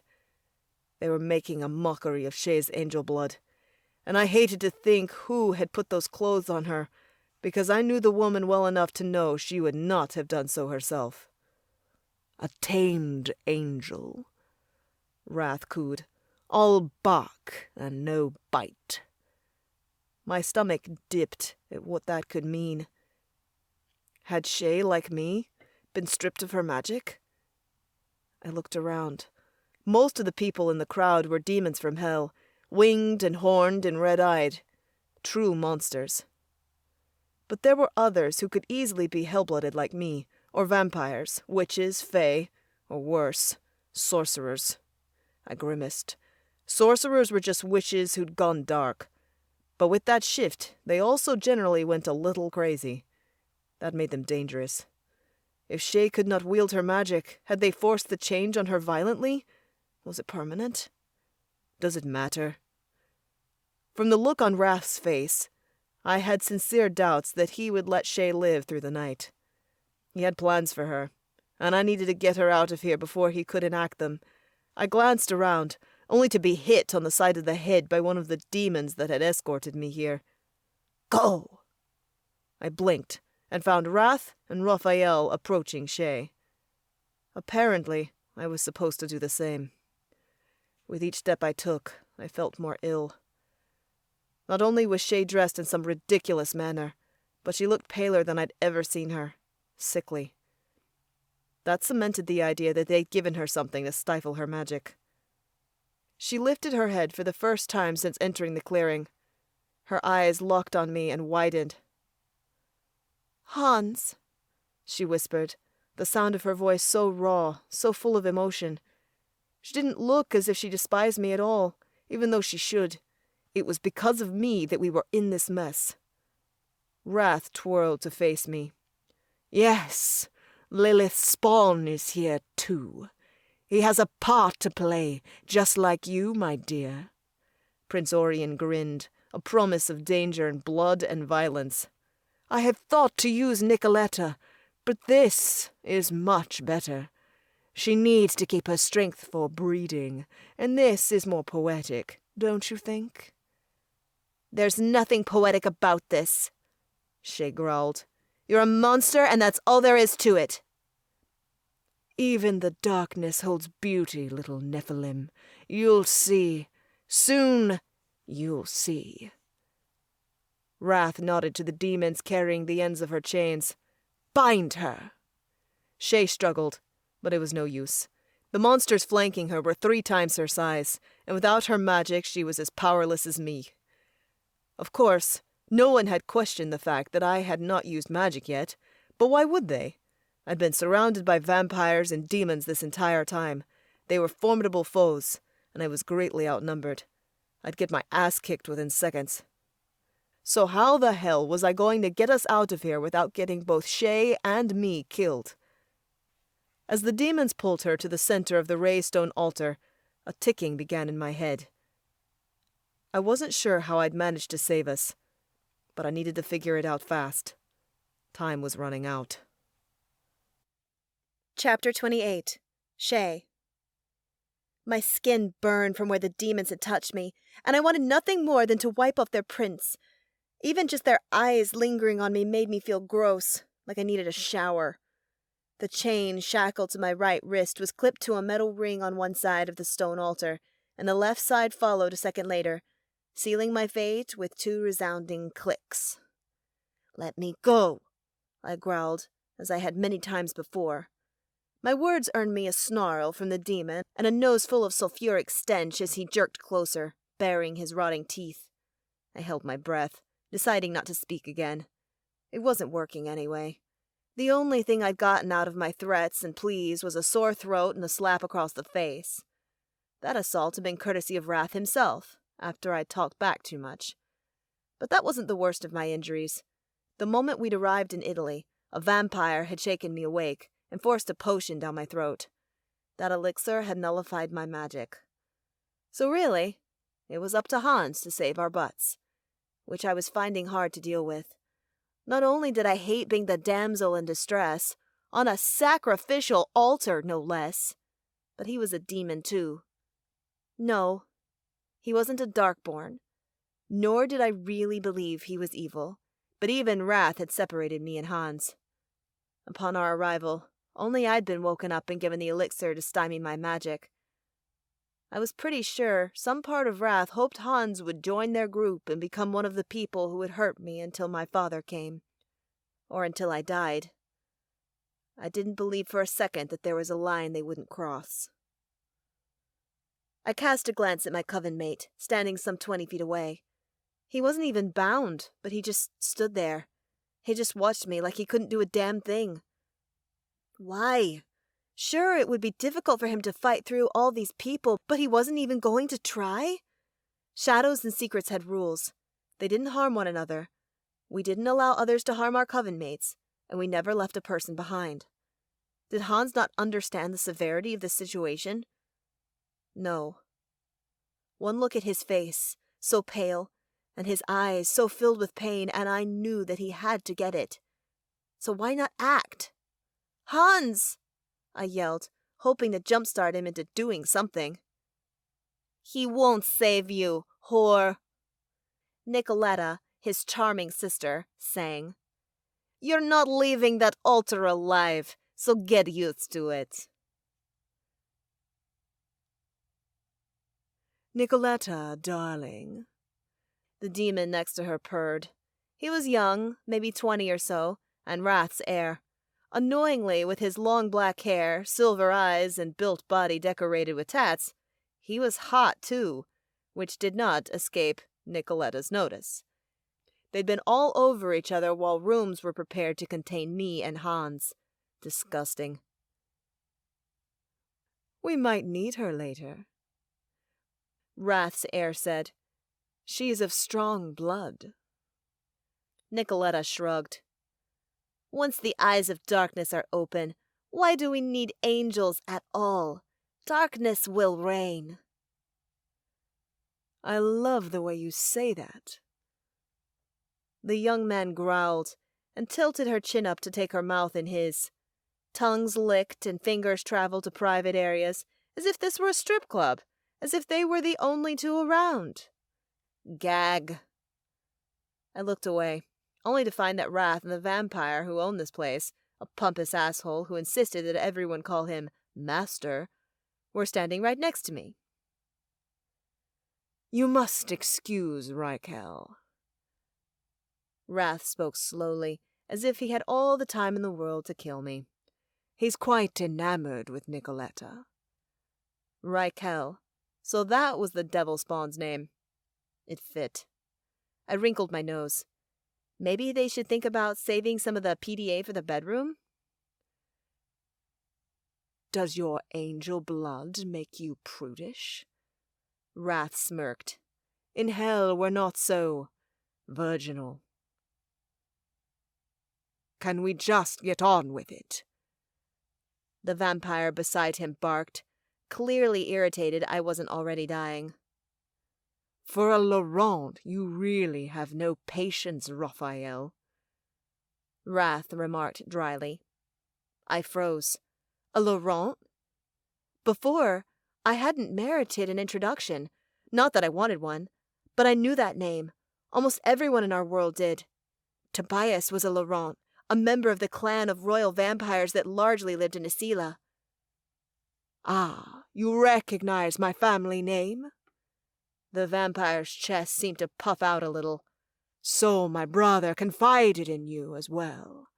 That's unlike him to share with so many. Why did he do so? Are you his whore? His source? I recoiled at the thought of a vampire drinking from me.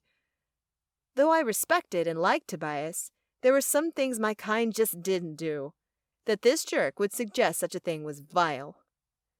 And yet he waited for my answer, as if my response was a given. He was so sure of himself that it made me sick. I could withhold the information. I wanted to, just to spite him. But then again, this man, Raphael, could simply compel me to give it to him. So my resistance would be pointless. I'm none of those things, asshole. We went to Le Bastion.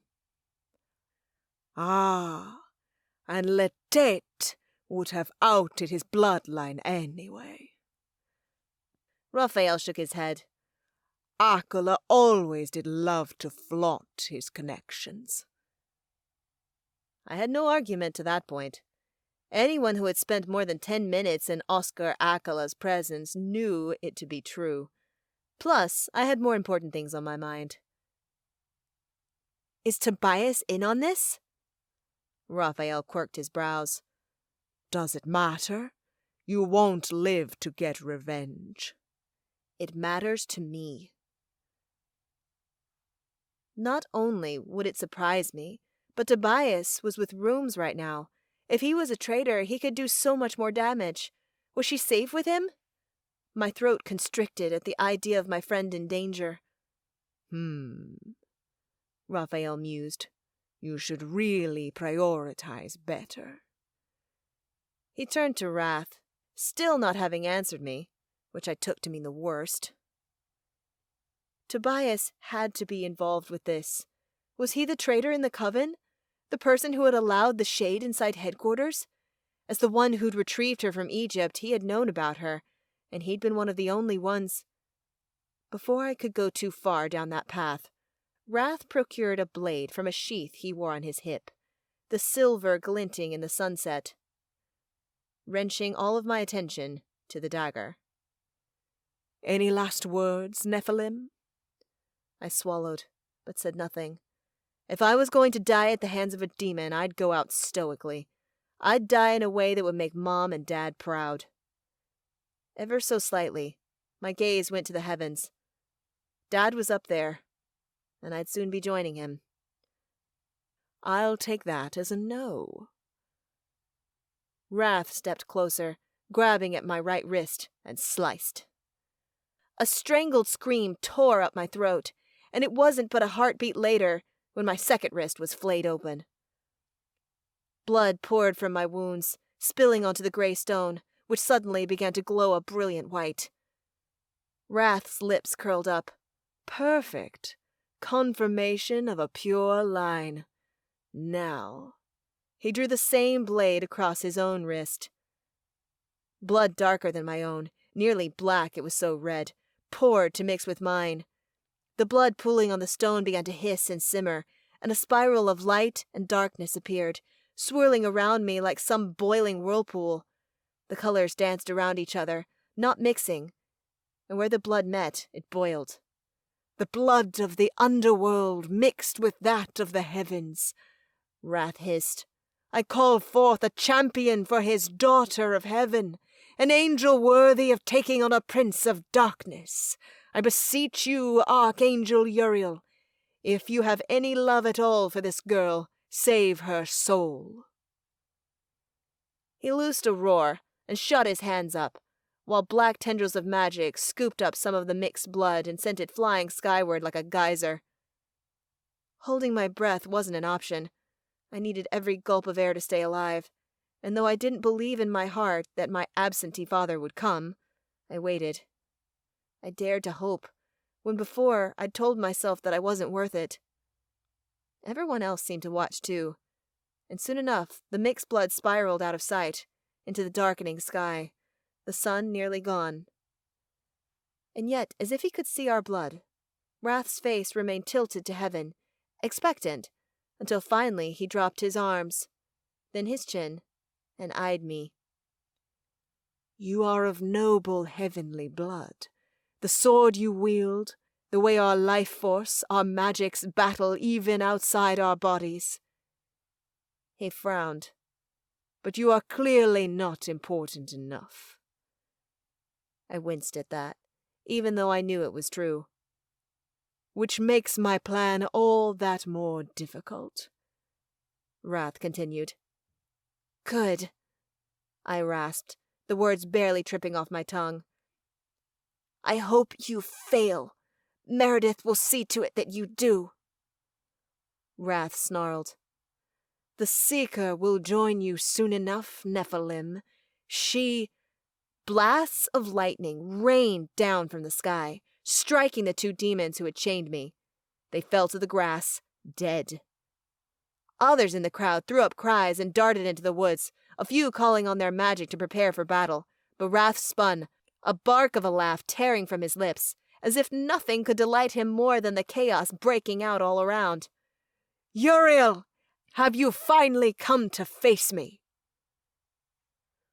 Release her.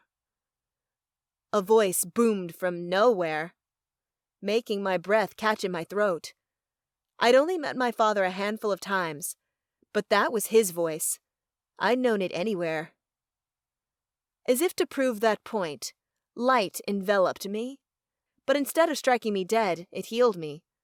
The wounds on my wrists closed up, and an energy ran through my veins as my father's angelic powers burned away the potion nullifying my magic. The powers I couldn't reach sprang back to life inside me, lighting my blood on fire, begging to be used. I drew a sharp, hopeful breath. Yes! If I could just get free of these chains, I could help! Hans! I bellowed. Break the chains!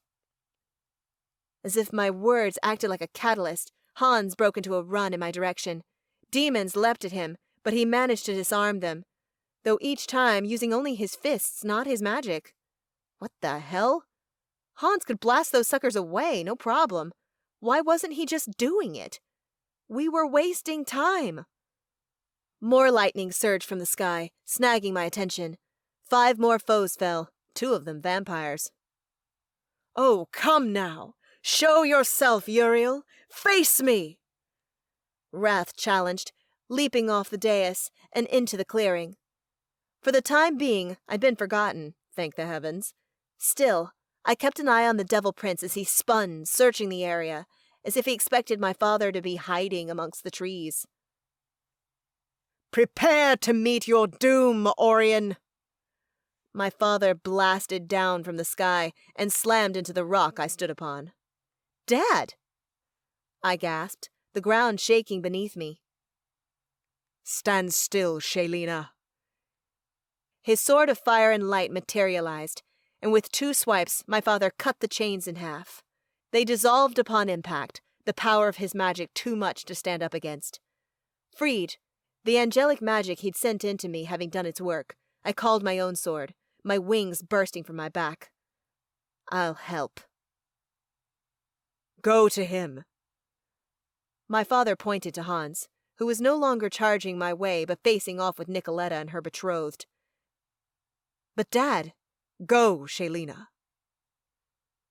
He pulled feathers from his wings, and I watched in total awe as golden light wreathed his hands, and from the feathers grew people. 12 armed people. Warriors. The conjured fighters rushed Prince Orion's demon subjects, engaging them in battle. They were strong and skilled with the blades that they'd been born with, too. He had to show me that trick. Shaelina, go, my father urged. I want to stay with you. I want to fight Wrath. No. Go to your friend. He is one of us, a warrior for the light, and I have business to attend to. My father hurled himself at the Prince of Darkness.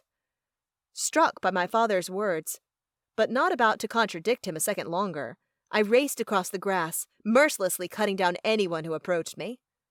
When I finally reached Hans, his sister and Raquel were playing with him, like they were 2 cats who had caught a mouse between them. I was thankful the feather soldier seemed to be taking care of everyone else, but confused. Hans ducked and leapt out of the way, but didn't fight back with magic or fists. Hans! What the hell? I shouted. Why was he just allowing this to happen? He pivoted, barely avoiding one of his sister's strikes as he danced out of the way on light feet. His eyes widened when they latched onto me. The vow. I froze. No. That had to mean he'd broken the vow of intent he'd made to Bronze. His magic was gone? But what had he done?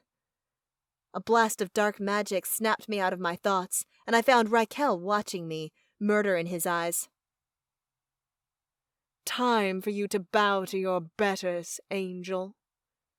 He stalked closer, graceful as a cat, and suddenly my knees bent and my back bowed. I gritted my teeth. So this douchebag had dark compulsion, a power like angelic influence or vampiric compulsion, just way more vile. Too bad I don't see any of those, I spat, surging back up and arcing my sword at him. The devil whirled out of the way, dark smoke spinning from his body. I ran backward, not about to get close to that shiz. I couldn't be sure, but I suspected the smoke was part of why I'd been so violently ill when I arrived here. Behind the air, Hans fought his sister, and with each strike, he tried to talk sense into her. It wasn't working in the slightest, and when Nicoletta got too close to her brother with her ribbons, I shot a blaze of light at her. It hit her thigh, and the demon hissed. "Bitch!" She clutched her leg, and because she was wearing an absurdly short, dare I say skanky, skirt, I noticed her skin turned livid red and irritated where I'd struck her. Just like it had the last time we fought. It was the most violent reaction to my power that I'd ever seen. The question as to why that happened burned through me, but there was no time to explore it before Wrath's air lashed out again, this time with a dagger made of glowing red metal. It grazed my arm, and I roared in pain, leaping toward him with my sword. This time, he didn't get out of the way soon enough, and my fiery blade sliced his forearm clean off. "Ah!" Raquel screamed as blood spewed from his arm, now amputated at the elbow. "Help! I'm coming!" Nicoletta shouted back a second before her ribbons twined around my adversary, lifting Raquel into the air. She beat her wings and threw me a glance of pure loathing as she flew off. "Next time, angel trash, you're mine." Before I could retort, they disappeared over the trees. "Shay!" Hans limped up to me, a dagger in his hand. Only then did I notice his thigh was bleeding. "Are you okay?" I asked. "Fine," he assured me. "It's a surface wound. I can move, which we might want to consider." He pointed over my shoulder. "Look." I turned, and a gasp ripped up my throat. The sounds of fighting filled the woods. The feather soldiers had pushed Wrath's demons and the vampire's supporters into the trees. However, now that my attention was directed properly, it was clear that most of the clamor was coming from my father and Wrath. They battled over the lake, each soaring with ease, the archangel with white wings and the devil with black. My father had likely lured Wrath away from the clearing. But what about the humans who lived on the edges of the water? Surely they would see. I swallowed, realizing it only mattered if my father won. If he didn't, Wrath planned to bring hell to earth, and he wouldn't be quiet about it. The humans would soon know that the devils in their holy texts were real, if not entirely how they imagined them. "We need to help." My wings snapped out, ready to catch the wind. "I don't know what I can do." Hans's tone was bitter, and though I wanted to learn how he'd broken his vow, there wasn't time. Just like there wasn't time for my prejudices right now. No matter what was in our blood, Hans was clearly on my side. "If I give you my sword, do you think you can handle it?" His eyes widened. "Yeah. Can other people hold it, though?" The question was reasonable. Uriel did not give his sword of fire and light to others, and I never had either. But we could. All I had to do was wrap his hand in angel magic, and Hans wouldn't burn. "Hold out your sword hand," I instructed. "And once you have the weapon, don't let go, or it will disappear and return to me." Hans did so, and I flooded his arm with magic, creating a shield that would allow him to hold my magical sword without injury. Once the protection was in place, I offered the sword hilt first. He took it, awe on his face that humbled me. I gave a small smile. "All yours. I'll—" A distant roar of pain stole the words from my mouth, and I whirled again. My heart stopped. My father was falling toward the water, a violent diagonal slash atop his heart. The Prince of Hell had landed a serious blow. Above, Wrath appeared untouched, and ribbons of darkness spooled out of him, catching the archangel before he hit the water. "No!" I lunged to help, but Hans grabbed me. "Shay, look!" He pointed to a few errant ribbons that seemed to have formed a cup and were flying our way, toward the dais. I held my breath. What was happening? The answer came a second later, when the cup, crafted of ribbons, stopped above the altar and tilted. Gold liquid, pure angel blood, spilled out. The instant it hit the stone, it cracked, and the stench of sulfur filled the air. "Join me, brothers!" Wrath howled, wrenching my attention back to him, only to find the most horrific sight I could have imagined. The Prince of Darkness cradled my father in his black tendrils, and below, the lake was boiling, disappearing. Dread mounted in me as the reason presented itself. We weren't at this location by chance. No, Lake Como was significant. This place was one of the 7 eyes of darkness, and the lake was about to split open, unleashing hell on Earth. Chapter 29. Hans. "Shay, we have to get out of here!" I grabbed my partner's slender wrist as, not far away, Lake Como bubbled viciously. On the opposite side of the lake, humans spilled from their homes to crowd the shoreline, oblivious to the horror they were about to witness, to the danger that was about to befall them. A part of me wanted to wave and yell and make sure they got the hell out of here, but another part knew it would do no good. They were too far away, the sound of the boiling lake too loud. We didn't have much time. If Shay and I were going to live, we had to leave, plain and simple. "Shay!" I tugged on her, trying to break the spell the lake had over her. "I can't leave my father." My stomach sank. I'd been afraid she'd say that, though I would say the same thing about Nicoletta or Dad.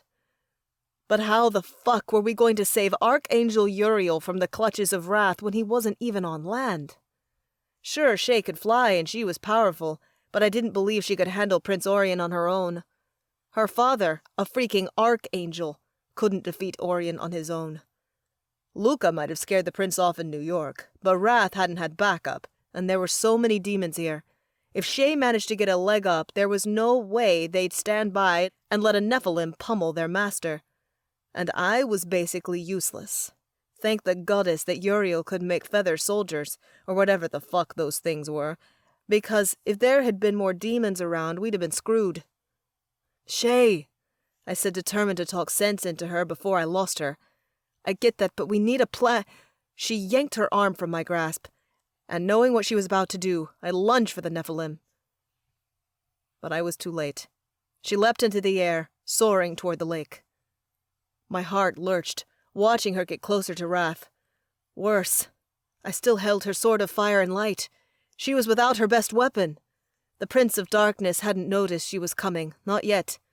But when he did, a roiling sensation inside me made me feel ill, and I clenched my stomach, but quickly realized the feeling was in my chest, circling from front to back. Fuck. My magic. How? It should be bound to bronze. But seeing Shay barrel forward without backup was making it react. More than that, it felt weird. Different, but also vaguely familiar, like a lost memory coming to light. My magic pulsed through me, a lion trying to break out of its cage. The sensation was even more visceral than the pain I'd felt when I'd watched Shay bleeding out on the altar. I hadn't thought she would survive that, but she did, and now she was throwing away her second chance at life. I found the Nephilim again, and the rush of my magic intensified to the point I nearly fell over. I blinked. What the hell? I'd heard that bindings like these were painful, and while this was, it was also uncomfortable and like my body was trying to tell me something. "Daughter of heaven, return to avenge your father." Wrath lashed out at Shay with a cloud of black smoke and a laugh, as if this were all just a game to him. "Let us all hope that you're a better warrior than your sire." She dodged, soaring upward and pivoting in the air.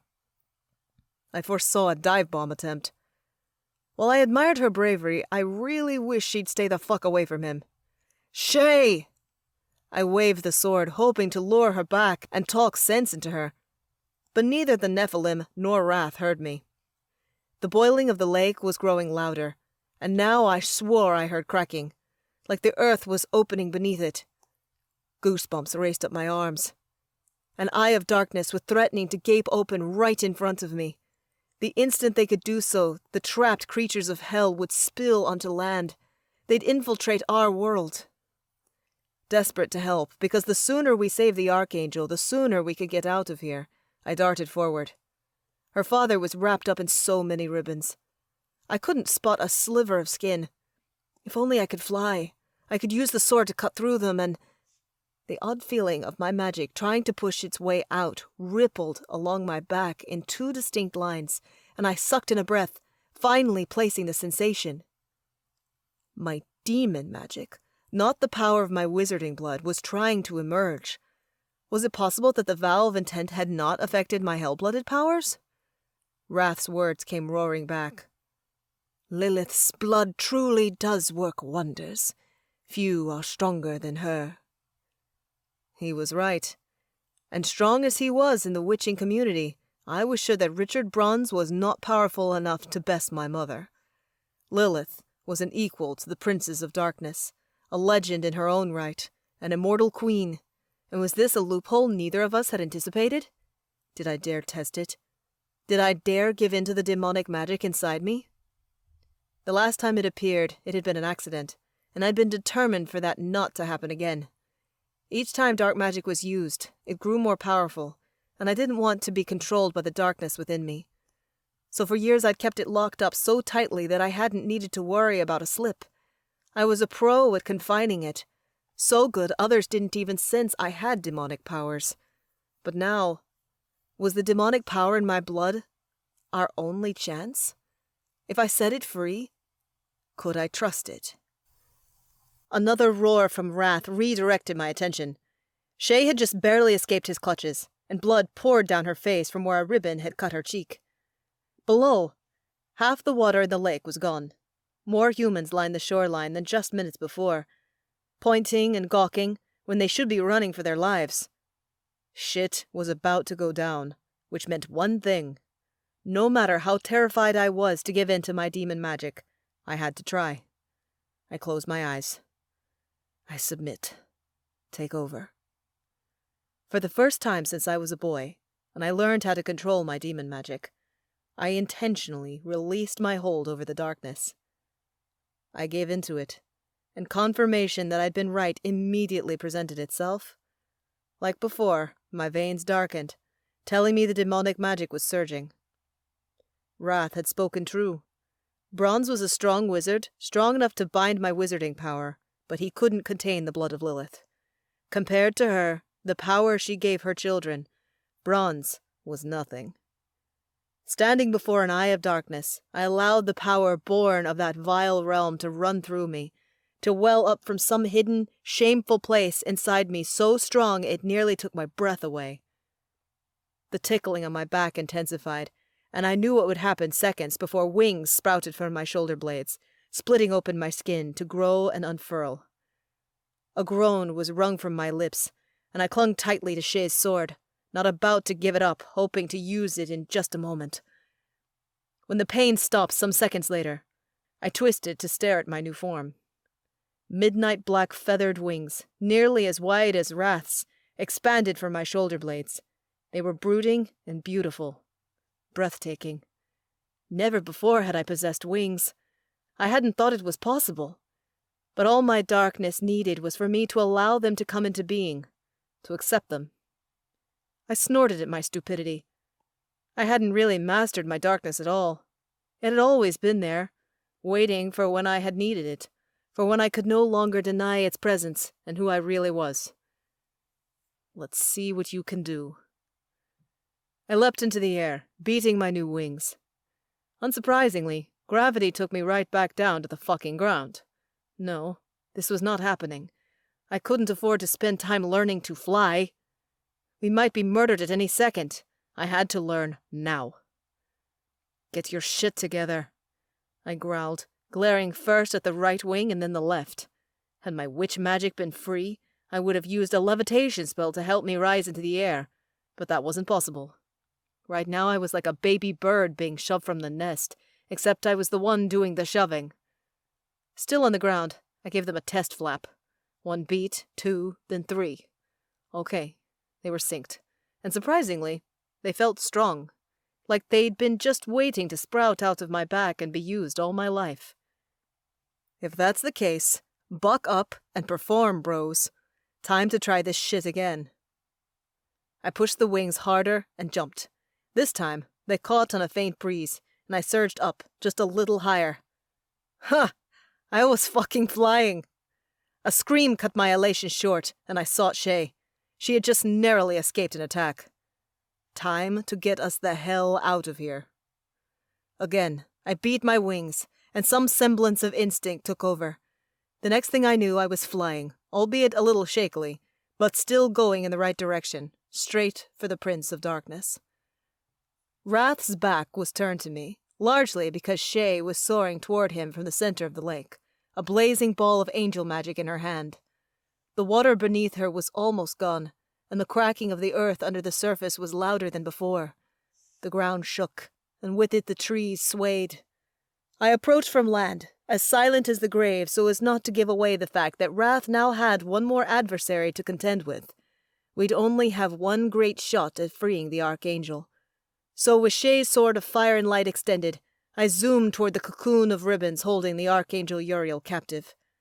The tendrils of darkness gleamed prettily in the light of newly born stars, forgotten by the prince as the Nephilim advanced. The instant I reached them, I swiped, cutting through the ribbon supporting her father, and before my eyes the rest of the ribbons of darkness dissolved into nothing. The angel dropped unconscious, but I released Shay's sword and dove to follow the Archangel, catching him with an oomph before he hit the boiling water below. Carefully, I situated him in my arms. It wasn't pretty.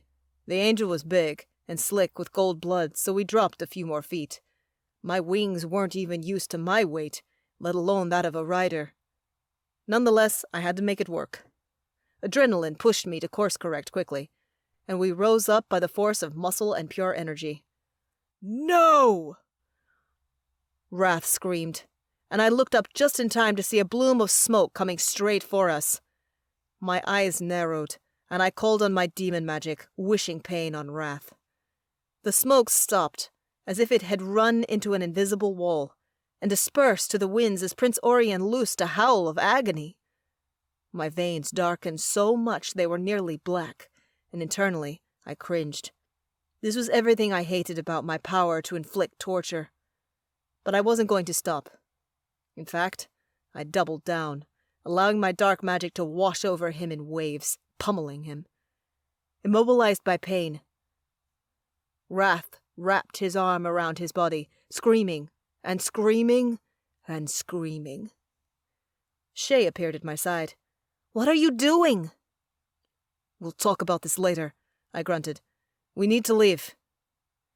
She looked down at her father, gold blood smeared across his chest, and gave a small nod. "Follow me."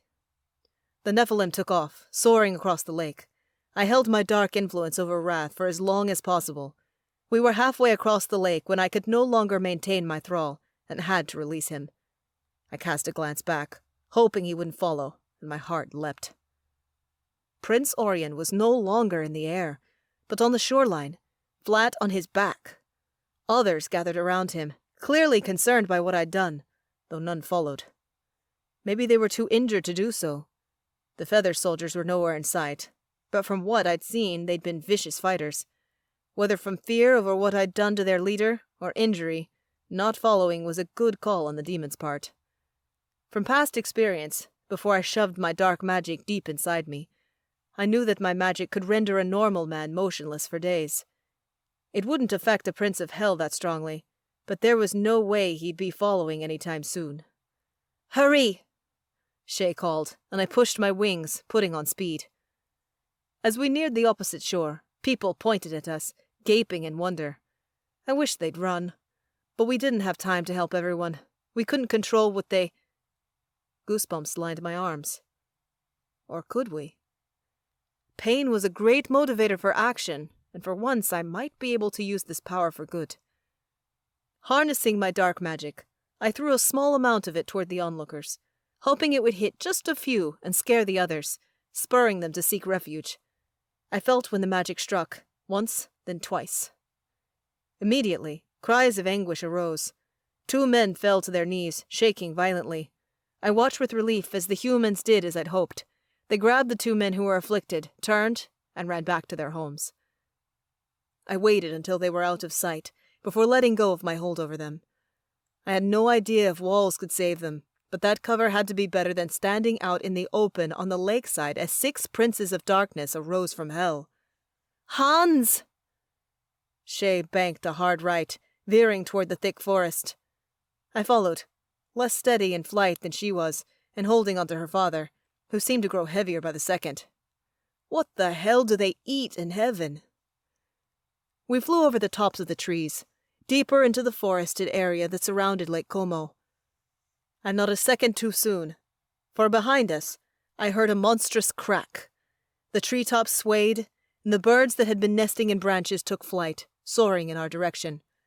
That could only mean one thing. I knew I wouldn't like what I saw, but I couldn't stop myself. I looked back the way we'd come. The lake was bone dry, and a gaping chasm had opened in its bottom, from which smoke, in black and a poisonous red, surged. Figures poured out of the fissure, all of them winged, and some horned, some big, others small. But aside from the black wings that lifted them into the air, the most frightening ones didn't look like brutish monsters at all. They were human in form, likely striking to behold, and their power was legendary. Dangerous. Deadly. A shiver ran through me, and I pushed my wings harder, desperate to put as much distance as possible between us and the 7 princes of darkness. Chapter 30. Meredith. We rose from the table, my stomach full after indulging in a roast made by Claire. "That was great, thank you," I said, placing my hand on my belly. "I'm going to pass the heck out tonight." "Of course, love," Claire said, looking pleased that I'd enjoyed the meal. "After such a full day of studies, you need something that will keep you fueled. I'm sorry we didn't have sustenance for you, Tobias." Next to me, the vampire shrugged. He'd been tense since I met up with him after researching, and he'd shown me the photo his sire sent. It made me nervous too, but for now, there was nothing to be done. Just because the OA was in the same country as us didn't mean they'd be knocking on the manor door anytime soon. "I didn't expect anything, and we will be fine for a few days," Tobias assured the witches. "But perhaps locating a blood bank soon would be a good idea, just in case." "Already done," Gloria rasped. "Aya and Stuart will go tomorrow and pick up bags for you." "Do you have a preferred type? O, A, AB?" Stuart asked. "Does negative or positive matter? We've never had a vampire guest." "Whatever is available will be fine," Tobias replied, though I suspected that he did, in fact, have a type. He was just that kind of guy. "You lot will strengthen the protections around your property tonight, correct?" The topic of the photo and Giselle's voicemail had also been discussed with the Archicustos. Their coven wasn't pleased that someone was looking for me, but they also didn't seem too shocked by the idea. "Correct," Miriam assured Tobias. "We'll head into the forest now and be outside for hours. Should you need anything, Meredith has my phone number." I nodded. I'd been just as surprised that Miriam had a cell phone, as I had been when she demanded to put her number in my phone after Tobias shared word of the OA. She just didn't seem to be the type to use technology. "We'll be fine," I assured them. "Like I said, I'm beat. I'll probably fall fast asleep." Miriam's gaze bounced from me to Tobias and back again. Her eyebrows arched like she didn't believe a word I'd said. Then again, now that I thought about having some alone time with the vampire, I didn't either. We might not be getting it on like Miriam was probably thinking, but we had a lot to talk about. "We'll see you in the morning, then," Miriam said. "Olga, you're fine to clean up and then meet us outside?" The old Russian woman nodded, already grabbing the plates, so one by one, the Archicustos filed out of the dining room. "I can help, Olga," I offered, because it felt wrong to leave. She was ancient, her hands shaky. Could she even carry all the plates? She just waved me off. Go, girl. You'll need your rest. This is up to me. Come, Meredith. Tobias caught my elbow. We need to speak. We did, and I'd been dying to do just that for hours, so I didn't press Olga, but waved goodbye and left the dining room. The hallway was empty, open for conversations of even the most private nature, and we didn't make it far before Tobias grabbed my hand, slipping his fingers through mine. The feel of our skin touching sent waves of heat through me. I want to say that I'm sorry for earlier, he breathed. About the soulmates. I should have said something. Even just hinted at what I thought was growing between us. It would have been nice, I agreed. But I can understand your hesitation. We weren't exactly best pals at the start. A dry laugh echoed off the walls as the vampire squeezed my hand. At each other's throats every other second. Some of us, literally, I teased, recalling my first training session with him. He shook his head. I told Luca I wasn't fit for helping you that day, but he insisted. I wonder if he knew. No, Tobias said. I'm sure he couldn't have. Benedict is one matter, but Luca is not connected to you in the same way. He's merely a mage. Their senses aren't even particularly good, little better than a human's senses. And your sire? She and I are connected and always will be. Giselle must have sensed the change in me. Or perhaps it was just that I was unlike how I was with most people. Giselle has seen me in love, and maybe she sensed this was even more. Was it our dislike for one another that stopped you, or something else? I didn't have the whole story yet, but I wanted it. I needed to understand. More, he said, halting his steps and turning to me. I loved a woman once, Meredith. What we had is nothing compared to how I feel for you. Our bond is more primal, more etched in my body, and while I loved the other, I didn't feel it as deeply. He paused as if not wanting to admit the next words. What happened to her? I asked, needing more information, even if it was bad news. The urge to know as much about Tobias as I possibly could was growing, just like my sense of belonging with him. She perished at my hand. Tobias met my eyes as he spoke, as if wanting to make sure I understood just how serious this matter was. I didn't mean to kill her. I was protecting her. But I was a much younger vampire then, and less in control of my urges. Those who attacked the compound we lived in at the time hurt her, and she probably would have died anyhow. But it was me who ended her life. How? I whispered, trying to piece it all together. I thought I could change her, could save her by doing so, but she didn't want that. When she awoke as a vampire, she barely lived 3 days before taking her own life. He looked away, swallowing thickly. So you didn't kill her? I as good as did. I stepped closer to him. She made a choice. Perhaps you shouldn't have changed her, but after that she was alive. Not as she wanted to be, but she was. In the end, her death was her decision. She wouldn't have had to make that choice at all if we hadn't been together. He met my eyes again. Meredith, you're new to this world. So you might not know what it means, but I'm a royal vampire. It is dangerous to be with me, and it always will be. That is how Cecilia died. Cecilia? So that was her name. Enemies of the Laurents knew they could affect me, sway me, get me to do things for them if they harmed Cecilia. They, however, went too far.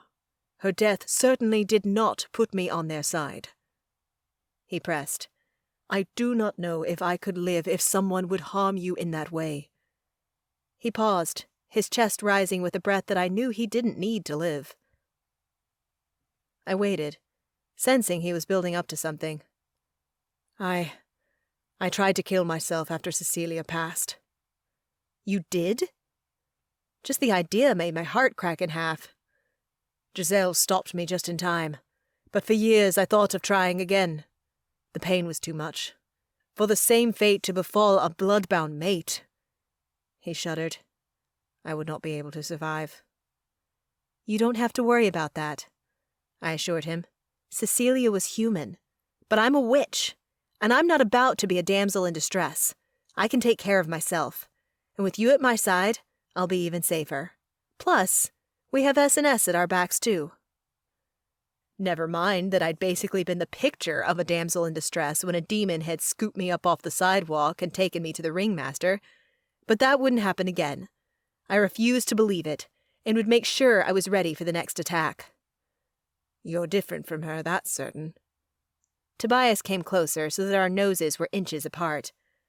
But there are forces at work that even you cannot control. Those you cannot know, Meredith. Dangers beyond your wildest dreams. So teach me, I murmured, tilting my head so that my lips hovered over his. Because I'm not going anywhere, Tobias. I'm yours, and you're mine, and that's that. Before he could argue, I pressed my lips to his. A hungry growl was his response, and suddenly his hands were at my back, pulling me close. The next second, I found my back up against the wall, my hands running through his dark hair, smooth as silk. This time we explored each other more slowly than the night before, more deliberately, with hands and tongues and breath that came ever faster. It felt like I'd known him all my life, like I'd never been with someone more in tune with me, more made for me. I pressed myself into him, felt the hard length of him on my leg, and smiled. Desperate to get closer, I wrapped my arms around his neck and leapt. He caught me as my legs cinched around his waist. Meredith, he rasped, we need to get to a room.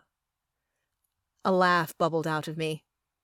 We hadn't made it far from the dining room at all, and at the rate we were going, we'd definitely need privacy. But I didn't want to move. Not yet. I couldn't bring myself to break the spell of euphoria washing over me.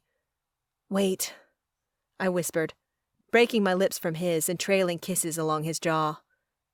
He moaned, low and rumbling, which made pleasure trill through me. That sound, the feel of his stubble and the scent of him was enough to drive me mad. And then he slid one hand from my butt up my back, until he lodged it in my hair, and teased my lips back to where they belonged, on his. I hummed, savoring the kiss, the feel of this strong man holding me up with one arm, my body pressed against his. If you keep making those sounds, I can't promise that what I do next will be proper. Screw proper. I tossed my head back, offering him my neck. When I realized what I'd just done, I sucked in a breath. But I didn't move. Had to think. Did I mind if he bit me? Before I had, but now?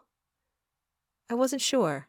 But when I opened my eyes and found him looking at me with such hunger, I didn't think I did. I wanted him to look at me like that, wanted to be the one who could feed that hunger, the only one. Meredith, did you mean? A scream cut through the hallway, and as one, since we were still stuck together, we whirled. It came from the dining room, I said breathlessly. Tobias set me down. Perhaps Olga fell. That didn't sound like a fall. We rushed to check on her, but were met halfway there by Olga herself, shuffling as quickly as her legs would allow toward the front door. What's wrong? I asked. This. She pointed to a band of light, magic, that glowed on her wrist. It means one of our wards has been breached. Child, you should hide. I drew myself up. It had to be the ringmaster. She was already here? With who else? A small army?